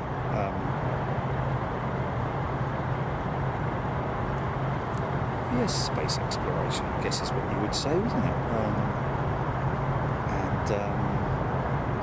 And of course, the precursor to the SR-71 Blackbird, I think it was as well, that we saw that amazing piggyback booster rocket, or whatever the hell it was, along with all the other great stuff. We saw the old, I don't know, maybe calling the director of UPS, get him up so that he can watch it live. I don't know.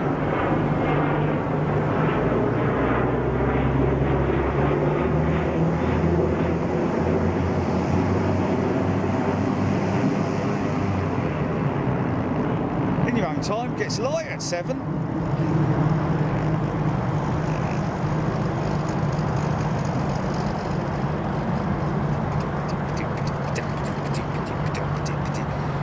Prop coming out.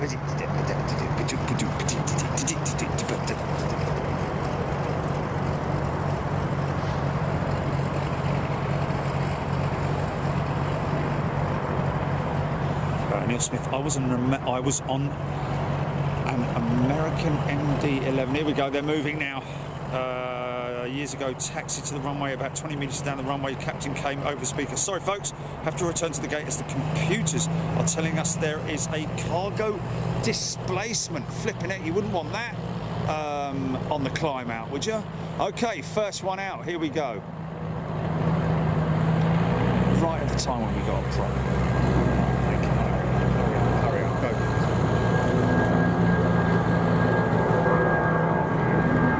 That American triple over the top's going to a Heathrow, folks.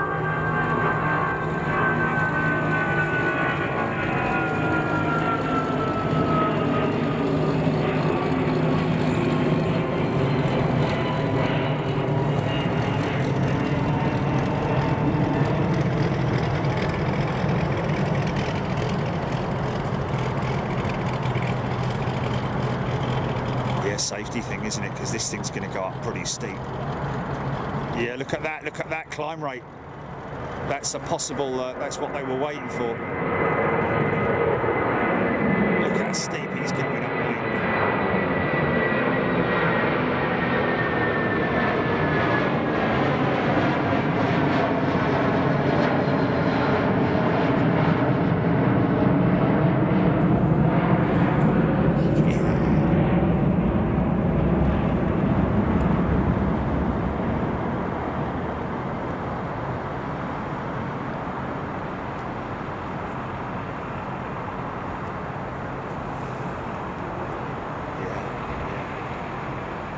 think of all the approachable people at UPS are better.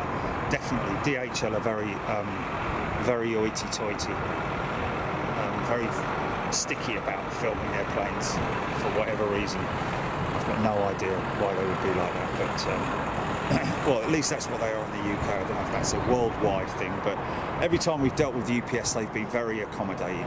Cologne, if you remember, wow, what a hub they've got there. Was it 10,000 items an hour or something like that, or 100,000 items an hour or something? The processing, it was just an incredible processing procedure there. With all comes in, all goes off into the distribution warehouse. That gets split off into its independent feeder operations, and then the big stuff comes back out onto the jumbos. That then goes. It's just incredible. Again, another military precision operation. Robert Pimlott, that was worth waking up till 4 a.m. Well, there's another 2 to go, Robert, don't worry.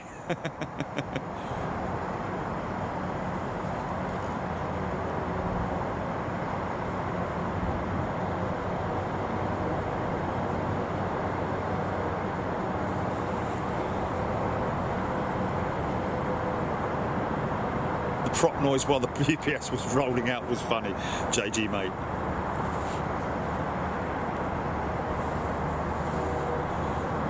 Deutsche something, isn't it? DHL.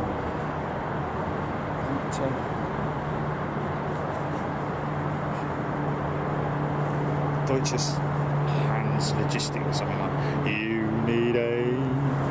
Okay, next one is now moving. I think this might be the MD-11. Looking at those lights, I think that is the MD-11. Is it? No, it's a 7.6, is it? It's a 7.5. Okay, they went... I thought the 7.5 went first. Yeah, 7.5's gone. This is the 7.6. Okay, here we go. Right.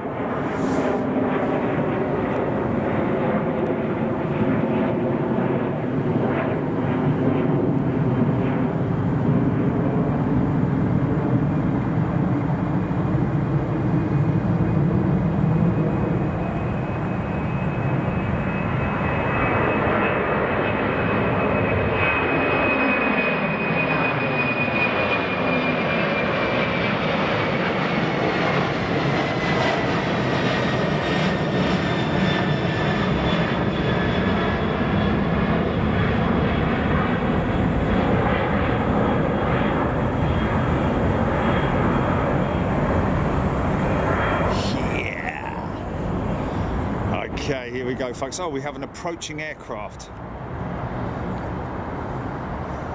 Yeah, man. What a great couple of days. And of course, what were we here for? The 777X. And, well, we got everything, didn't we? I think we just got everything we could possibly want. Of course, next time we do a Boeing thing, obviously, we'll be possibly on the hunt for the Dreamlifter. Maybe speak to Boeing about that, and maybe have a special look at the Dreamlifter when we go to Payne Field, because obviously we can't do a live stream from the final assembly line or anything like that. But you never know. We've already agreed in principle with Airbus to do a trip around their the wing, the A350 wing assembly line, which is just a phenomenal thing, folks. I've been in there to do a recce, and it is a phenomenal thing to see. The biggest single piece of carbon ever used on an aircraft. What's that, GP?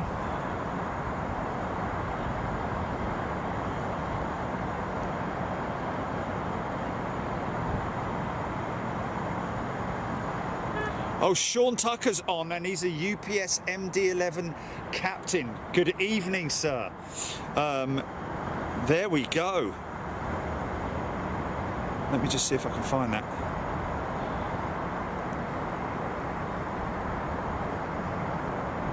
He's not sure how he stumbled across it. Brilliant. he tripped, and there it was.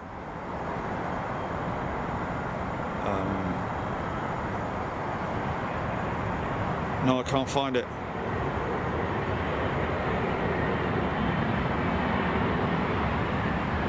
Anyway, Sean, great to see you here.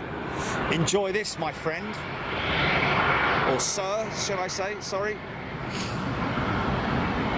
I've actually got one or two UPS pilots on LinkedIn. Not sure if that might be you, sir, but one of you. You might be one of them, sorry. It's been a long day, forgive me.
Light. I like that light. A nice light. Everybody like a light? Flipping heck. Bane of me life, isn't it? There's always something in the way. I love you, butler. Flipping heck. Right, okay. Final, it's the final.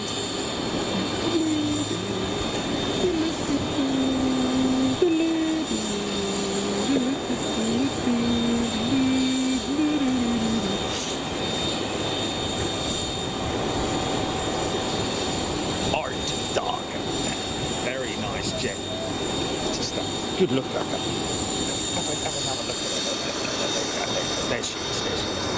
All over glory. Very nice jet.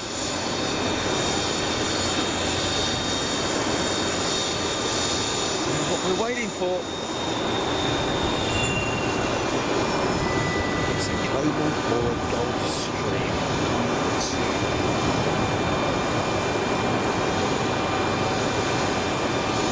I go for Gulf Stream. Linda Sherman, take care. Can't wait for one more, Linda. Oh, it is a Global Express, is it? Okay. On Bombardier, mais oui. Folks, I just want to say a big special thank you again to all the folks here at King County Airport who have excelled, I have to say, in allowing us access up here. Thank you so much to Cameron, Davey, Dave, and all the team here, and even the lady behind the jump in the shop, in the cafeteria downstairs. Thank you to Ted and all the folks down there, all the volunteers at the Museum of Flight as well.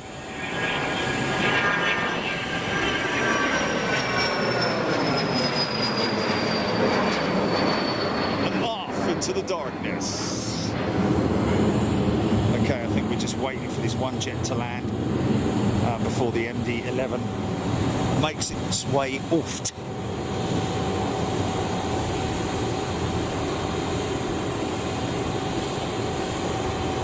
Next one in, Alan Robbins, Challenger 350 inbound.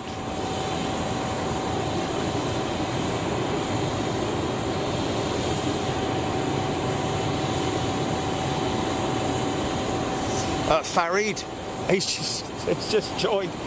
Farid, hope you're well, my friend. But I'm afraid we're just about to finish.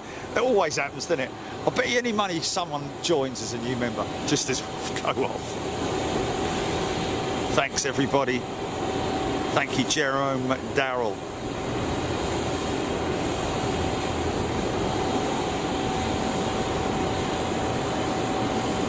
Okay, we've got two inbounds. MD-11 is so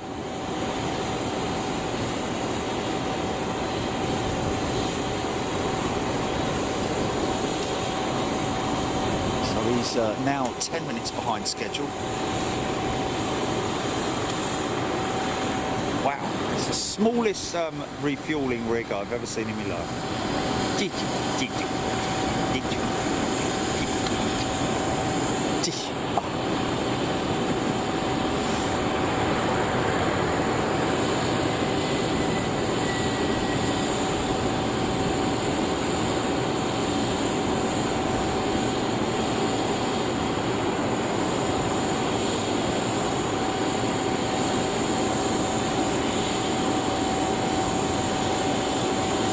And of course, it's pretty cool that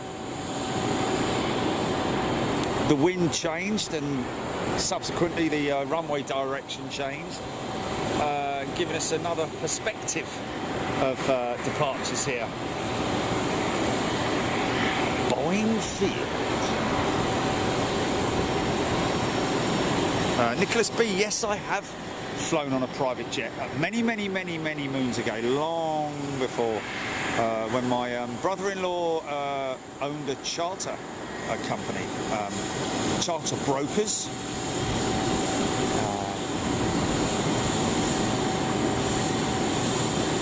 Way back in the day when I was quite embarrassed to look back on those days, how I dressed like a new romantic. Go! Always believe in your soul. You've got the power to know you're indestructible.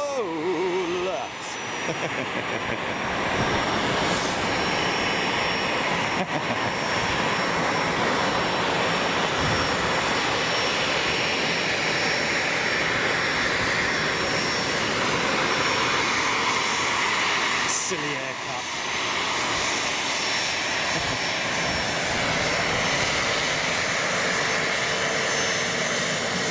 sun's a few people waiting to go to bed now, I think, mate. You can go now, can't you?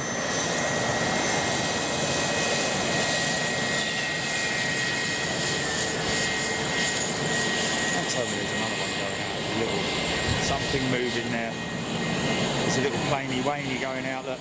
Let me in there.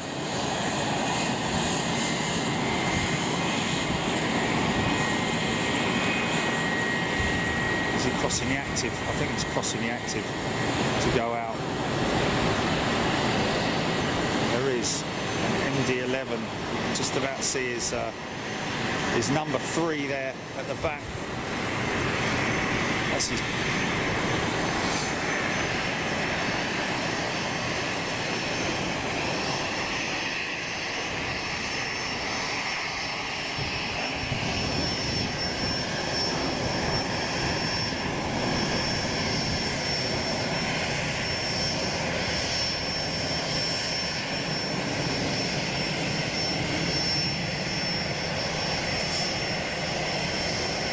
Blake Kelly, did you read that, Jimmy? The 321 video made Canadian news and they got the video pinned on the Weather Network channel for about a week. Oh, that's hilarious, man.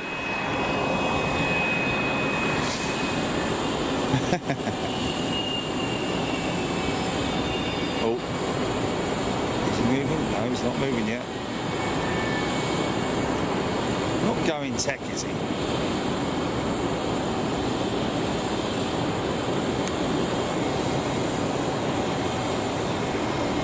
Standing here for another 3 hours while they fix the engine. You are go!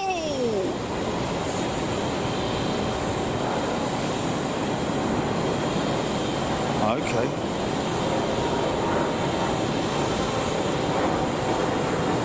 Eric Wiseman, Boeing Field is one of the best airports for viewing here in the Great Pacific Northwest.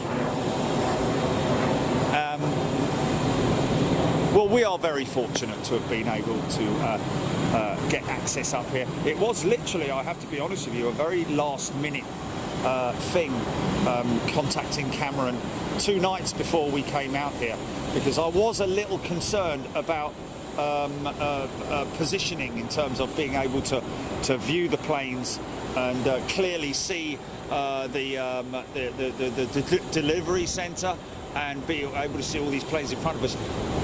There is a position right down at the other end of the runway to our left, which is unfortunately overrun by folks living in motorhomes and stripping out copper cables all over the gaff. As a result of that, it would have been, and also there's trees in the way, so it would have been a bit of a nightmare, I have to be honest with you. So again, I have to say a massive thank you to King County International Airport, and of course Cameron and the folks here. And they have invited us back for August, when the Blue Angels are going to be flying here. So that should be good fun.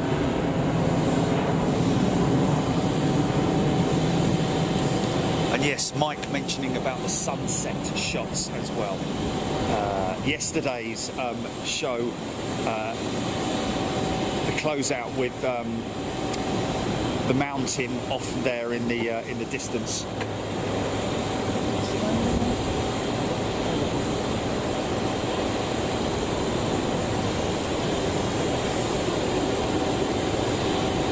Basil Sims, thank you very much indeed. Scotty Salmi, thank you. Twisted Tequila, Devash Mode, Robert Pimlott, Aztec, Farid. Absolutely outstanding shows again. So much appreciated to you and Jerry. Thank you, folks. Well, it wouldn't be done without your support, folks, I have to be honest. You know, at the end of the day, you've got to put the hours in, you've got to put the effort in.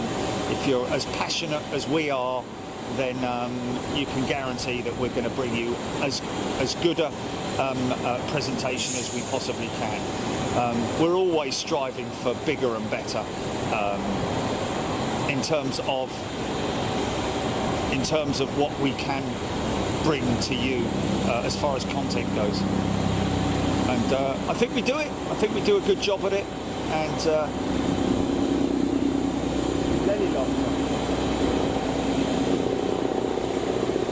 a helicopter.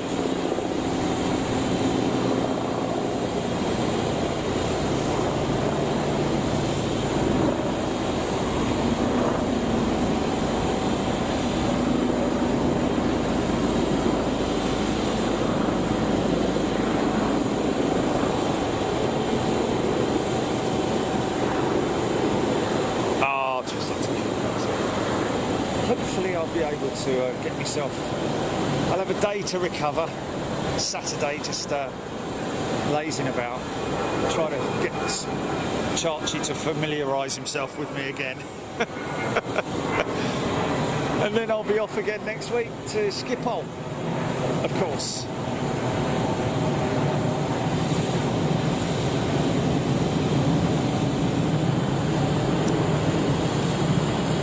So more member content coming our way next week, and that will be, of course, exclusive to all of our members. So what will be interesting to is see whether that viewing deck at the airport is open yet. I know it's open. It was open last time we were there. However, the problem that we had was there was a railing sort of like 4 or 5 feet in front of the edge of the normal area that we filmed from, which made it impossible for us to film from up on top of the observation deck there at Schiphol. But got a couple of decent locations there, and we will be going out there together, all of us lot, and enjoying another show out there in Schiphol. Lots of activity we hear going on there at the moment.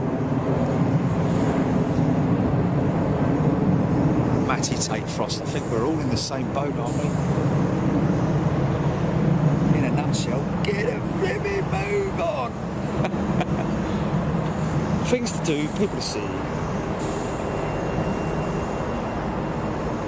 Oh, he's moving. I think he's moving. Yeah, here we go, folks. Here we go. Stand by your beds.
There you go, ladies and gents, eh?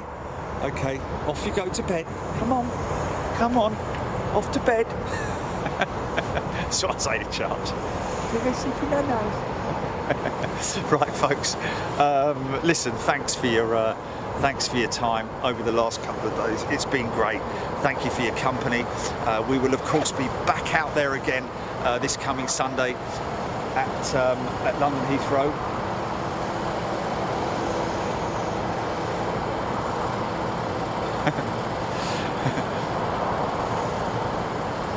so I'm not going to.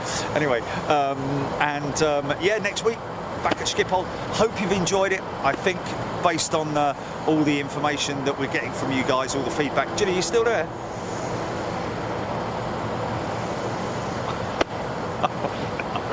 Hold on. Oh, you are still there. You there? Hello. Hold on a minute.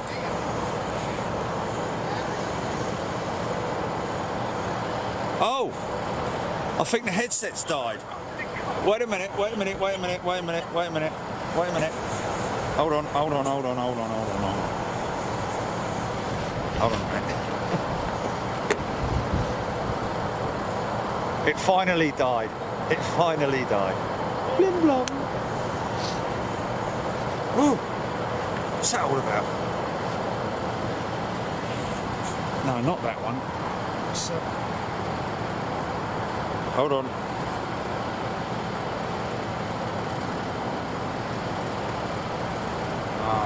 Wait a minute. Right at the end, isn't it? It's typical, right at the end. There you go. You there, Julie? Oh, okay, there we go. Oh my goodness me. You know, how long's the show been? And then, oh, has it? Oh, okay, right, okay, sorry. Say about that. Right, folks, listen, thank you. Big thanks to Gilly, of course, for being a solid rock right there for us, the foundations, with her amazing tappity fingers and being able to pull all this stuff in and do everything with one. Yeah, thank you to Gilly. Thanks to all of you folks out there for your support, your great feedback and your kindness. We really appreciate it. And of course, all these guys here at King County International Airport, to everybody at Boeing, and everybody, for all the pilots out there, of course, for bringing us this content. It is funny how so many of the pilots say, "Oh, do you mind awfully if I could have that footage?" It's like, mate, you're the heroes, you're the legends that give us the opportunity to bring this content and feed it out to all you amazing aviation fans around the world. But anyway, listen, folks, I'll let you get off to bed. Thank you to all our friends here in the United States as well for supporting us as well, and everybody around the world. And of course, we very much look forward to being back with you this coming weekend, believe it or not. Going to leave you with a little shot there of that beautiful 777X, which is what we came here for. And we will see you on Sunday. Look after yourselves, folks. Take care.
Someone know.